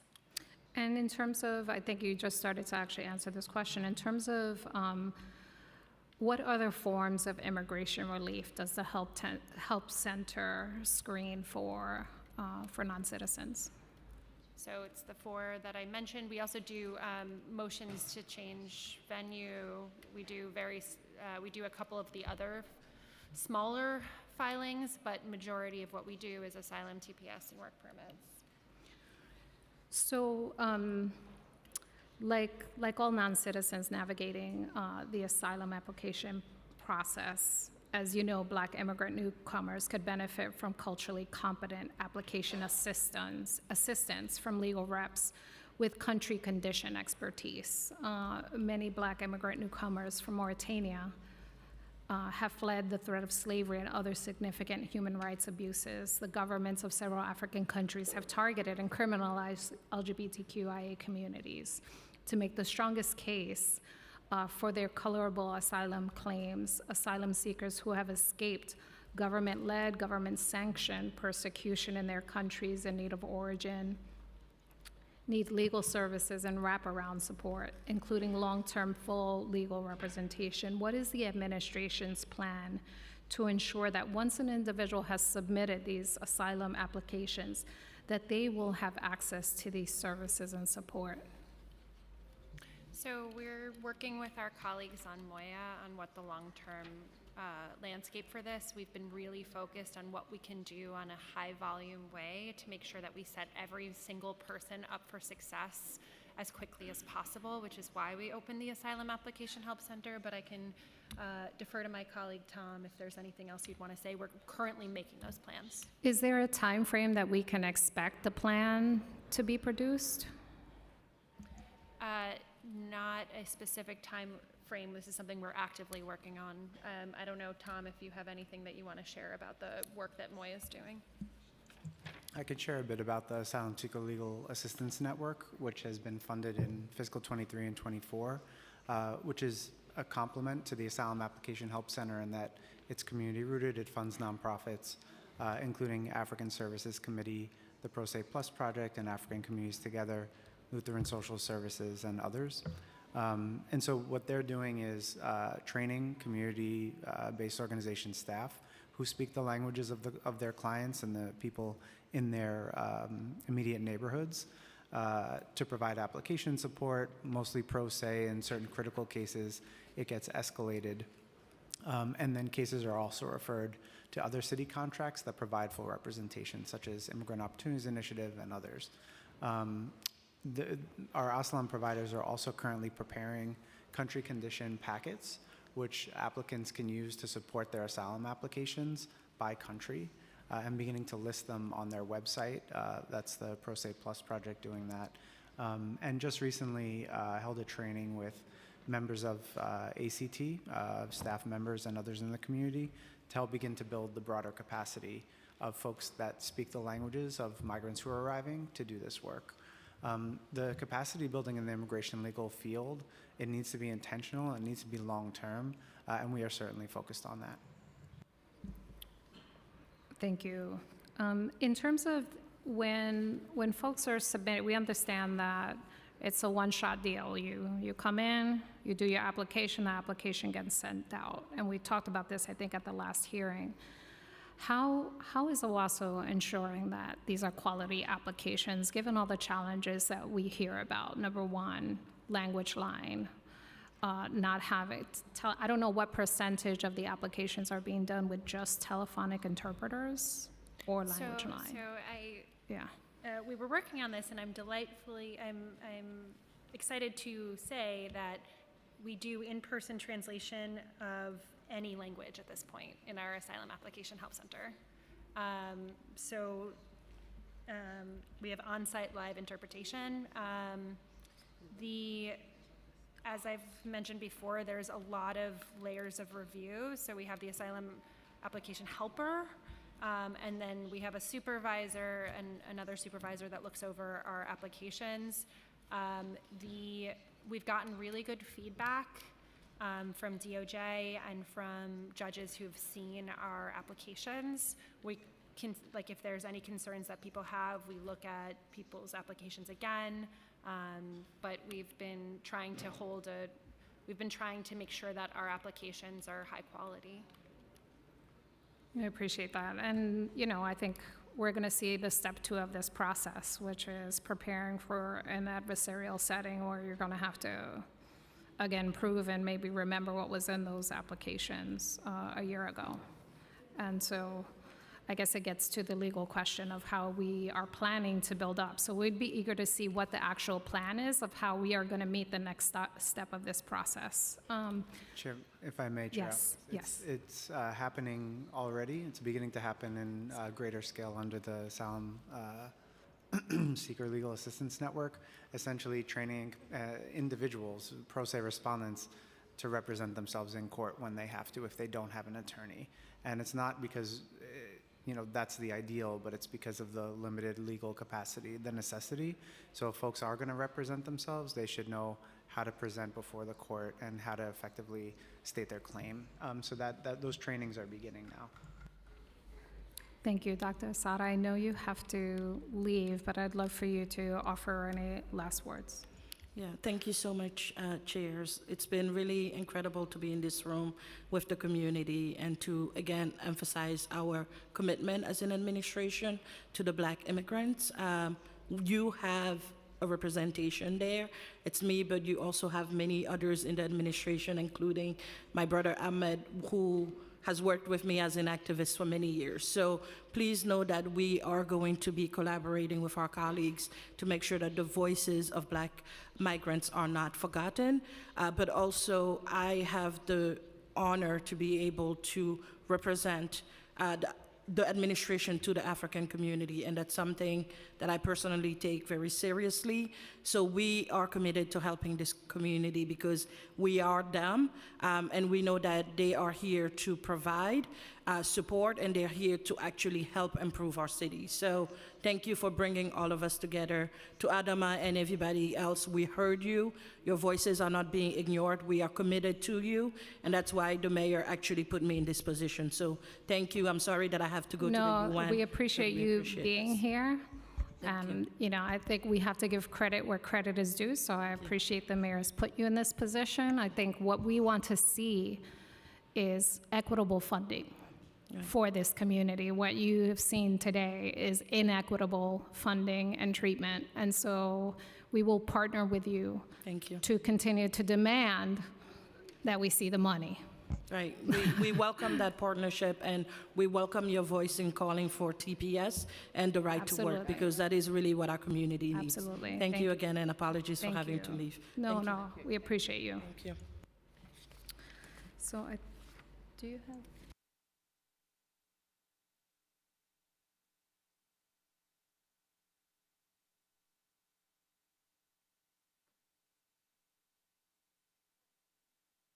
One more question, and then we're going to go to public testimony. This is about food, huge issue.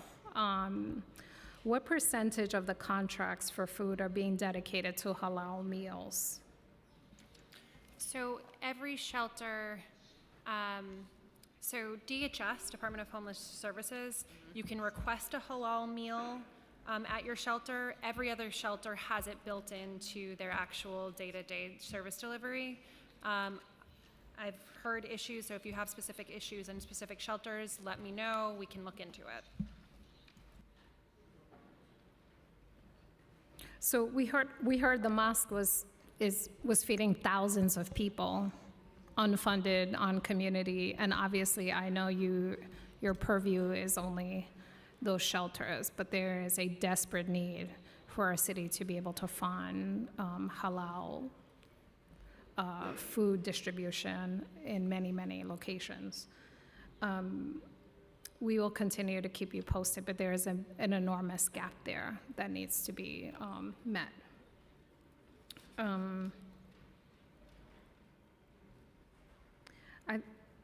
I keep saying the last question. In terms of, you've heard that congregate settings are inconsistent with faith practices of many Black immigrant newcomers. What are the administration's plans to accommodate these different faith practices within the shelter system? So we've had to open 222 sites in the last 2 years and service more than 190,000 migrants. I will say that we have really tried to make sure that we have prayer rooms, that we're bringing in faith leaders, especially we had some events at Randall's last week, or not last week, 2 weeks ago, with an imam to make sure that people have access to faith. And we're really trying to make sure that people have access to bins to clean their feet and hands. So we're really trying to incorporate the practices of individuals into the actual shelters. As I'm hearing this, are you trying to connect the folks that you're serving to the community organization that providing workshop services as well? Like elected official too, because city council is you have 51 council members. Are you connecting them for some basic, needs that they may have? You are providing those kind of information. So we are trying to build out networks for each shelter. If you have specific groups that you think we should connect to for specific shelters, we're happy to do it. I will say that a lot of the times there's a capacity issue with local nonprofits, so we have been trying to be very deliberate about the kinds of resources in the community that we direct people to. Thank you.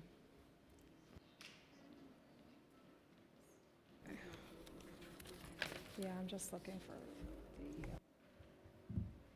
For me, I make it personal. I go to the shelter myself, because people in needs, people just arrived. They just want their foot on the ground.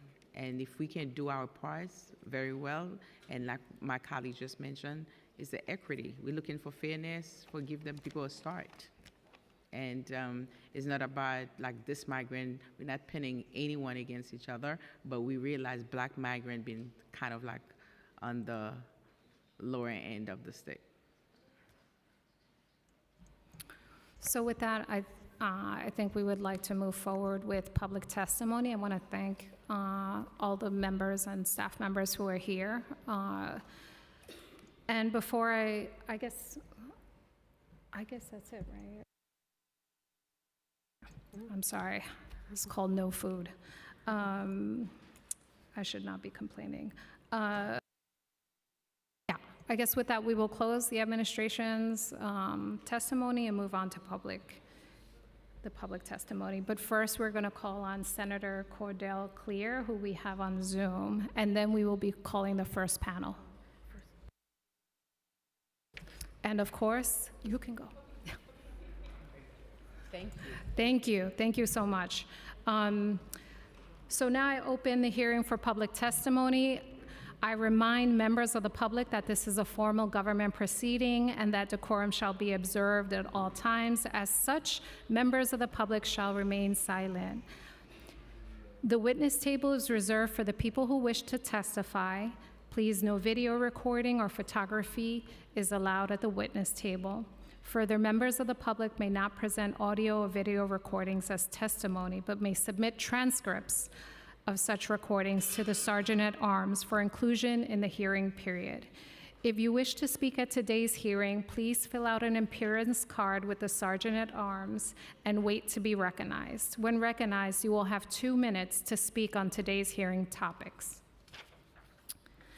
If you have a written statement or additional written testimony you wish to submit for the record, please provide a copy of that testimony to the Sergeant at Arms. You may also email written testimony to testimony@council.nyc.gov within 72 hours of this hearing. Audio and video recordings will not be accepted. And with that, we'd like to turn it over to Senator Clear.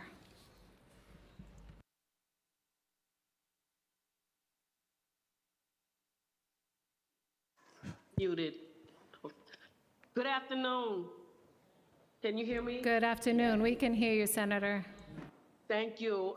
Good afternoon. I'm New York State Senator Cordell Clear, proudly representing the communities of Harlem, West Harlem, a large portion of East Harlem, El Barrio, a small portion of Washington Heights and the Upper West Side. And I just want to thank Chair Aviles and the members of the New York City Council Committee on Immigration. I commend you for addressing the incredibly important issue of the experiences of Black migrants in New York City. It's been well over 2 years now that we've been addressing the influx of West African migrants in Harlem, which has largely been an invisible crisis. We have encountered primarily young men from West African countries who have different food, different dialects, different languages, different religious and cultural needs other than some other migrant populations in the district. In my district, I have dozens, hundreds of African migrants who are eager to work and learn. We've held numerous community events, coat drives, and giveaways, distributed toy supplies, even taken multiple community surveys, as well as the all-important task of feeding thousands and connecting them to groups and organizations who can help them support all aspects of daily living. As it specifically relates to introductions 84, 85, 739, and Resolution 340, I am in complete support. Surveys are an invaluable tool and one that my office has used to better understand the needs of African migrants, and certainly based upon the over 700 surveys we have collected, a focus on economic, workforce, health, and mental health needs is incredibly important. In our first community survey of over 300 individuals, we learned the following. The average age of our respondents was 28 years old. They were almost 88% male. The great majority identified their country of origin as Guinea or Senegal. Time's expired. 77% of the respondents spoke French as a primary language, and 53% spoke Wolof or Pulaar as their secondary language.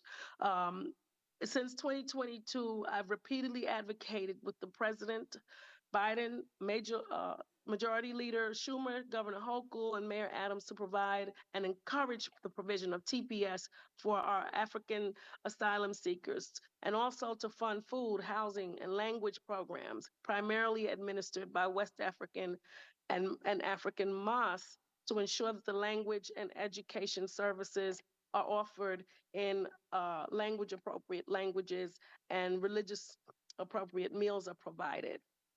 In fact, in February, we brought hundreds of asylum seekers to Albany during caucus weekend to plead our case for more funding in the state budget. I assure you I'm your partner in working tirelessly to drive those funds to our mosques. One of the greatest problems, the city has a program where our mosques, who are sleeping individuals because they have no place else to sleep, are trying to qualify for the funds that are available to help them with that. However, many of them can't get past the building code issues. And I have been speaking to Moya and the mayor's office about making sure that our mosques can get those code violations taken care of so that they can provide the space for our migrants to shelter. And I continue to seek money on all levels, city, state, and federal. I believe today's hearing can only help our shared cause as we continue to fight for equity and fairness for Black migrants in New York City. I appreciate all the efforts, all the testimony that I've been able to listen to from all of the advocates and all the work that's being done. Please consider me a partner in all your efforts moving forward. Thank you. Thank you so much, Senator. And now we will move to the first in-person panel. Amaha Kasa, Abdul Gadiri, Fatuma Omata. I'm so sorry. I hope your ancestors forgive me. Diallo, Maimuna Die,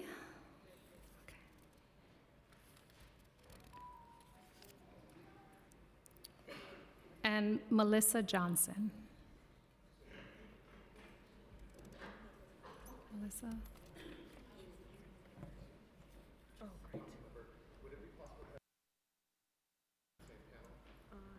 Okay, so we will have, Melissa, we'll have you join in the next panel.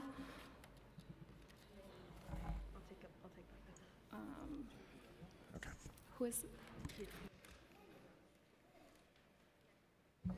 Yeah, next. Yes, please join this panel. Thank you.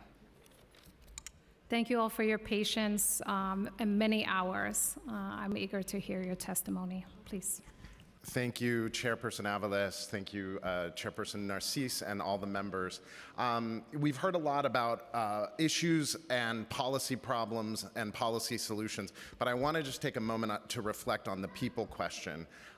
This morning, 2,000 to 3,000 predominantly West African Black migrants came to City Hall seeking what every person in this city, in this country, in the world is seeking, an opportunity, freedom, safety, housing, a job, a dignified job, and just the opportunity, a fair share of public services without discrimination. I want to thank you for creating the platform, Council Member. I want to thank you particularly for coming outside to address people. If we can't bring people into City Hall, we need to bring City Hall out to address the people. I'm going to speak to just a part of the challenges that our fellow Black migrant organizations laid out. I really want to recognize the other organizations that made today happen. Particularly want to recognize Adama Ba and Africana, also our sister Sadie Sarr, Dr. Sadie Sarr with ABISA, and Patrice Lawrence with the Undocu Black Network. And I want to say you've heard our name a few times and how we're getting some funding from Action NYC, from Immigrant Navigator Network, and others. What that adds up to is about a 3-person service delivery team and a 3-person legal team, which is less than the size of a department in many of the larger providers. Nonetheless, we have something like 300 people walk through our door on a monthly basis and have registered over 10,200 individual contacts, not counting necessarily family members, of West Africans since the arrival of Shall I conclude?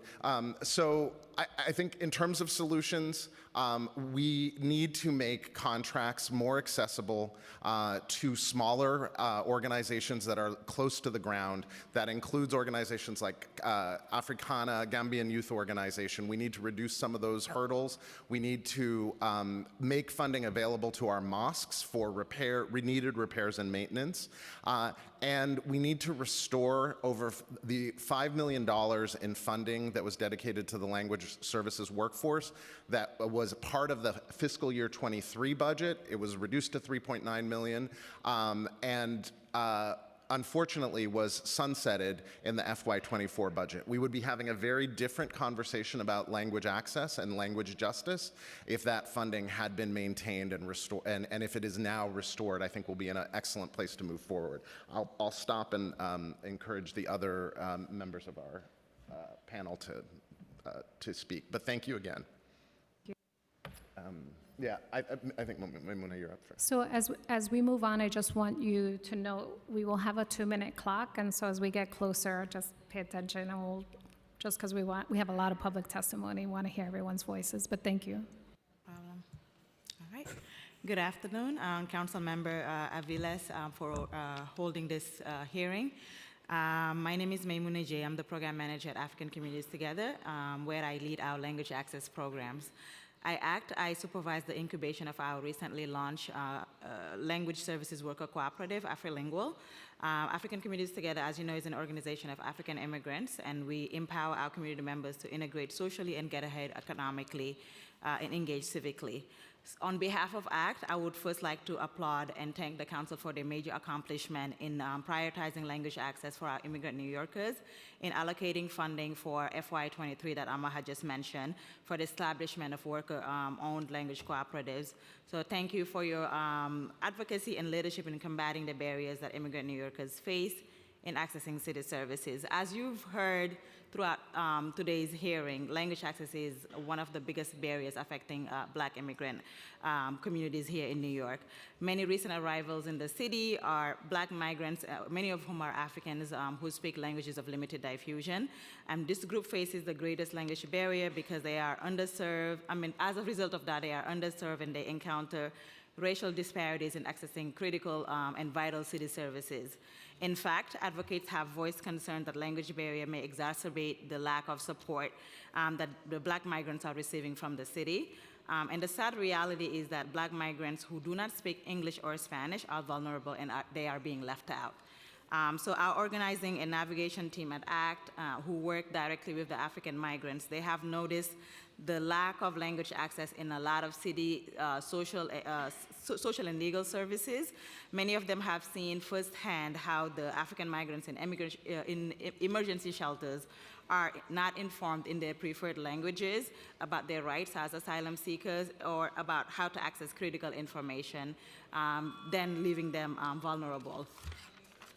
African Communities Together incubated our co-op in 2023, in August 2023, and the co-op has participated in providing language translation and interpretation services in French and many African languages, helping many of our community members who are in need of services to access services in their own languages. And we want that funding to be reallocated again for our community to continue the work that we've been doing.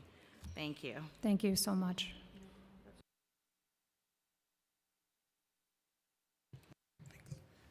Good morning, Council. My name is Nek Akpar, and I'm the Black Immigrants Initiatives Fellow with Immigrant ARC, as well as a practicing asylum attorney at Immigration Law and Justice New York. Immigrant ARC is a coalition of over 80 member organizations that provides legal services throughout the state of New York, and our mission is to increase access to justice and access to legal counsel for immigrant New Yorkers by mobilizing the New York's legal service providers. And as you've heard and will continue to hear throughout testimony given today, there is an overwhelming need for greater access to legal resources and representations for the incoming Black migrants in New York City, and there is a lack of adequate language access for Black migrant languages, such as interpreters and translators for legal services, amongst many other issues.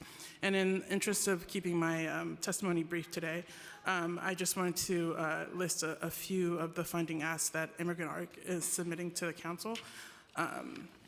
Immigrant ARC is urging that the city fund long-term immigration legal services and supports the council's call for the mayor to restore the funding cuts and allocate an additional $50 million for immigration legal services, which includes investing $58 million for immigration legal services, investing an additional $50 million to support emergency immigration legal services, and lastly, at the moment, Immigrant ARC, in conjunction with the Language Justice Coalition, comprised of ACT, NYIC, MASA, and Asian American Federation, we're currently designing a pilot program to institute an interpreter bank that would be housed by IARC, which would allow legal service providers currently within IARC's member organizations to access Black immigrant languages amongst other languages to enable a more extensive and comprehensive representation of clients. And we ask that the city commit to funding this initiative in the amount of $2 million. Thank you. Thank you. Je m'appelle Diallo Abdul Gadiri, je viens de la Guinée-Conakry. Je ne comprends pas l'anglais, donc je m'exprime en français. Chairperson, do you want us to translate or do you want? Okay. Maimouna? Oh, no, okay. Oh, she's. Okay. Non, essayez, c'est pour lui. Si vous voulez. Allez-y. Je reprends? Non, oui, j'interprète chaque 2 ou 3 phrases. Okay. J'interprète en anglais. Je m'appelle Diallo Abdul Gadiri, je viens de la Guinée-Conakry. My name is Abdul Gadiri Diallo. Abdul Gadidi. I come from Guinea-Conakry. Yeah. Je suis venu ici pour des raisons de politique. I'm here for political reasons. J'ai été séquestré chez moi, raison pour laquelle je me retrouve ici aux États-Unis. I was a prisoner in my country, and that's why I fled here. Et arrivé à New York City, on rencontre beaucoup de difficultés. And I've had a lot of difficulties since arriving in New York City. On a les difficultés de logement. I have had difficulty in finding lodging. Les difficultés de la santé. I've had health problems. Et les difficultés pour les avocats. And I've had a terrible time finding legal representation. On a choisi ici, on ne vient pas pour vivre le rêve américain, c'est parce que c'est l'insécurité et l'instabilité politique chez nous.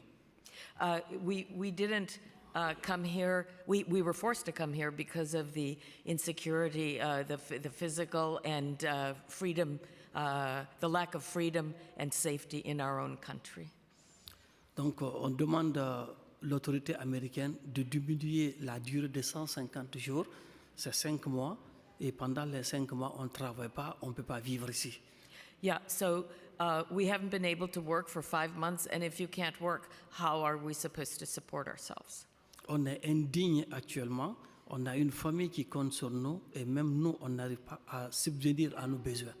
It's very humiliating because it's not just us who suffers, but we are unable to care for our families, and that's heartbreaking.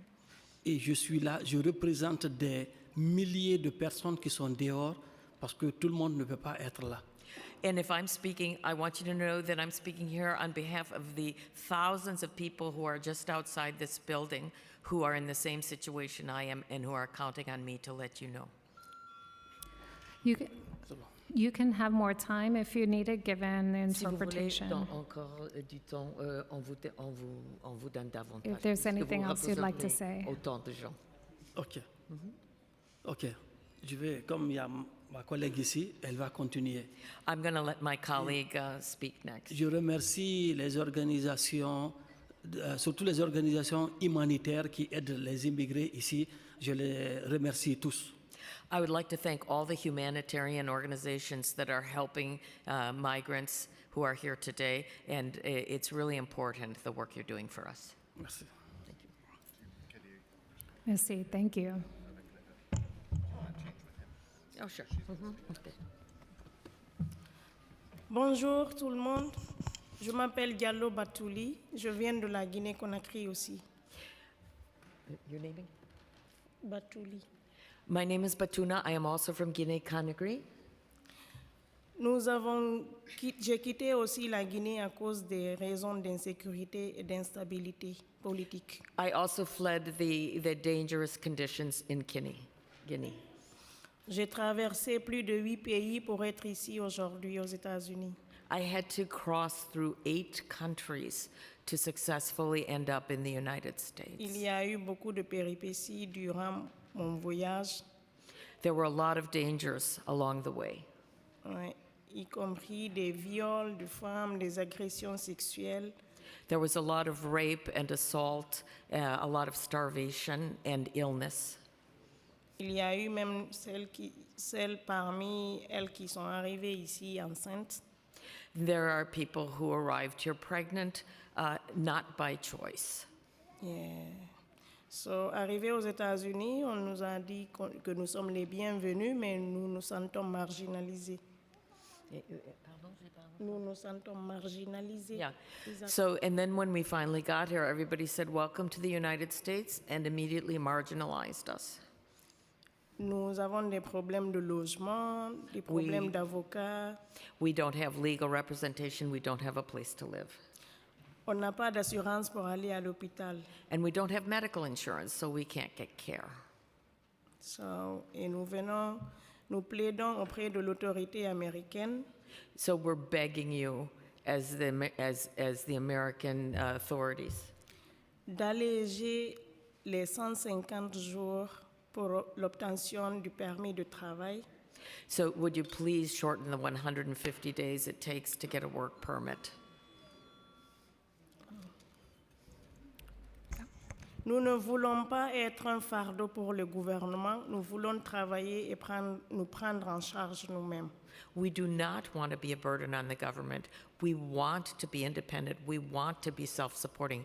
Please help us achieve that goal. Sur ce, nous pouvons même contribuer à l'économie du pays. We would love to contribute to your country's economy. Je vous remercie. Thank you very much. Thank you. Thank you so much. I guess 2 things. We will fight for TPS. Unfortunately, we don't control that at the city level. Yeah. Malheureusement, c'est difficile à contrôler le TPS au niveau municipal, mais on va faire de son mieux pour convaincre le gouvernement fédéral à vous aider. D'accord. Merci beaucoup. But you mentioned other ways that our city should be stepping in to meet the needs. And so our intention is to continue to meet those needs with dignity. Mais notre intention, c'est de répondre à vos besoins avec dignité. D'accord. Thank you all. Thank you all for your testimony, and thank you for the work you do on a daily basis. Merci à vous.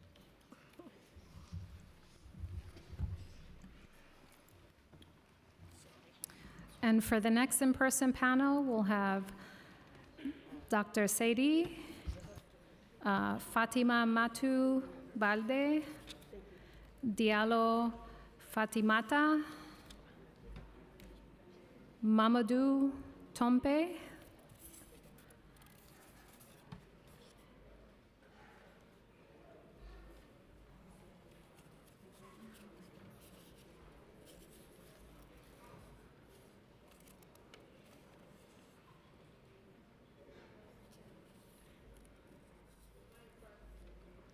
let's see.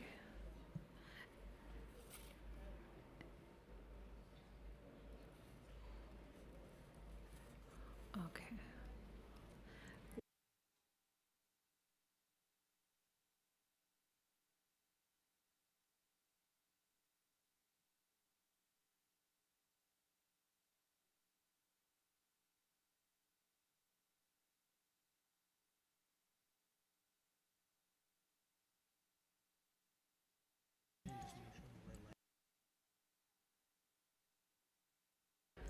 I just want to remind everyone, if you have not filled out a witness slip and you would like to provide public testimony, please do that. It's one of these, the Sergeant of Arms will collect it.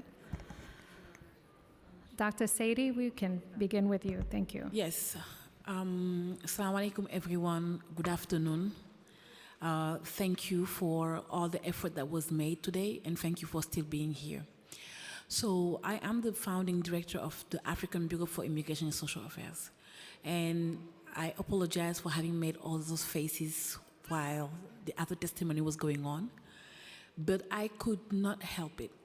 So Amaha just said it. When we started in 2019, having houses of worship hosting migrants, their collaborative actually provided language access on site because we were triaging people on a daily basis.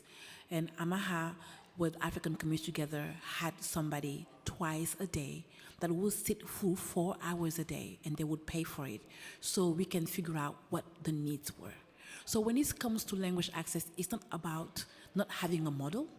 And when the folks talk about, oh, they need to be certified, we know who works for Language Line. And Language Line is not certifying those people. So you cannot just tell us, oh, they need to be certified, when if I wanted to be a Language Line worker, I could. If Language Line don't work, it's because it doesn't work for people like me or somebody else who knows the language and who don't have all the time, or what they are being paid is not enough for them to stay over the phone. So when you can't have Malenke, when you don't have Pular, when you don't have Wolof, it's for a reason. The community is here is skills, but the community needs to be paid properly and equitably. And if you use a collaborative like the one that ACT have, we already know that the service is there, it exists. They are employing folks that are credible in the community, and we know that that works. So folks who was here need to take their guidance from the community who is already doing the work. On the side of legal access, Catholic Charities have, for example, processed a lot of people with the pro se applications. All the lawyers in New York was like, this is not gonna work. Why? Example, you go to Catholic Charities, you get your asylum application in before your master hearing. They don't represent you at the master hearing. When you go to your master hearing, the judge understands that you don't have a lawyer. The judge holds your clock. So this asylum application that was now in the system should take 150 days. Now, because your clock for the 150 days was held because of a lack of representation, here you have somebody who effectively applied and who is going to wait more than 7 months until they are able to pay for a lawyer.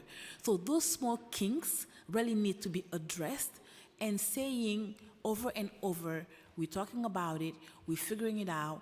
For the last 2 years, it is not acceptable. And I just wanted to flag those two things, but everything else that we are seeing as hurdle are modeling the same conversation. Organizations have stepped in on day one because we didn't want to see our people in the street, and we saw them in the street anyway. And that was painful, and it's a side that we cannot go over.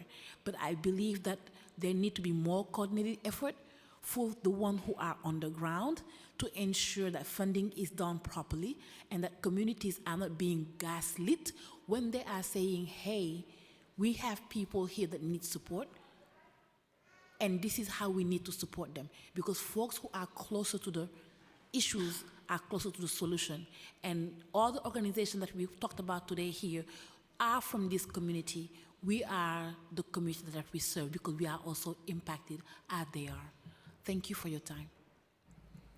Thank you, and again, thank you for all the work that you have been doing, and even today, above and beyond as usual. I appreciate your testimony. Thank you. Ok, vas-y, je vais interpréter pour toi. Bonsoir tout le monde. Good afternoon, everyone. Je demande quelque chose. Parce qu'on a vécu au hôtel, il n'y a pas frigo, il n'y a pas micro-net. Nous-mêmes, on est fatigués. Il y a 3 mes enfants, on ne peut pas vivre bien, quoi. Quand I'm staying in a hotel shelter with 3 of my kids, and we don't even have the means to cook. and our life in the shelter is very difficult. Et puis, de manger là, mes enfants ne pas connaissent bien. There is an issue with the food where culturally my kids refuse to eat it because they don't know it. Si on peut manger, on garde, il n'y a pas de garder. If we eat and we don't finish it, we don't even have a fridge where we can like keep the rest of the food, so we're wasting the food that we have. Si mes enfants sont partis à l'école, s'il n'a pas mangé, il va tomber malade. When my kids go to school hungry, then they get sick and they cannot perform. Si on est là, on ne peut pas travailler, donc il n'y a pas de papier de travail. Nous sommes à la maison comme ça. We're here, we can't work, we don't speak the language, we don't have access to work, and we're just sitting here wasting. C'est comme ça. That's all I wanted to say. C'est quoi ton nom? Mandou Touré. My name is Mandou Touré. You read my mind. Would you like? Fatmata, vas-y, je vais traduire. Je comprends. Bonsoir tout le monde. Au fait, je suis au CELTA aussi. Je suis là. Tu parles poulard et français? Tu peux parler en poulard. Elle parle. Ah ouais, de poulard. Je parle français. Ko poulard falda wolde? Ok, wa wolde. Ok. Au fait, min kadi mi do ko CELTA. Oh, wonde paykoy. Me too. I live at the shelter with my kids. Can I ask you to speak louder and into the microphone? Yes. Me too. I stayed at the shelter with my kids. Miɗo wonde e ɓiɓɓe am ɓen e ɓiɓɓe am ɗiɗo. No won ab miñirawo am kadi no ɗo.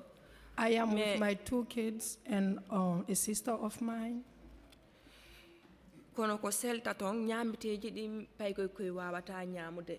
But at the shelter, the food, my kids cannot eat the food at the shelter.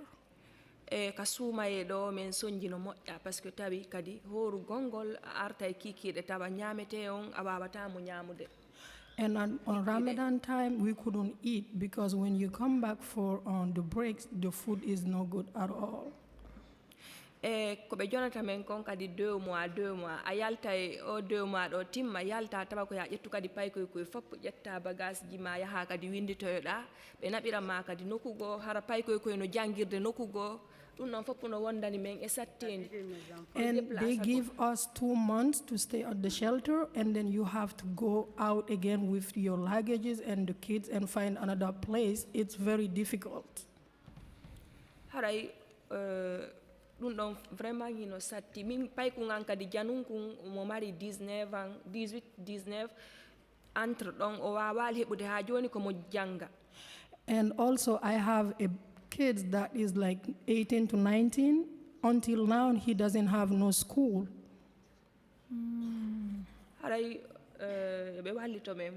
So please help us.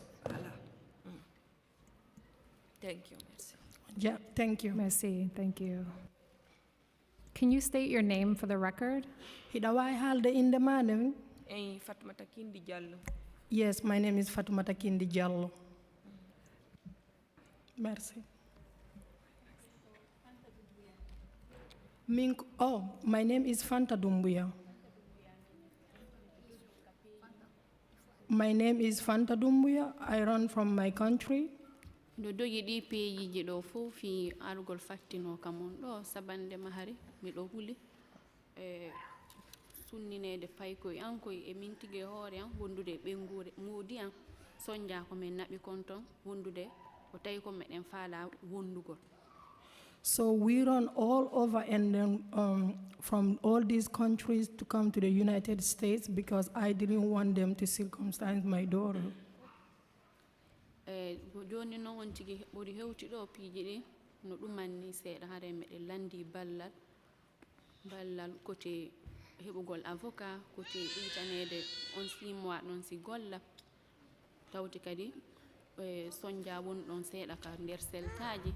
So since we here, we run with a lot of difficulties, so such like the working permit, and we also have a problem at the shelters.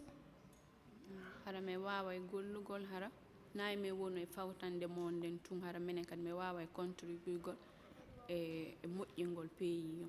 So we really need to work so that we could help the country too. So it's that. Thank you. Thank you so much. Ajara Mabui.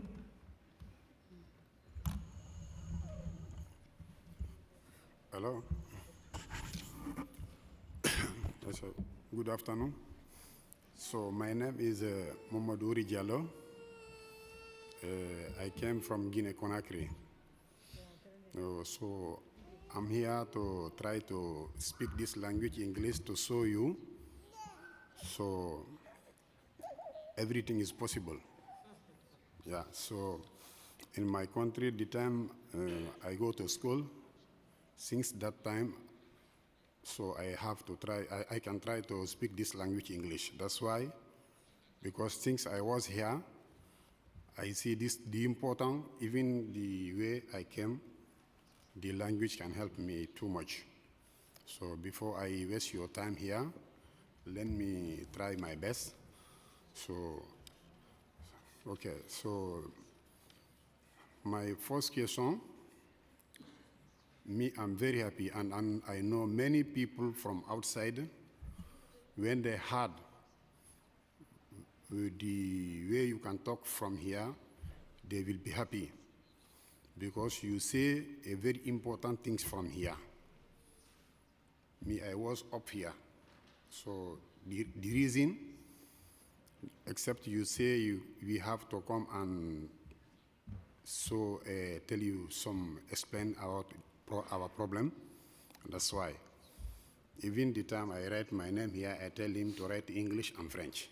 I'm able to speak French, really, but this language, English, is what I tell you. Those, you see, I can try. Even this time, I'm going to the school for the Massey Center. For this country, since I was here, you talk about Adama Lennox Avenue. We are very happy about Adama. That ONG is a very good, important ONG for the West African peoples. And another person came here, he talked about the mosque for the people who stay to the mosque. That also is a really, because I am in Bronx, I know. So you see all here. Why? Because we, the people from West Africa, if you go some another place, it is not necessary to say anything here, but you can say many things here. It is true. If you see like 5 people here, just like me, I'm a Guinean. You can see Senegalese here. You can see Mauritanian, and you can see other tribes. They will take the other tribes and leave the like me, Guinean and Senegalese, the other people. Just like we are not the same. Some of people can speak the English and we can try. You understand? So by that way, you have to do that favor for us very well. Because you tell them, you give them 2 questions from here. I'm very happy for that, really. So, and people also, we are very happy for you. So our problem from here, they say all. Our problem is about the working, to work. This is a big problem for us. Just like me, I have 1 wife, 4 children. So since I was here, I do my asylum, but I don't have lawyer. So I have appointment in July. This is a big problem for me, you see? So this is the first problem. The second, so when it is possible to help us about this working permit, is very important for us, because many people, you are not able to see all. But really, no, we are suffer. Really, we are suffer about food. We are suffer about work. We are suffering about many things. But since I was this, I go to this school, Massey Center. This is for 149, opposite Lincoln Hospital. This ONG also, they are very good.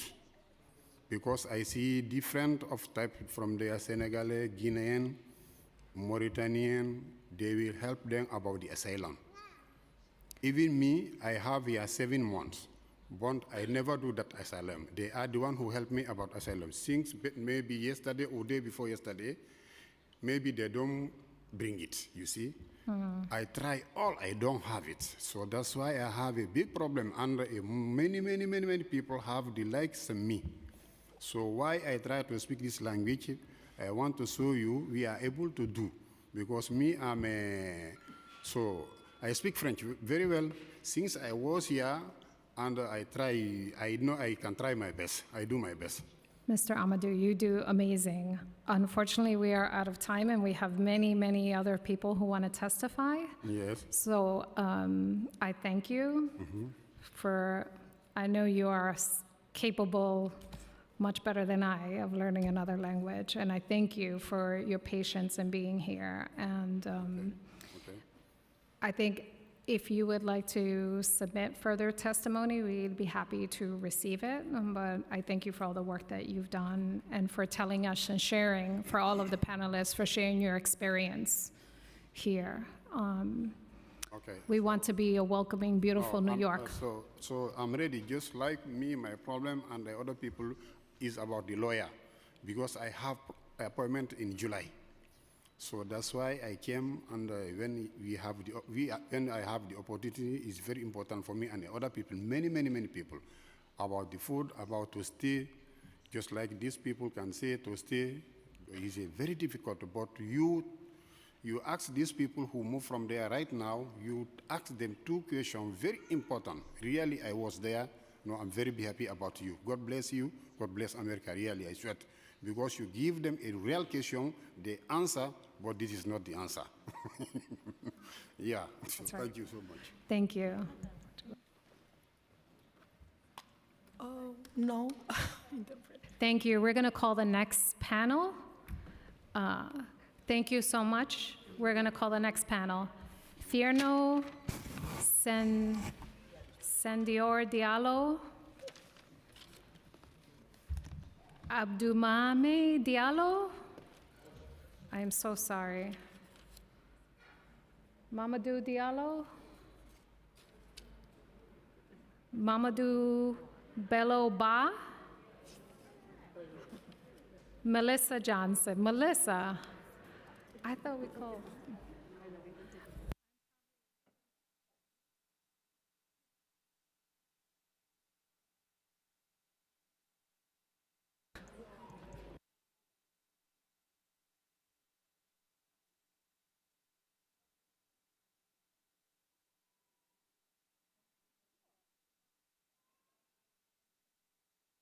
And Julio Herrera is, okay.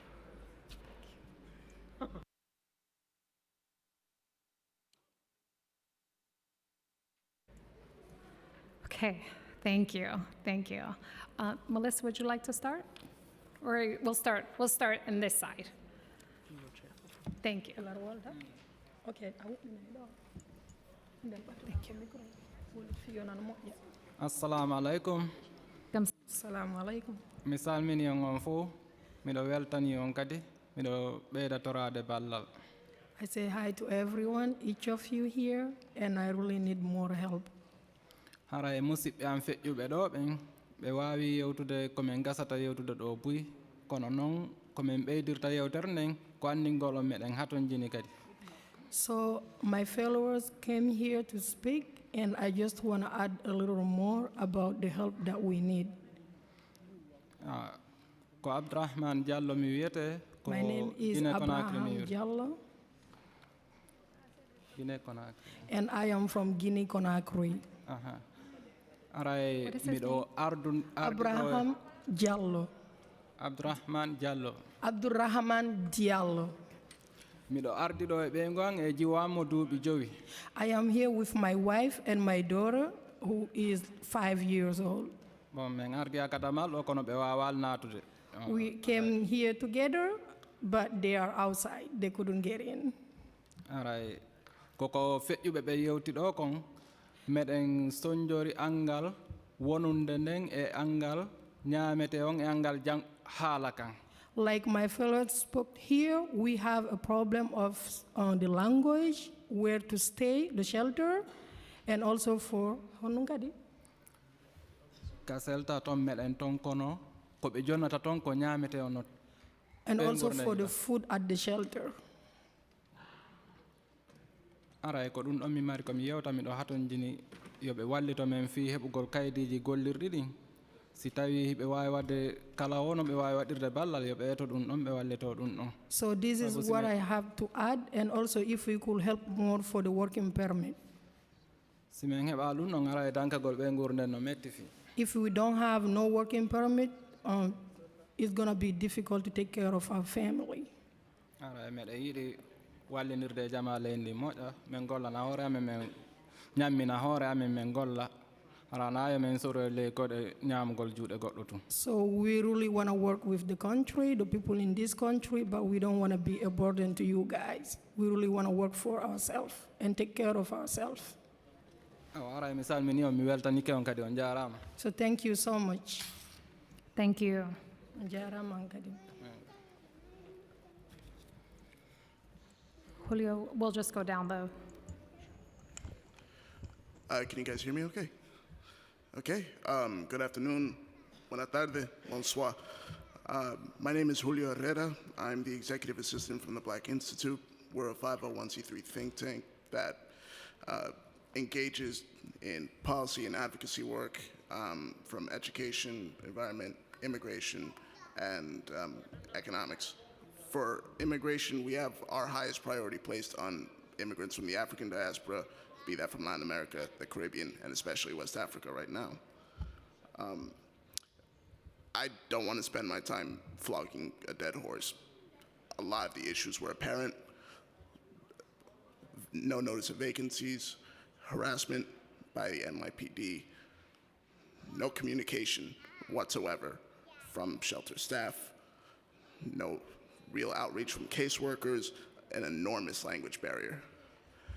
It seems to, and from my time speaking with some of the folk over at Earth Church, right by the East Village, who in January 2024 took in a lot of people almost freezing to death from the cold in the dead of an American winter in flip-flops and short-sleeve t-shirts. They told me those stories, and a lot of them overlapped with neglect, lack of representation, lack of clear communication and interpretation, and just lack of oversight overall. And I also just want to take the time to extend my thanks to Africana, to Abisa, to Undocumented Black, all the other groups that stretch themselves thin just to make sure that thousands of people don't slip through the cracks. And my real recommendation is that the city take effective steps to make sure these people continue to do their work. They've clearly demonstrated their interest and ability to do this work, and I think it's best that we give them the resources to continue to do so. Thank you. Thank you so much, and wholeheartedly agree with that.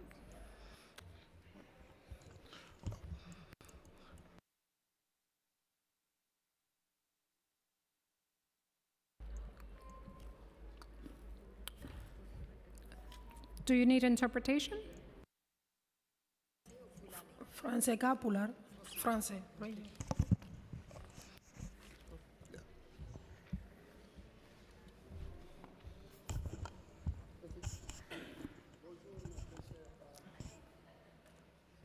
Okay.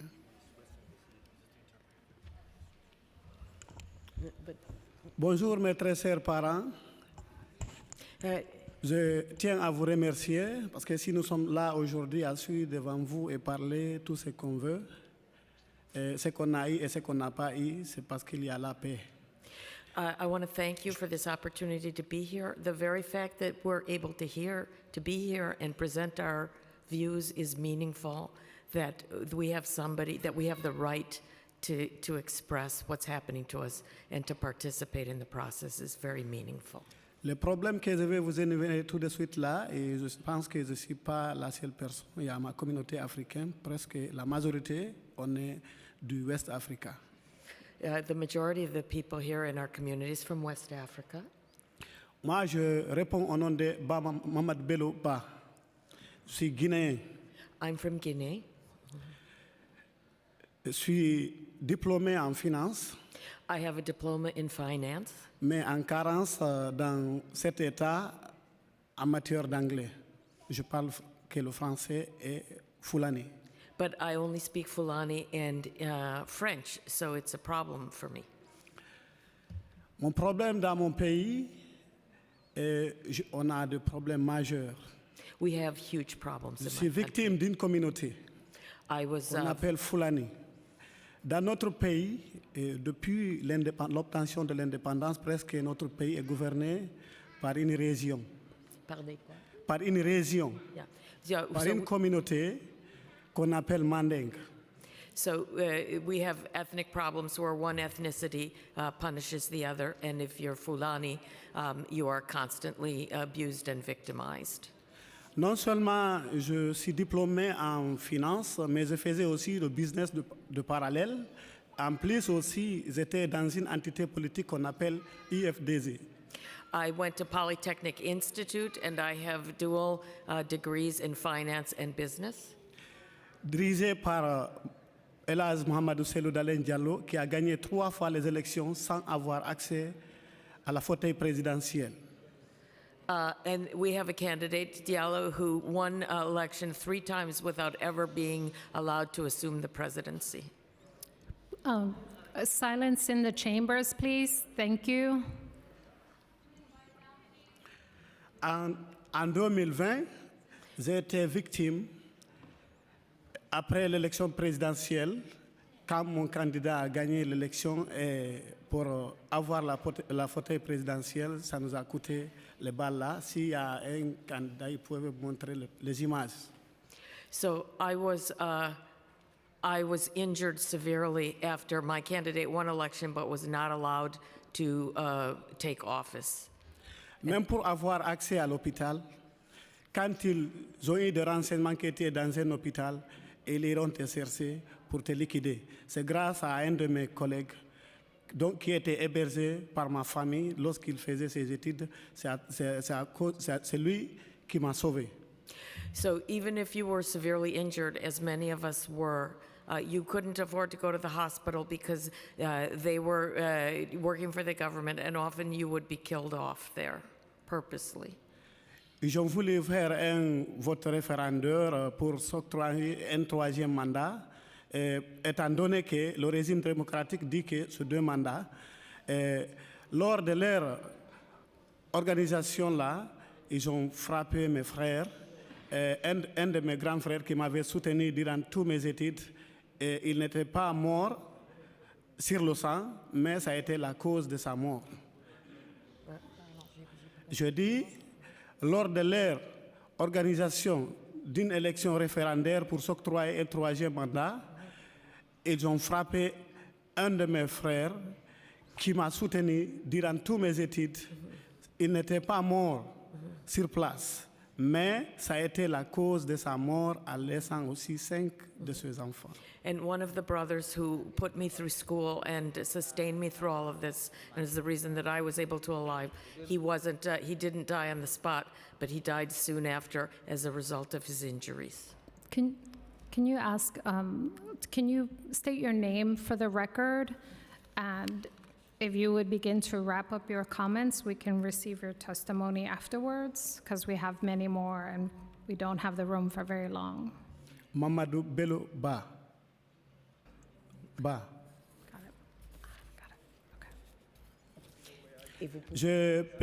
C'est juste, je vous ai raconté ça juste pour vous énumérer quelques questions. Je vais vous dire les difficultés que j'ai rencontrées ici. C'est quoi les difficultés aujourd'hui? J'ai un problème de logement, j'ai un problème de mon asile et de comment trouver l'avocat. Parce que moi qui faisais tout hier chez moi, aujourd'hui je me retrouve ici et ma femme est réfugiée au Sénégal parce que les moyens ne me permettent pas de venir avec elle. Bon, je suis là. En matière de logement, je suis dans la carence totale. Et pour le problème d'avocat, c'est un autre cas aussi. Mon rendez-vous, si j'ai bonne mémoire, c'est le 17 C'est le 17 mai à venir. So I have like so many other people here, I have been unable to find shelter. I can't find legal representation until the 17th of May, and my wife is stuck in Senegal, and I can't find a way to bring her over. Can you let him know that we have to end the testimony and move to the next witness? And I am deeply apologize for that. Sorry. OK, pour ne pas prendre beaucoup de temps, Okay, I'll wrap je up. passe le micro aux autres. Merci beaucoup. Thank you very much. Je tiens à vous remercier.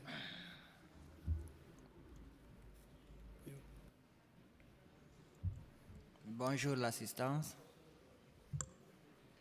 C'est Thierno Saïd Diallo. Je suis guinéen. My name is Diallo. I'm from Guinea also. Effectivement, nous avons fui le pays parce qu'il y avait l'insécurité, nous sommes menacés, notre vie était menacée à cause de notre appartenance politique et ethnique. So we fled for our lives because of the violent threats against us, because of our political beliefs and our ethnicity, which is targeted for extinction. Contrairement aux États-Unis, parce que ici, quand tu vois quelqu'un en tenue, tu as des problèmes, tu viens s'approcher de lui pour lui demander l'aide. Mais chez nous, là-bas, quand tu vois... Il faut parler des problèmes. Oui, je comprends. Quand tu vois un homme en tenue, tu dois fuir. Donc, ici, bon, nous avons des difficultés dans le long terme avec les avocats parce que depuis fin janvier, nous avons déposé nos histoires et choses pour qu'on demande d'asile, quoi. Mais jusqu'à présent, nous n'avons pas reçu de réponses. So we applied for in January for asylum, but we have no legal representation and we haven't gotten any response, and we are very scared. We don't know what to do. Nous voulons qu'on nous aide à avoir le permis de travail pour qu'on puisse se débrouiller et se prendre en charge et quand même contribuer au développement du pays qui nous a accueillis. But if we could ask for only one thing, it would be for a work permit, because we ask for nothing more than to be able to earn an honest living and contribute to the economy. Ah ouais, je me limite là. Merci. Okay, thank you very much. Merci beaucoup.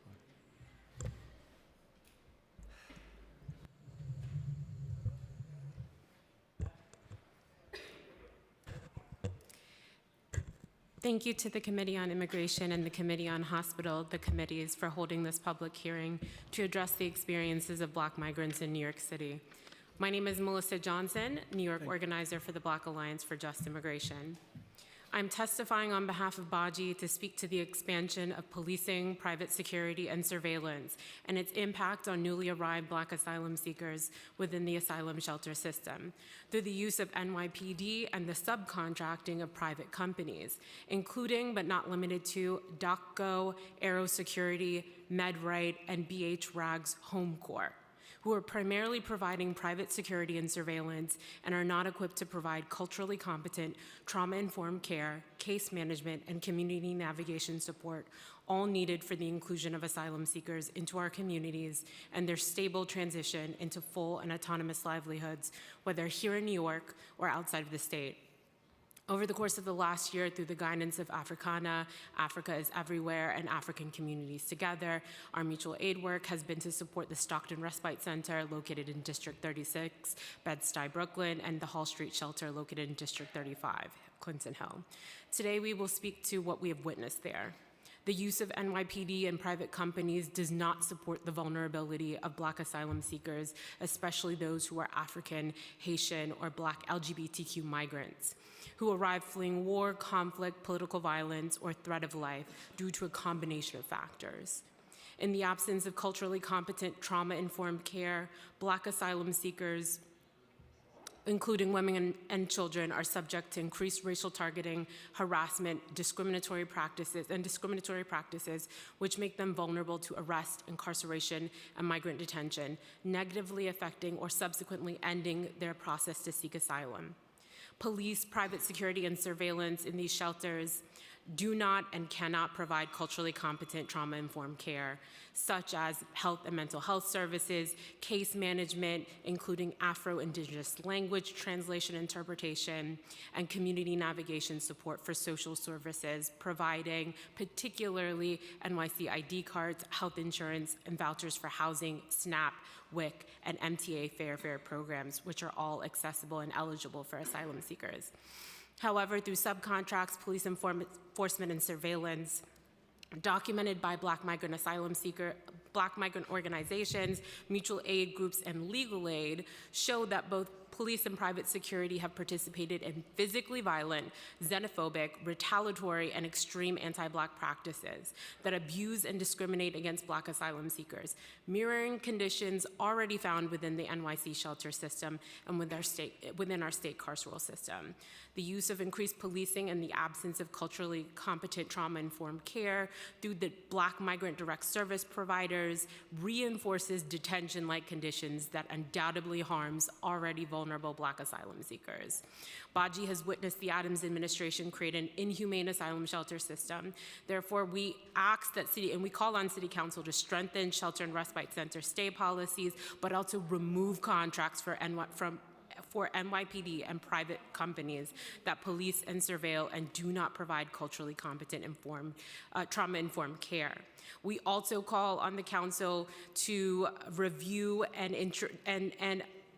we call on the council to approve Bill Intro 0739 and its focus on reporting of asylum seeker demographics and active contracts to help provide increased transparency and accountability to address abuses and discrimination faced by Black asylum seekers.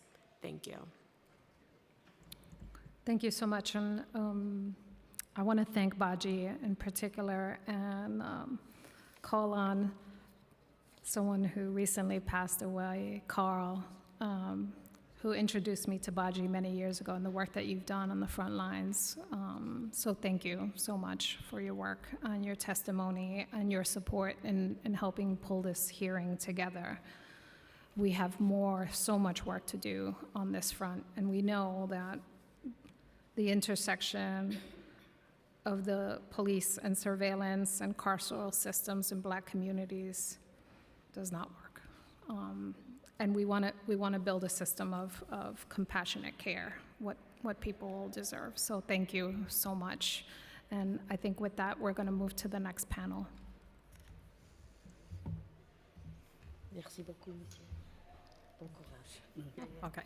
Lauren Wyatt, Sandra Dudone, Zainab Iyega, Mamadou Salio Diallo, I'm so sorry, and Elsie St. Louis.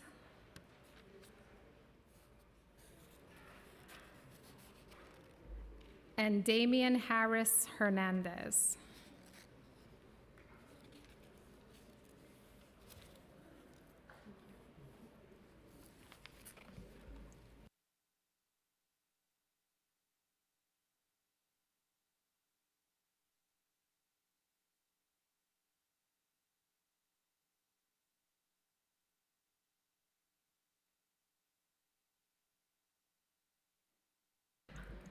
Great, if you'd like to start, if you could start with your name for the record, and please start. Good afternoon, my name is Sandra Dudone. I am the supervising attorney at Catholic Charities. I work with the Haitian Response Initiative Project. We service, we help all the Haitian immigrants that come into Catholic Charities and assist them with their legal services. We have screened approximately 1,002 Haitian immigrants. We filed 1,011 immigration applications and 114 cases for full representation. As everyone here has explained, there is access to language that is definitely an issue. However, what's unique with the Haitian Response Initiative program, the entire staff speaks Creole, and we understand the cultural nuances that are essential in helping the Haitian immigrants get the services that they need. One major issue that we've noticed is that we have seen several cases where immigration judges have refused to terminate removal proceedings for Haitians with TPS. We had one Haitian couple that was ordered removed despite presenting their TPS approvals to the judge and requesting termination. In each of these cases, the respondents did not have any criminal or other histories that would explain for them to decline terminating removal proceedings. Catholic Charities has not encountered this with other TPS recipients from other countries, whose cases the judge has routinely terminated. Through HRI, the Haitian migrants often face significant challenges in obtaining benefits and services to which they are entitled. For example, healthcare professionals generally do not provide documents in Haitian Creole. And we have frequently seen cases where Haitians were provided medical information and records written only in English and Spanish. Haitians with TPS who are entitled to work authorization and Social Security numbers are often turned away from the Social Security officers because staff did not wish to call interpreters to assist, and this also happened in the Medicaid and the city's IDNYC offices. Thank you for your testimony, and I hope you will submit it. So the Haitian, I mean, when they go to get services, so because of the language barrier, so they turn them away? Yes, we had several that were turned away. All right. Are you keeping a data of that? So because numbers make a lot of sense for us, because when we're talking to those folks, we can say exactly where it's coming from. Now, if I say it, they probably, but if you can collect data, that will be very helpful to us so we can hold people accountable. That's what we do. Yes, we did collect data. We reported it to Moya, so they assisted us with those family members to get them the IDNYC. That was like in the beginning. So a lot of the families we were able to assist, but that was a major issue. They refused to call language line. They turned them away. And so we had to rely on Moya to help us be a liaison for the families. And what I realized being Haitian, when you get people to be online, like to be on a call on telephone, is not the same as in person. And you can be speaking their language, you don't even realize it, especially the seniors. Right. Until you said, Mommy, can you understand what the person's saying? This is what the person said. Oh, I didn't hear, but the person is next to her. Either they have hearing, sometimes I realize they don't even have a hearing problem. They're still not connecting with the phone because they're not used to it. Right. They like this gesture because we come from a culture with a lot of gesture, with a lot of, facial expression. Expression, facial expression. So I thank you for your service. I thank you for your work in New York City. And that's what we're looking for, me and my colleagues, to looking for, to address the inequities in the especially Black migrants. Thank you. Thank you. Thank you. Lauren? Good afternoon, everyone. Thank you very much for having us today. My name is Lauren Wyatt. I'm the Managing Attorney for Access to Justice Initiatives at Catholic Charities New York. I oversee several programs designed to serve unrepresented immigrants who are often newly arrived and moving through the deportation system. Among them, the Haitian Response Initiative, as well as the Immigration Court Help Desk and Family Group Legal Orientation Program, as well as the New York State-funded Office of New Americans Program. Right now, about 30% of the people that we are seeing are recently arrived people from African countries, speaking many of the languages that we've heard from today. Most of the people, the overwhelming majority of people that we've seen from African countries have very strong asylum claims, and I'd like to talk a little bit about what they're having to face when they move through the immigration court system. Although the majority of people that we have seen do have very strong immigration cases, because the legal community here is less familiar with the things that people are dealing with in the countries that they've come from, I think that these groups of people are having difficulty finding immigration attorneys, although people do have, again, very strong cases and would likely win their cases if they found representation. In the immigration court, right now, immigration court hearings are repeatedly rescheduled for African migrants due to a lack of available interpreters. The New York City immigration courts do not have in-person interpreters for most African languages, and telephonic interpreters are also generally unavailable. As a result, a lot of the African immigrants that we're seeing in the immigration court system are repeatedly turned away from their hearings and just told to come back on another date. There is no interpreter to tell them that information, so they're just given a new hearing notice. It's not explained to them, and they're just told to come back later, and they don't understand why or if they've done anything wrong. A lot of times they are sent to us at the Immigration Court Help Desk, the pro bono rooms, for us to explain that to them. We have the same difficulty in securing interpreters that the court does, and so we're just trying to figure out as best as we can, often in French, that they have to come back on another day. For a lot of the people, the judge is the first person that they're speaking with to tell them about important deadlines, such as the one-year filing deadline, and so they're not, in many cases, learning about that important deadline for something that they would likely win until after the deadline. The last thing that I would like to flag is that the programs that I've mentioned through Catholic Charities today have the capacity to assist many of the people in immigration court proceedings with requesting something called prosecutorial discretion, where they could close their immigration cases in court.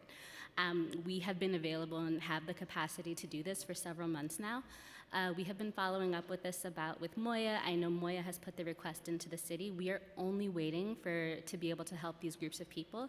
They only need an appointment with the NYPD to get fingerprinted, and we have already discussed with the court, with the Department of Homeland Security, for us to be able to help these people to close their cases. We could be assisting dozens and dozens of families per month with closing their cases if we could only secure fingerprinting dates from the NYPD. So I know that Moya has made this request already, so anything that you could do to help us to secure these dates with the NYPD, we could immediately be doing this, helping these people not be in fear of deportation, and it would all be done for free. So thank you very much. Thank you so much. We will certainly follow up on that, and thank you for all the work that you are doing for our communities. We really appreciate it. And I think with that, we're going to move on to the next panel. Damian Harris Hernandez, are you here? Maybe not. Zanayat Iyega from Seitu Yatu Center for African Women? No? Okay. Mamadou Saliu Diallo from Guinean Community in Brooklyn? He left.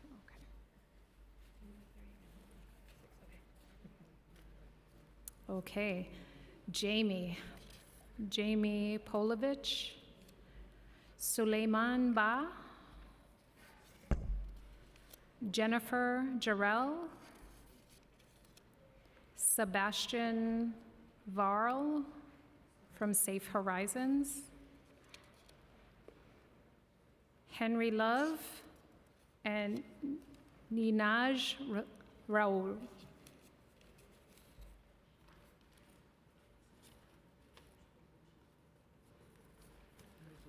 Oh, we need a chair. I think one of our interpreters, we may not.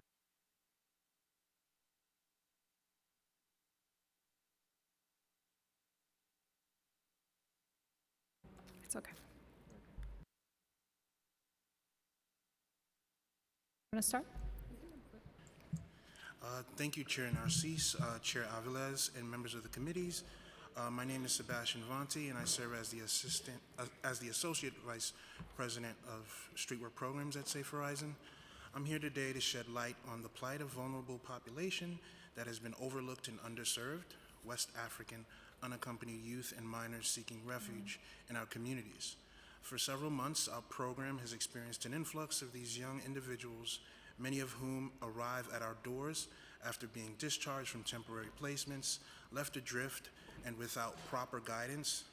These youth fleeing persecution, violence, forced marriage, and female genital mutilation seek safety, community, and humanity in our programs. Despite our best efforts, we operate under-resourced and underfunded. Still, we remain steadfast in our commitment to meet their needs. As a provider, it pains me to witness these youth being ushered through a system that fails to address their unique challenges and aspirations adequately. Many of our staff share similar identities and histories with the youth we serve, which imbues our work with a profound sense of empathy and understanding. However, the current system, characterized by bureaucratic hurdles and systemic indifference, fails to honor their humanity and the struggles of their journey. Recent reports have highlighted the shortcomings in our city's response to the educational needs of immigrant youth.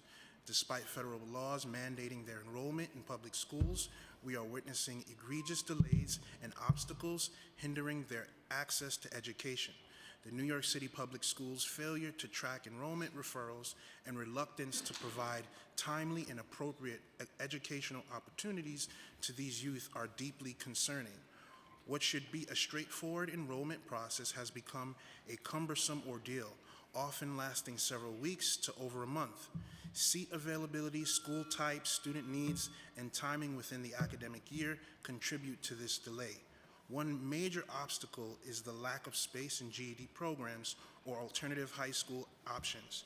This scarcity makes securing placements for immigrant students exceedingly difficult. Prolonged delays negatively impact our youth's mental well-being as they feel increasingly isolated from their peers attending school. This systemic failure is compounded by the challenges faced by immigrant youth in accessing stable housing and essential services. The recent legal settlement regarding shelter rules, while a step in the right direction for people under 23 who may qualify for an initial 60-day stay, still leaves many vulnerable individuals without adequate support and resources. The plight of individuals who lose their jobs due to the arduous reapplication process for shelter underscores the urgent need for comprehensive reforms. We must hold the city to account for the systemic failures that marginalized immigrant youth. We demand transparency, accountability, and meaningful reforms to ensure every child and young person has access to the resources and opportunities they need to thrive, regardless of their background or circumstances. I urge this committee to take decisive action to address the systemic failures in our city's response to the needs of immigrant youth. We owe it to them to provide a pathway to safety, stability, and opportunity, and it is our collective responsibility to ensure that no young person is left behind and ignored. Thank you for your attention. Thank you.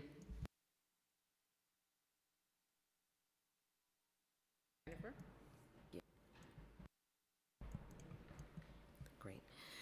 Hello. My name is Jennifer Jarrell. I am the director of CovWorks, which is the Employment, Education, and Training Department at Covenant House, New York, which is a homeless shelter for youth ages 18 to 21. Covenant House, New York is the nation's largest nonprofit adolescent care agency, providing housing and support to youth experiencing homelessness. During this past year, CHNY has served over 1,500 young people and provided over 132,000 nights of housing across our residential programs. In addition to crisis, transitional, and long-term housing, our continuum of care includes services to support mental health and wellness, legal services, educational programming, workforce development, and life skills training, all geared toward moving them from homelessness to housing stability and ultimately ending the cycle of homelessness in their lives. 90% of our youth we serve are people of color, nearly 40% are LGBTQ, and over the past year, we have served over 250 undocumented youth. That is 25 times more than we have served in the years prior to starting before the immigrant crisis. In our 60-day shelter that houses 120 youth capacity, as many as half of the population have been new immigrants that are Black immigrants in recent months. Since seeing the influx of migrants in our shelter, the demographic has shifted from the majority of immigrants that are African immigrants, it's shifted to the majority of youth being African immigrants from West Africa, with a large concentration in Guinea. However, we do have youth in Mauritania, youth from Chad. We also have youth from Senegal and also youth from Haiti. We have had to turn away many youth due to reaching capacity, unfortunately. And out of 100 youth last month, we had 80 youth that were Black immigrants. The Black immigrants youth have not received TPS status, and we are advocating for our youth to qualify for TPS status like the Venezuelan youth that we helped previously. Our legal department has assisted a number of eligible youth in obtaining their documents and still work with our partners to determine eligibility. Our education department has also made sure that young people are able to attend the ESL GED program, and currently we have an ESL GED program on site where we're serving 14 youth that just began April 4th. And we have in attendance 14 youth, and we have teachers that speak French, Creole, and English. And that's pretty much it. Thank you so much. Who is supporting that program? Is District 79? It is District 79 Okay. supporting that program. Thank you. You're welcome. The next is Solomon Ba.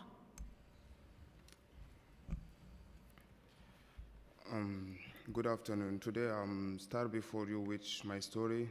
My journey is, my name is Suleiman. I'm from Mauritania. I'm here with Argemis, my life young. I found refuge in United States at a Coven House. Living my country with Africa is not a choice to me. I love my country, I cross my family, and then the life, whatever, stay there, that's not safe for me. In my country, big the black men living, this country fear, and be violence and be driven. And the journey to the United States, I take along. I have traveled plane and I take a car and I walk. I work certain, but I couldn't give up. When I arrived in New York, I was stay on the state of Brooklyn on the shelter.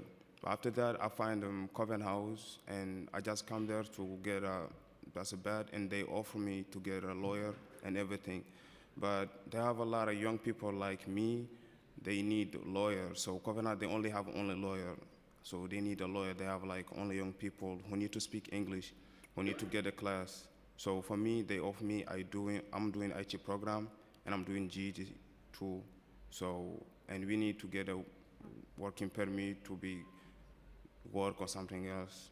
Okay. So just I want to share this one with us. And then I speak 6 languages for that. And I cannot use it to work it because I don't have like working permit or something else. So we all need help for us. And thank you for time. Thank you. Next is Jamie Pulanvix. Thank you. Good afternoon. My name is Jamie Plovich. I use she, her pronouns, and I'm the Executive Director of the New York State Coalition for Homeless Youth. Thank you to the chairs for holding today's hearing and for the opportunity to testify. I'll be submitting longer, more detailed written testimony, but I would like to focus my verbal testimony on highlighting the needs of unaccompanied youth and minors, the vast majority of whom are coming from African countries. CHY is not an immigration-focused organization, but for over 2 years we have played an active role in supporting the needs of newly arrived youth and minors, including connecting them to youth-specific shelter, advocating for their needs, and pushing back against the often harmful, xenophobic narrative and policies that are being pushed by City Hall. Because unlike this administration, we believe that it doesn't matter where a young person was born or when they made New York City their home. If they are homeless and in need of support, it is our job to fight for them the same way we would do so for a young person that was born in Baltimore or the Bronx. Although we do not have concrete data because the city has failed to collect it, overwhelmingly, the Department of Youth and Community Development runaway and homeless youth programs are reporting that a vast majority of the newly arrived young people that they are surviving, which you've heard from the others on the panel, that they are serving are black migrants from African countries who identify as male. And despite runaway and homeless youth programs going above and beyond to support them, the city as a whole is failing them. Specifically as it relates to unaccompanied minors, from 2021 to 2023, the number of destitute minors and the cases that have been filed in family court has doubled. And those are just the numbers of unaccompanied minors where petitions are being filed in family court for them. We believe that the numbers are actually much higher. The coalition has been pleading with the city to not only acknowledge but support these unaccompanied minors, but yet they have done nothing, and they are here, they need support, and the numbers are growing. Is it okay if I finish? I'd also like to highlight specifically for the Black migrants coming from African countries that are here unaccompanied and are minors, that we are hearing more frequently of unique situations that are arising regarding their documentation. Unlike people that are migrating from countries where they do not need to access a plane to get here, young people that are coming from Africa have to be 18 years old to access an exit visa to get on a plane to come to either Central America, right, or directly to the United States. And to do so for unaccompanied minors, many are accessing documentation, primarily passports, that indicate that they are older than they are, making them 18 or 19, when in fact they are minors and all of their other documentation proves so. But then once they are here, they are not being believed that they are in fact minors, and it is posing huge barriers to their access to education and also connecting them to child welfare services, because overwhelmingly the ACS is not believing them or stepping in to support. I have a lot of other things that will be outlined in the written testimony. Thank you. Thank you. Next is Ninaj Raul. Ninaj Raul? No. Henry Love. Thank you to both Chair Narcisse and Aviles for this incredibly important hearing today. My name is Dr. Henry Love, and I'm the Vice President of Public Policy and Strategy at WIN. We're the largest homelessness provider in the country. We operate 16 shelters across the 5 boroughs, and we about 7,000 people call WIN home every night. We also have about 350 migrant families that are in our shelters. I'm here today to talk about their experiences. And I want to be really clear. Afro-descendant indigenous people are dramatically overrepresented in migrant families coming into our city and subsequently entering shelter. Whether they're from Venezuela, Haiti, Honduras, Guinea, they're overwhelmingly Black and indigenous. Our nation has systematically regulated Black immigrants, many facing unfathomable circumstances, to our homelessness systems, a stark contrast to the thousands of white Ukrainian refugees. 20% of our asylum-seeking families are Honduran. Most of them belong to the Afro-descendant Garifuna population. Many of our Garifuna populations have fled wide-scale racism and persecution. One quote from a mother, and I quote directly from her, about the racism that she experienced in Honduras. I belong to an ethnicity called the Garifuna. We are of African origin, and due to that, we have received a lot of discrimination, and they don't want us there. It's as if we weren't a part of Honduras, even though we were born there and essentially Honduran. Just because our ancestors were immigrants, so because of that, the governments and the gangs discriminate against us and target our land. What we're seeing is that populations are not only facing discrimination in their own places of origin, but also once they get here to New York. This is not a housing justice issue, but a racial justice issue. I know I'm at time. However, we anticipate that we have a report that just is coming out, that the city's approach has been expensive, ad hoc, harmful to the health of migrants, if I can just finish, and the city at large. And we're urging the council to consider the attached report that I will pass out after I speak. And in that report that was released this morning, including ending the 30 and 60 days rules and upholding the right to shelter, expanding housing vouchers, and increasing access to employment authorization could save New York up to $3.5 billion. It's the smart thing to do, and it's the ethical thing to do.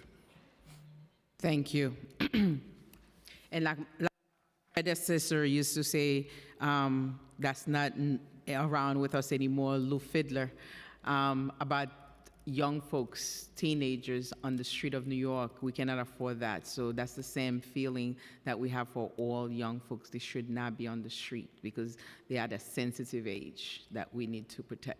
Thank you. Thank you all to the panelists, and we're going to call the next panel. Rex Chen, Monica Tolchinsky, Ariel Wisbaum, Eleanor Workey, from the door, and Abdul Majid Ishaq with Deborah Lee.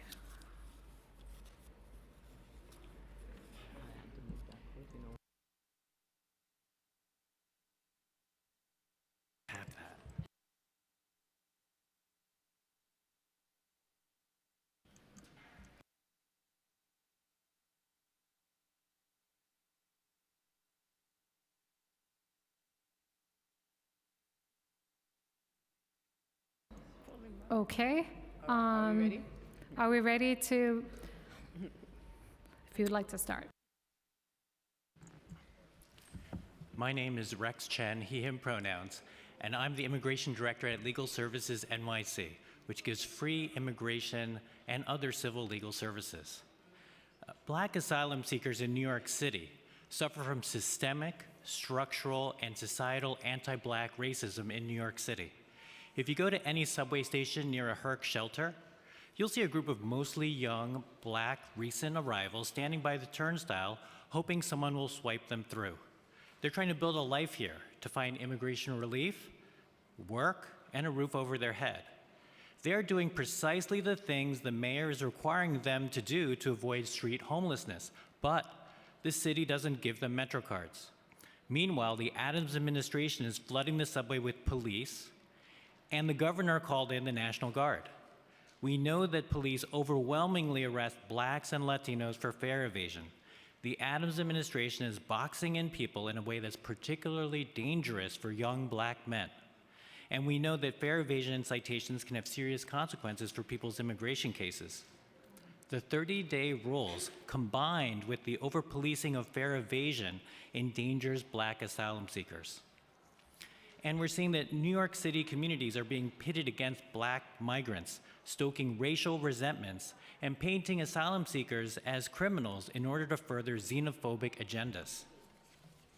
We heard earlier today, throughout the day, about the combination of problems that Black asylum seekers face, including language access problems, cultural competency issues, and a lack of immigration legal services.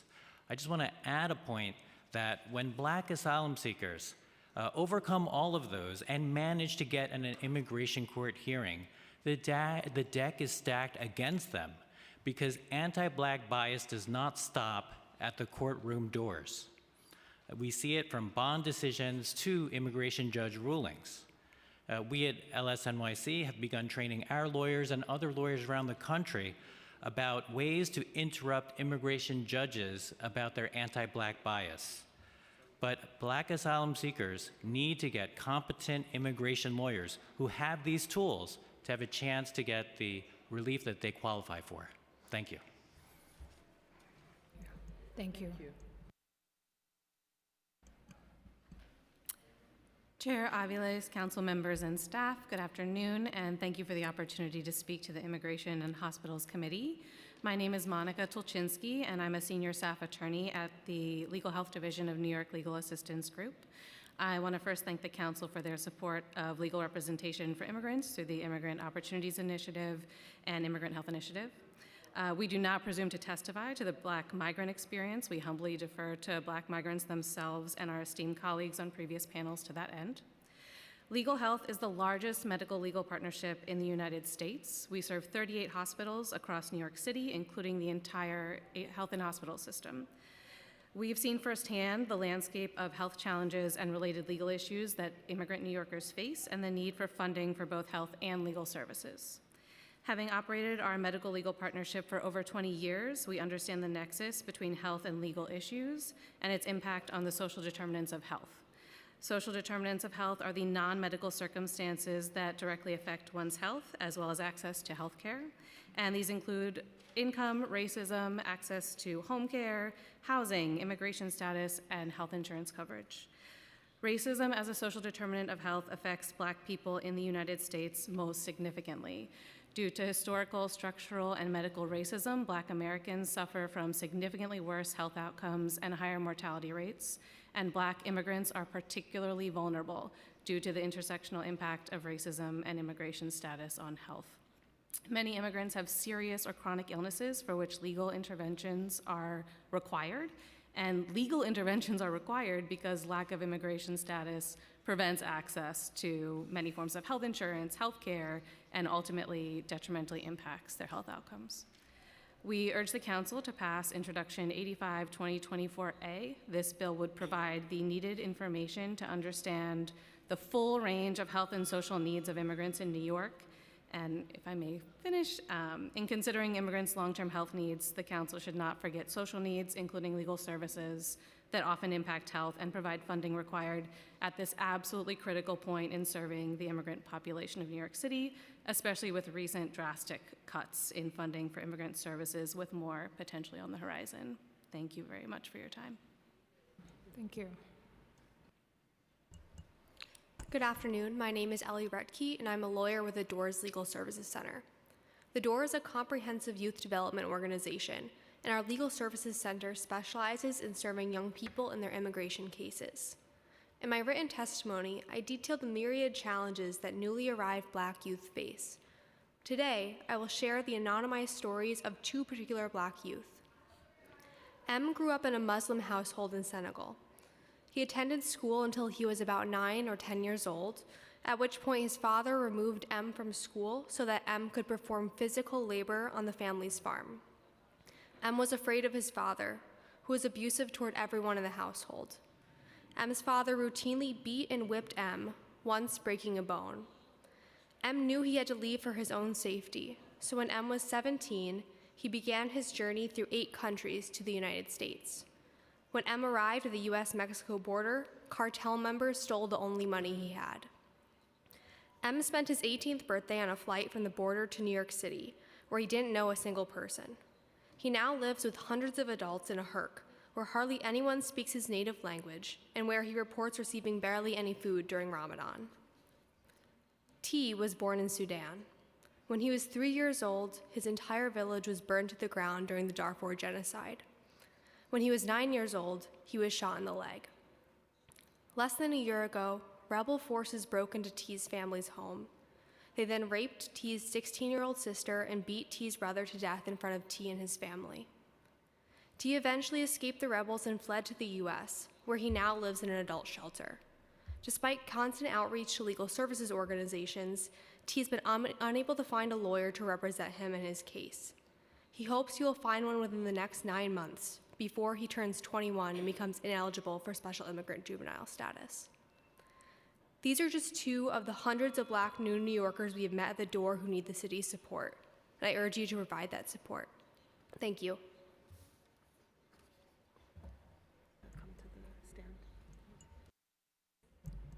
Is Deborah Lee here? Oh, yes, okay. I think. Okay, great. Right. You're the interpreter. Okay.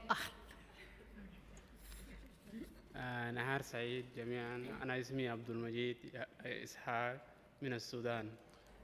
Good day, everyone. My name is Abdul Majid. Good day, everyone. Here you go.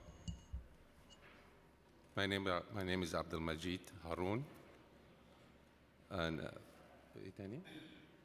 يا عمري 32 سنة. أنا اسمي عبد المجيد يحيى هارون. And I'm 32 years old, and my name is Abdul Majid Haroun. دخلت الولايات المتحدة الأمريكية في أبريل 2023. I entered the United States on April 2023. وصلت مدينة نيويورك في بداية يونيو 2023. And I arrived in the city of New York in June 2023. ساكن حاليا في متجر في بروكلين.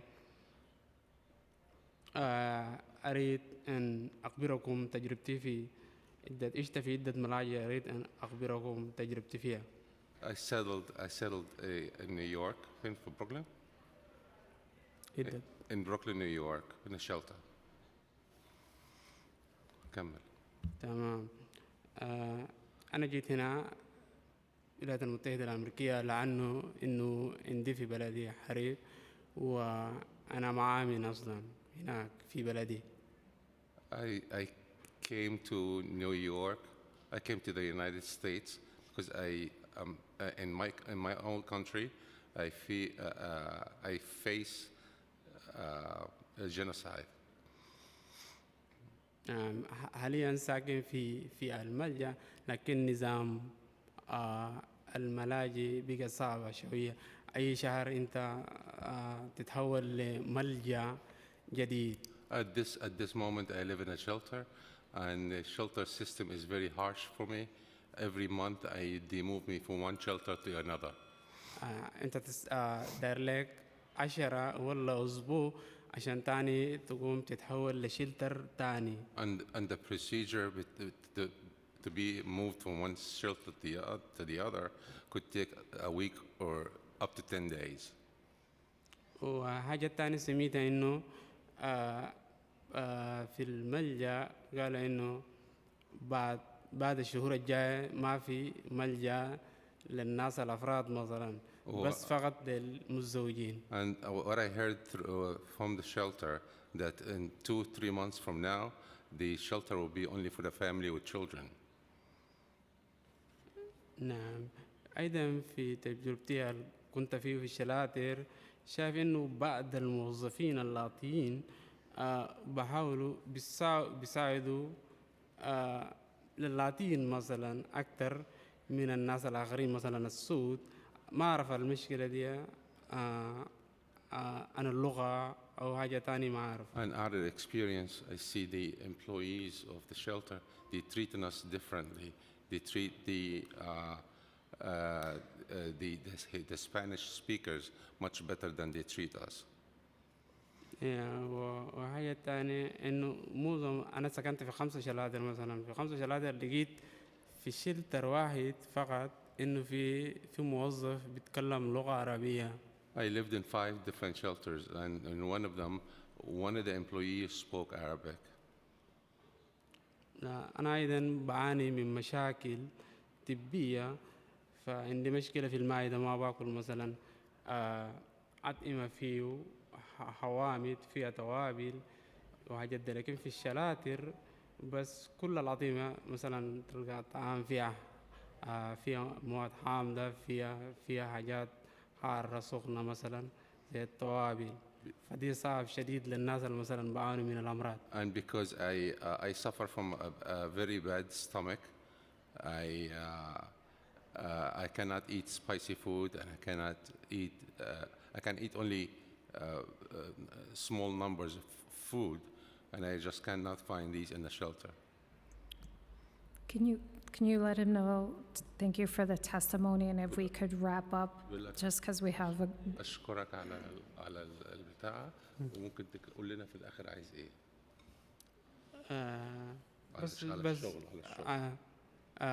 بس أنا دارين إنه ناس تحاول ورق العمل مثلا صعب شديد إنه 5 شهور ناس يقعد ينتظر 5 شهور فأنا شايف الحاجة دي صعب شديد. And I don't have any paperwork or work permits in order for me to go to work, and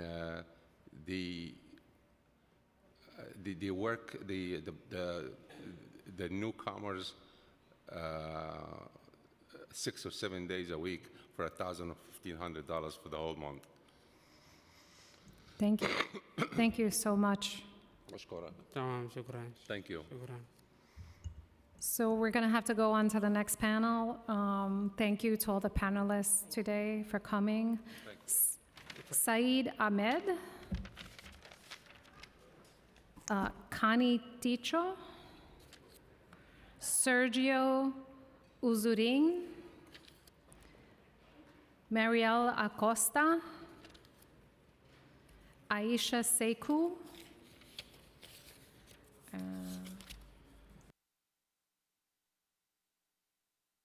and Sadie Hamidou.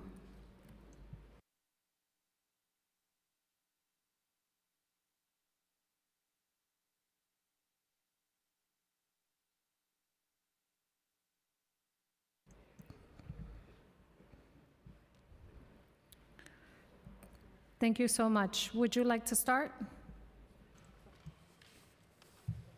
Thank you, Chairwoman, and to the rest of the council members for allowing us to speak on this panel.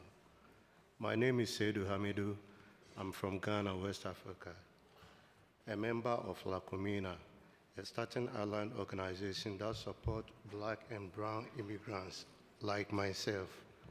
La Comina provides various total and service to empower our community and foster a more inclusive society for all.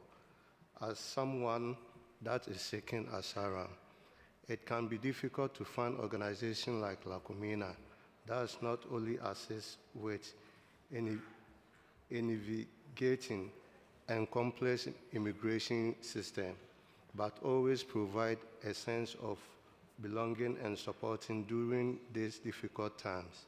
I am grateful for their concerns and community that La Comuna offers. Allow me to feel more secure and hopeful about this country in future. Towards their workshop and service, I was able to learn skills and bind a network support that has been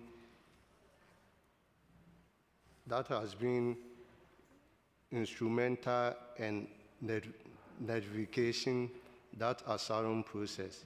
In my search for a fresh start, La Comuna support and empowerment has been like a guiding light in the darkness, helping me to find a way towards a brightness future.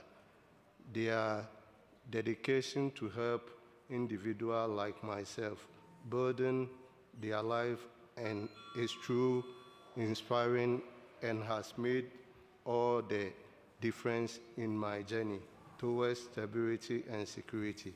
Continue to supporting organizations like La Comuna. God bless America.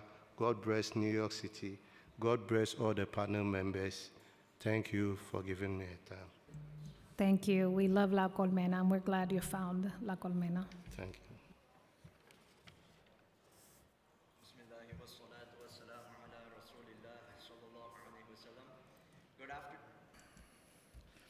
Bismillahi wa salatu wa salamu ala Rasulillah sallallahu alayhi wa sallam. Good afternoon, city leaders, and assalamu alaikum to our beloved community listening in. My name is Saeed Ahmed, and many people know me as Mahdi. I am the manager of New York operations for a halal food certification body called Halal Food Standards Alliance of America. All of the asylum seekers that have come to the United States arrive to expect a better life, and many to escape religious oppression. About half, if not more, of the asylum seekers in many shelters are Muslim and must eat halal food. The month of Ramadan, where Muslims fast and the Eid holiday has just passed, and it has come to light that the asylum seekers are currently not being served halal food and meat at all, outside of vegetarian diets. In the Quran, chapter 6, verse 121, God says, "Do not eat that meat over which the name of God has not been pronounced. This is surely a sin." The meat has raised concerns and doubts which caused many to protest and many to avoid eating and looking elsewhere to find free halal food, such as mosques and charity distributions. There are people faced with the thought, do I sustain my health or do I stay true to my religion, as declared by one of the asylum seekers? Many of the community and mosque volunteers that have worked with the migrants have attested to the struggles they are facing regarding this matter and worked hard to feed the starving stomachs of our brothers and sisters. Due to the severity of the issue and rising need for a solution, they requested help from our organization. The city has a large allocated budget for food, and being that many aren't even able to eat the food, it's a complete misuse of funds. It is a constitutional right for religious freedom and freedom of speech, and our migrants, who are accepted in by the states, are being penalized for speaking up on this subject matter in the shelters. This is completely unacceptable. Getting halal food is an emergency right now due to the heavy Muslim population of migrants. We need to allocate the budget towards the right direction to bring in food through the right means.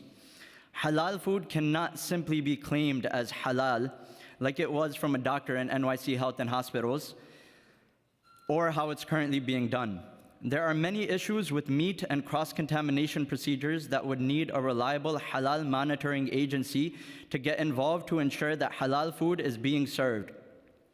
The Prophet Muhammad, peace be upon him, said, "He who avoids doubtful matters clears himself in regard to his religion and his honor, but he who falls into doubtful matters eventually falls into that which is unlawful." Reference Bukhari.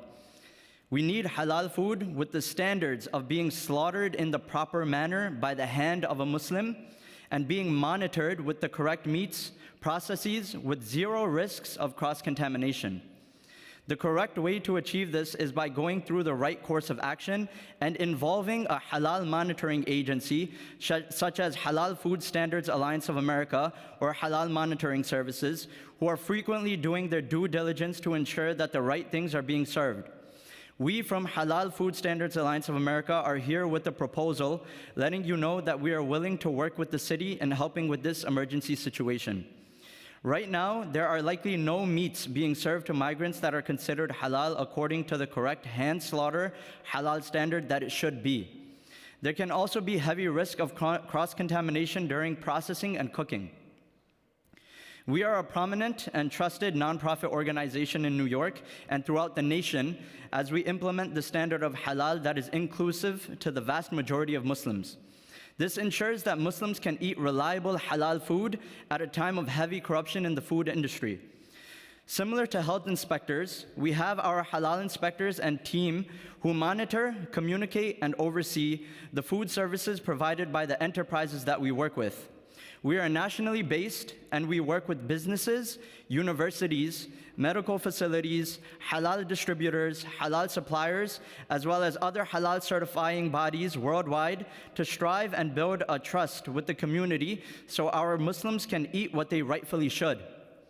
We're available to discuss more on this, and I can share our information after to get a start on this as soon as possible. I appreciate you all for listening to my testimony, and I, like other community members and asylum seekers, hope that a change can be implemented as soon as possible for the benefit of the community and to instill the dignity of the Muslims here in New York. Thank you everyone for listening. Thank you.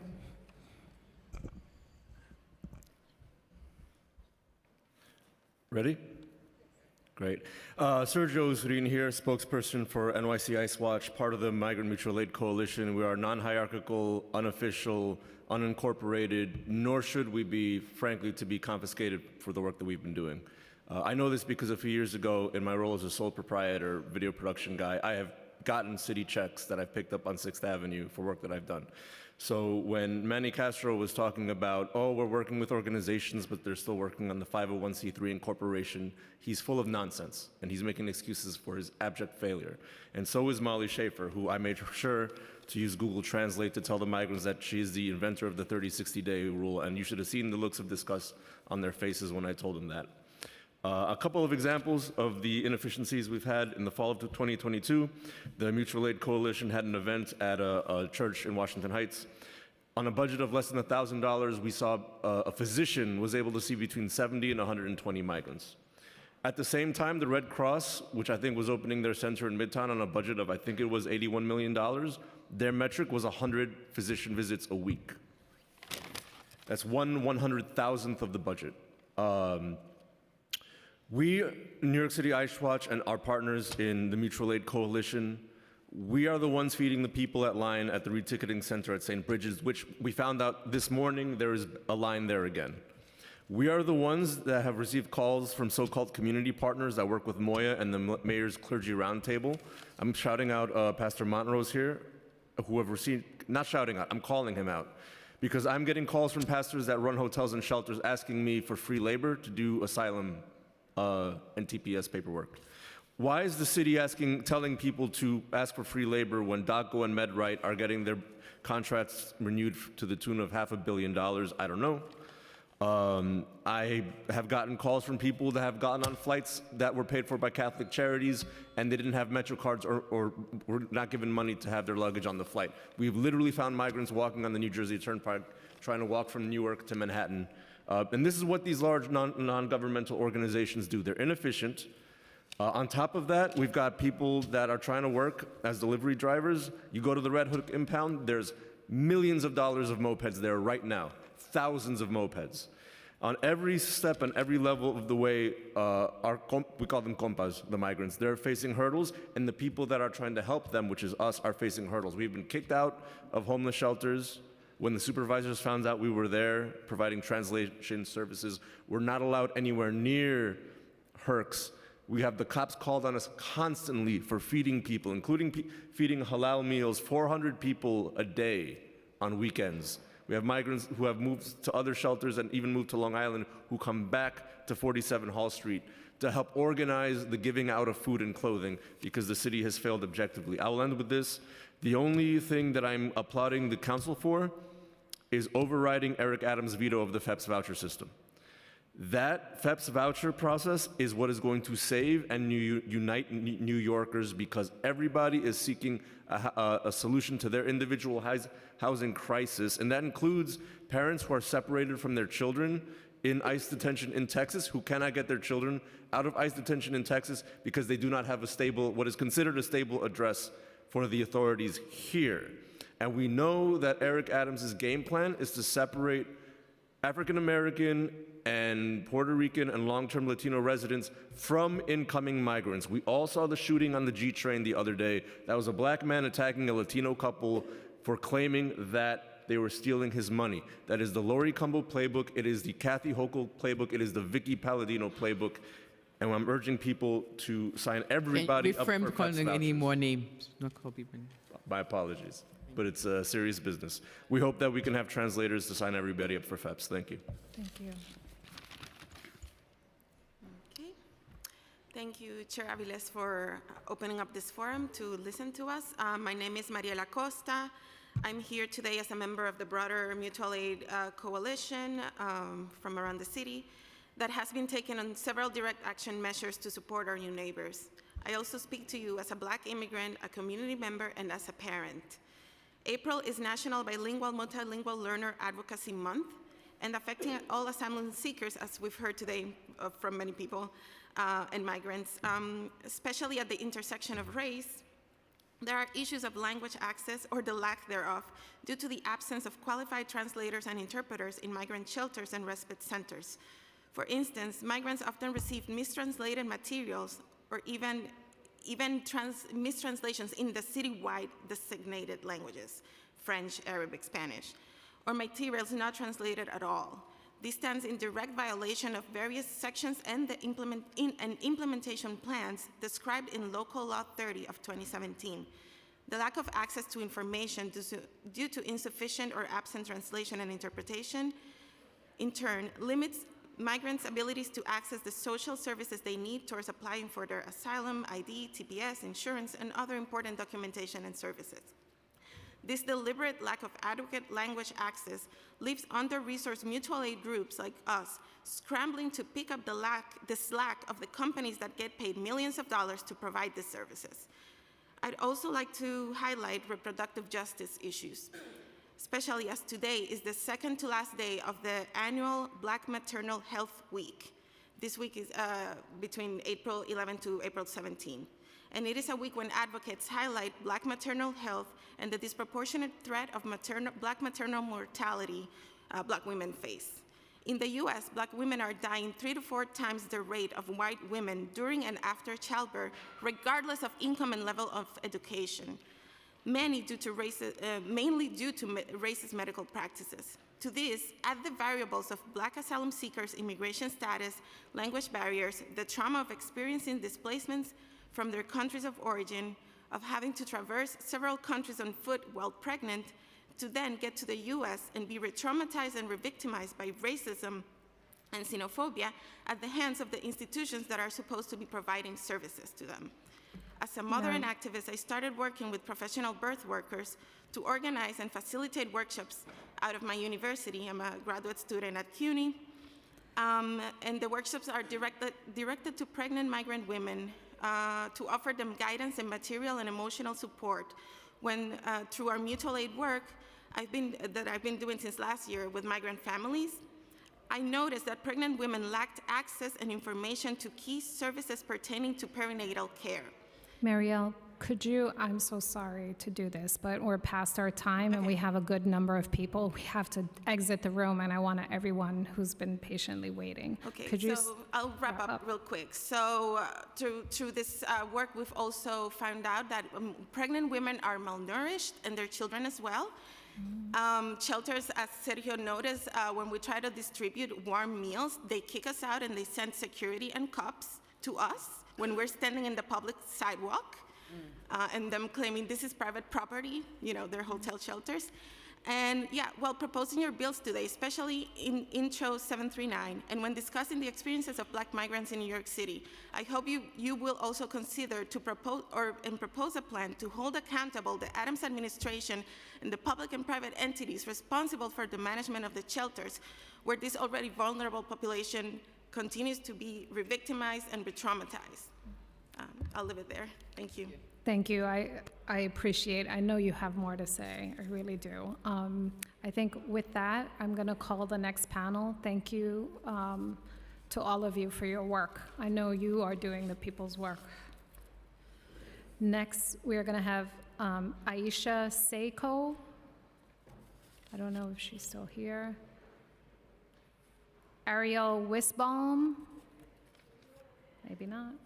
Connie Ticho. Moira Shush. Moira. Olivia Vizi. Taheru Barry. And Bengali Kamara. Bengali Kamara? Okay. Thank you. I'll be speaking on Moira's behalf. Moira is a student organizer at Columbia University and is also interning with Baji. So she's testifying on how the city's failure to provide meaningful language access for migrants speaking indigenous Afro-diasporic languages contributes to the inability to access services or to effectively communicate with city agencies. The city's current language access laws only require city agencies to provide language access services for designated citywide languages, a group of 10 languages that currently only includes one indigenous Afro-diasporic language, Haitian Creole. The policy is a harmful departure from the city's previous language access law of 2003 that required city agencies to provide language access assistance in individuals with primary language, defined by the law as the language in which an LEP individual chooses to communicate with others. Today, she speaks to the easily preventable obstacles that a friend who is a Senegalese asylum seeker, Chike, faced due to the lack of meaningful language access laws in the city. She was asked to translate on behalf of Chike for an experience that he had with NYPD. He's a 25-year-old migrant who arrived in New York City last summer. His primary language is Wolof, but he also speaks very limited French and very limited English. He had an incident or a run-in with NYPD where the officer explained that he violated a law requiring commercial cyclists to wear helmets. He was given a criminal summons. When he asked for explanation as to what the summons was and why this situation occurred or how he violated the law, she was called on his behalf via cell phone to translate. However, during the experience with the police officer, he was trying to indicate that he works as an Uber Eats cyclist and uses the app to document his time when he's on cycle and when he is off. He relayed the information to the officer and to Moira, who translated on his behalf, but the NYPD officer refused to take that into consideration. He was sent straight to court, where the court translators did not have Wolof translation, nor did they have a French translator who could provide translation and interpretation services for limited proficiency for French. She's advocating that you avoid this issue by providing meaningful language access to African migrants in their primary language, as indicated in previous laws that the city adopted. Thank you. Thank you. Thank you.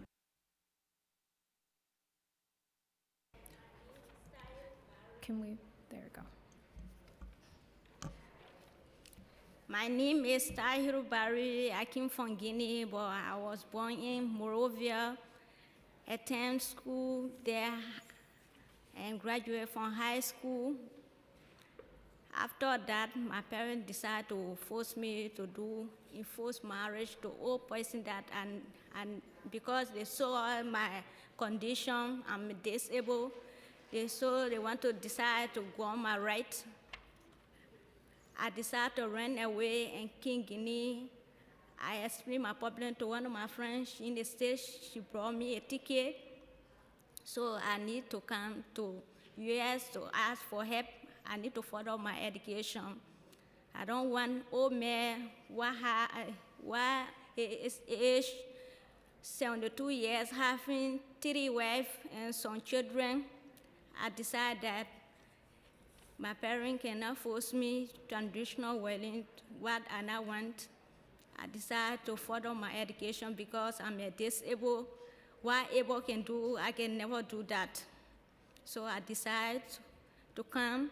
So my parents said that they will force me to marry what I now want. After graduating from high school for 12 years, I told them I want to continue my education. They said no. I decided to marry. I said I don't want to marry because I saw most of my friends, they got married, but the home is not too okay. I'm looking at my condition. I need help. So I decided to explain it to my friend. She told me that run away in King Guinea. She said the border is open. I can help you to pass through the border to enter, but I face some difficulty on the road. But since 2012, I've been suffering. I don't have, even I'm talking with my family, they say they can't listen to me because my parents forced me to marry to me what I now want to marry. Thank you so much, Ms. Barry. Thank you. So I need help, I need support. I don't have lawyer. Even if I enter in the train or the bus, I don't have metro card. The last time I was sick, I went to the hospital. The nurses was asking me for money. I told them I came from the border. I don't have money. I'm not working. I'm a high school graduate, and also one of my friends, she helped me. I went to airline school. I have my AA degree. I told her that I have my document. I brought my document with me, but if I apply for a job, they can say if you don't have Social Security or working permit, you cannot have job. I entered since January 11, but I've been going to some shelter, some, where the place name? Yeah. Yes, I've been going to some, I was in Rwanda, Islam. One of my friends, she told me that, she said, that place is not good for you, I'm a Muslim. The food what they gave you there is not good, it's not helpful for you, so come and be with me until you can find solution. If the government can help you, so you can improve your life. I said, okay, thank you. Thank you, Ms. Barry, and thank you for your testimony. Moira? Are you Moira? Or Olivia. Olivia. Okay, great. Thank you for hosting this opportunity to testify today. My name is Olivia Vizi. I'm a community organizer with Urban Librarians Unite, as well as an oral history teacher at LaGuardia Community College. I spend a lot of time volunteering with African migrants. I've promised some of my friends that I'll share a testimony translated from French on their behalf. These are from 2 asylum seekers. I'm going to leave their names out. The first comes from a young Senegalese man. He told me, "Life in the shelter is not a life. I wouldn't advise anyone to live in such conditions. If you go out to look for work and you miss a meal, then you have to go find food. But if you can't find any work, how are you supposed to buy food? In the place where you sleep, there's so much noise, and you worry about your cell phone and shoes being stolen, and you hear people arguing all the time. When you've been there for 30 days, they'll kick you out in the middle of the night in the cold. They just don't respect us. To work, you need a permit and social security number. You're always told to go find a lawyer so that they can help you file your case, but that's too slow and they're too busy. And anyways, you can't go find a lawyer to help you file your case because you don't work, you don't have any money to pay a lawyer to help you file your case. So now you'll stay like that until the day of your hearing before the judge when you haven't even filed your case. This life is really pitiful and complicated." The second testimony is from a migrant from Mauritania. My first night at Hall Street, I asked myself if I was in a psychiatric hospital or in a place of refuge. I saw guards who had no notion of humanity. It seemed they were just there to yell. I asked myself if I was really in the United States. You meet staff at the shelters who would rather clean their fingernails than answer a question. Sometimes you ask a question and strangely you get many different answers. This is me now. While helping people with asylum applications, I've translated the stories of dozens of Black migrants, and I can tell you that the people I've worked with are fleeing violence, torture, unjust imprisonment, and persecution.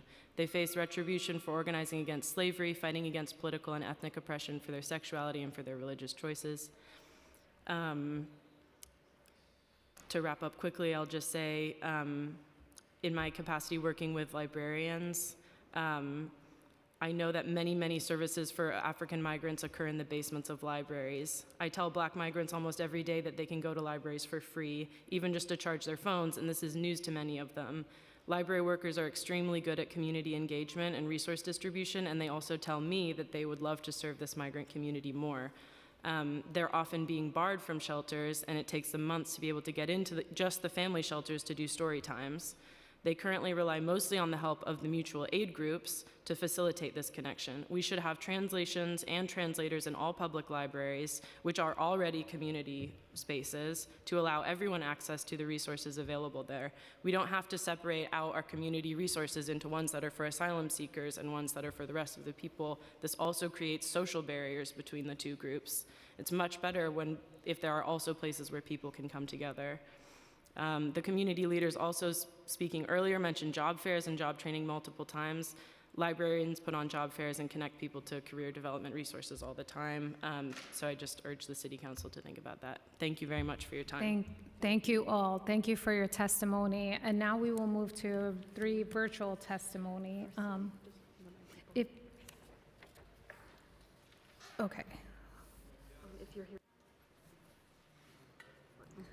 Also, for anyone left in the room, if you were here to testify and have not done so, please fill out a witness slip with the Sergeant at Arms.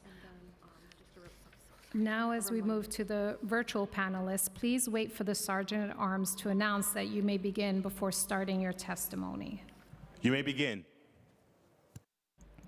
Mbake Thiam. You may begin. Hello. Sorry, everyone. We hear you and see you. Okay, thank you. My name is Michael Cham. I'm the Housing and Health Community Organizer at Center for the Independence of the Disabled in New York. I'm also an African immigrant here in Harlem, and I feel like there is an urge for myself to speak, not just on behalf of African immigrants, but also on behalf of the impact that will have on people with disabilities here.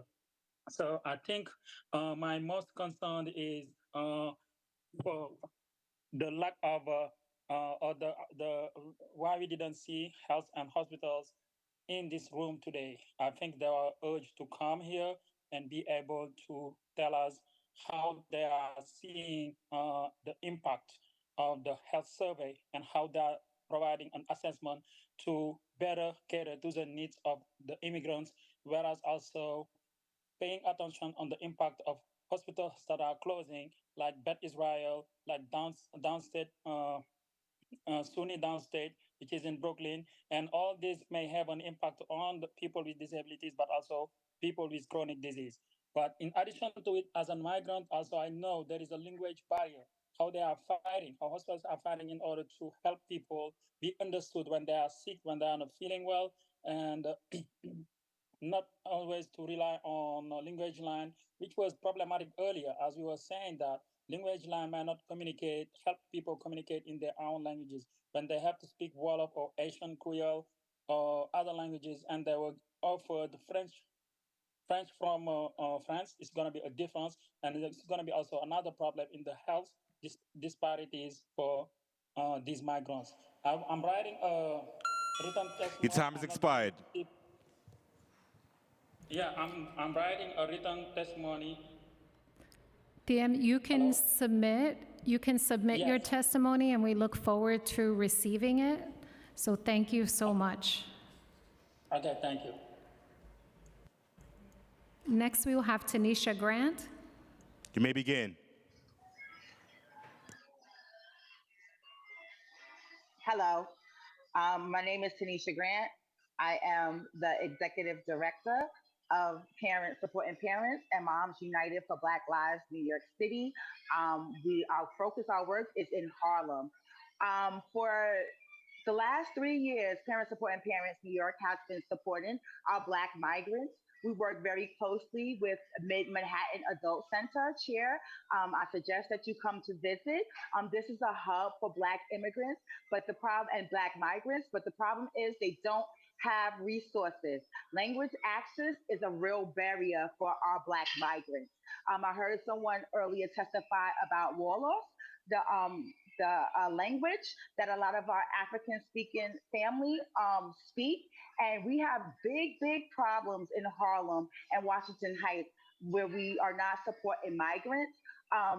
It would be great if community-based organizations such as PSPNY could get the funds to hire our own interpreters so that we can include all of our community and that our Black migrants can stop being treated other than other. The face of the migrant situation is a Spanish-speaking face, and that is not right. We have many migrants from many different countries, especially in Africa, that cannot get the resources that they deserve.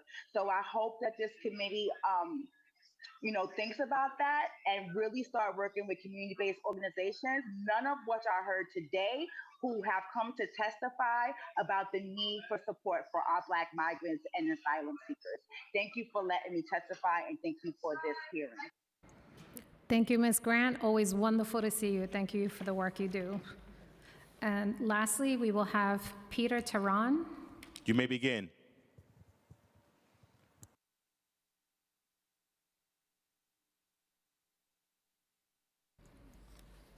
Mr. Tehran. And Mr. Tarson, apologies. You may begin.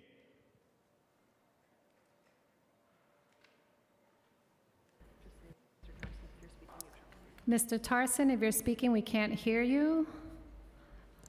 Is he online? He's there.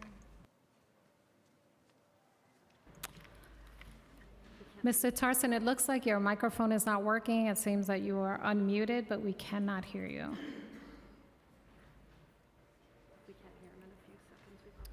Unfortunately, we are gonna have to move on if we can't fix the microphone situation.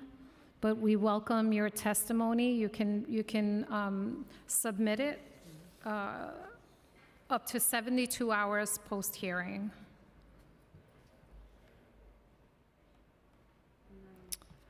Okay, Mr. Tarson, I'm so sorry we can't get the technology fixed. Okay. Okay, so we have now heard from everyone who has signed up to testify. If we have inadvertently missed anyone who would like to testify in person, please visit the Sergeant-at-Arms table and complete the witness slip now.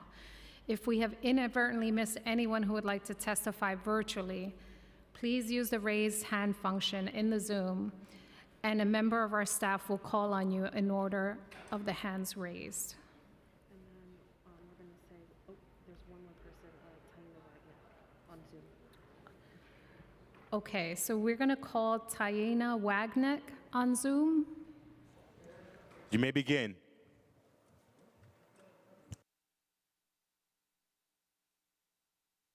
Bonsoir tout le monde. My name is Taina Wagner. I am the Senior Manager of State and Local Policy at the New York Immigration Coalition.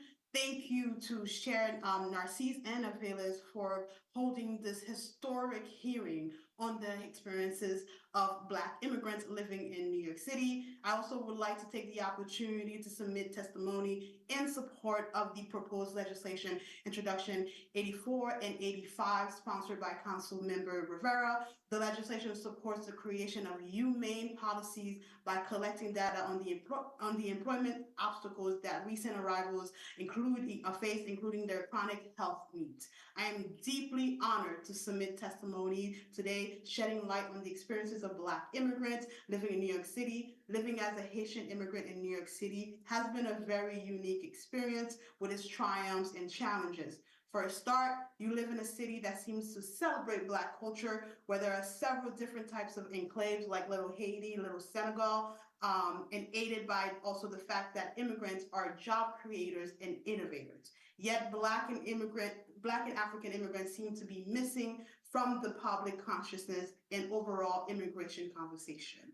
And the reason community-led initiative and grassroots organizations such as African Communities Together has been playing a pivotal role in providing immediate and support for Black asylum seekers arriving in the city. Moreover, just want to jump into our recommendation to the council. We are grateful and happy to hear that Moya is aware of the Community Interpreter Bank as well as the Language Access Worker Cooperative. We thank City Council for being a champion for language access and for restoring in the budget $3.8 million to continue the work that the Language Access Collaborative has started in expanding access to and improving language services. Your time has expired.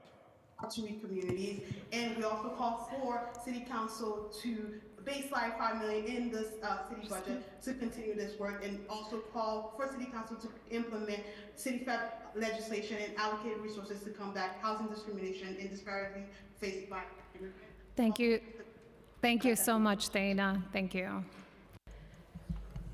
So just in terms of last call, for those who have registered but were not present, we're going to make a last call. Yasmin Badi, Peter Tarson, You may Perez. begin. That's okay. We'll give Peter, say Peter, try to unmute again. Peter Tarson, if you could try to unmute on Zoom. If you are speaking, we cannot hear you.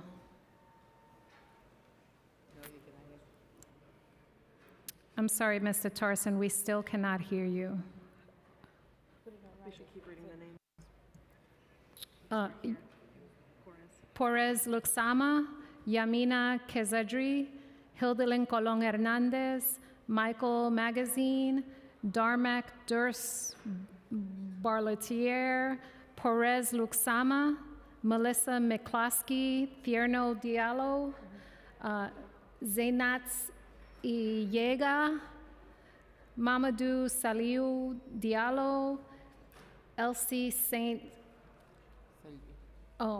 Damian Harris Hernandez, Ninaj Raul, Ariel Wisbaum, Michael Magazine, Ronnie James, Kani Ticho, Aisha Sekou, Bagali Kamara, and Peter M. Tarson.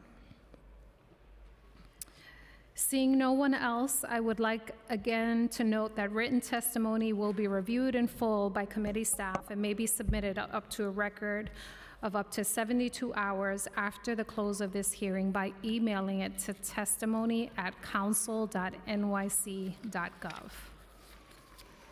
And with that, I want to thank everyone for coming out today to offer testimony, especially our service providers, our mutual aid groups, our community members, and all of those who have come out to share with us their firsthand experiences. In the note of a beautiful song, Las caras lindas de mi gente negra means the beautiful faces of my Black community. We see you, we will do better by you. All people deserve dignity. Thank you so much. And with that, I want to thank my co-chair, Councilmember Narcisse, for her tireless advocacy as chair of the Health and Committee on behalf of migrants. Thank you, and with that, we close.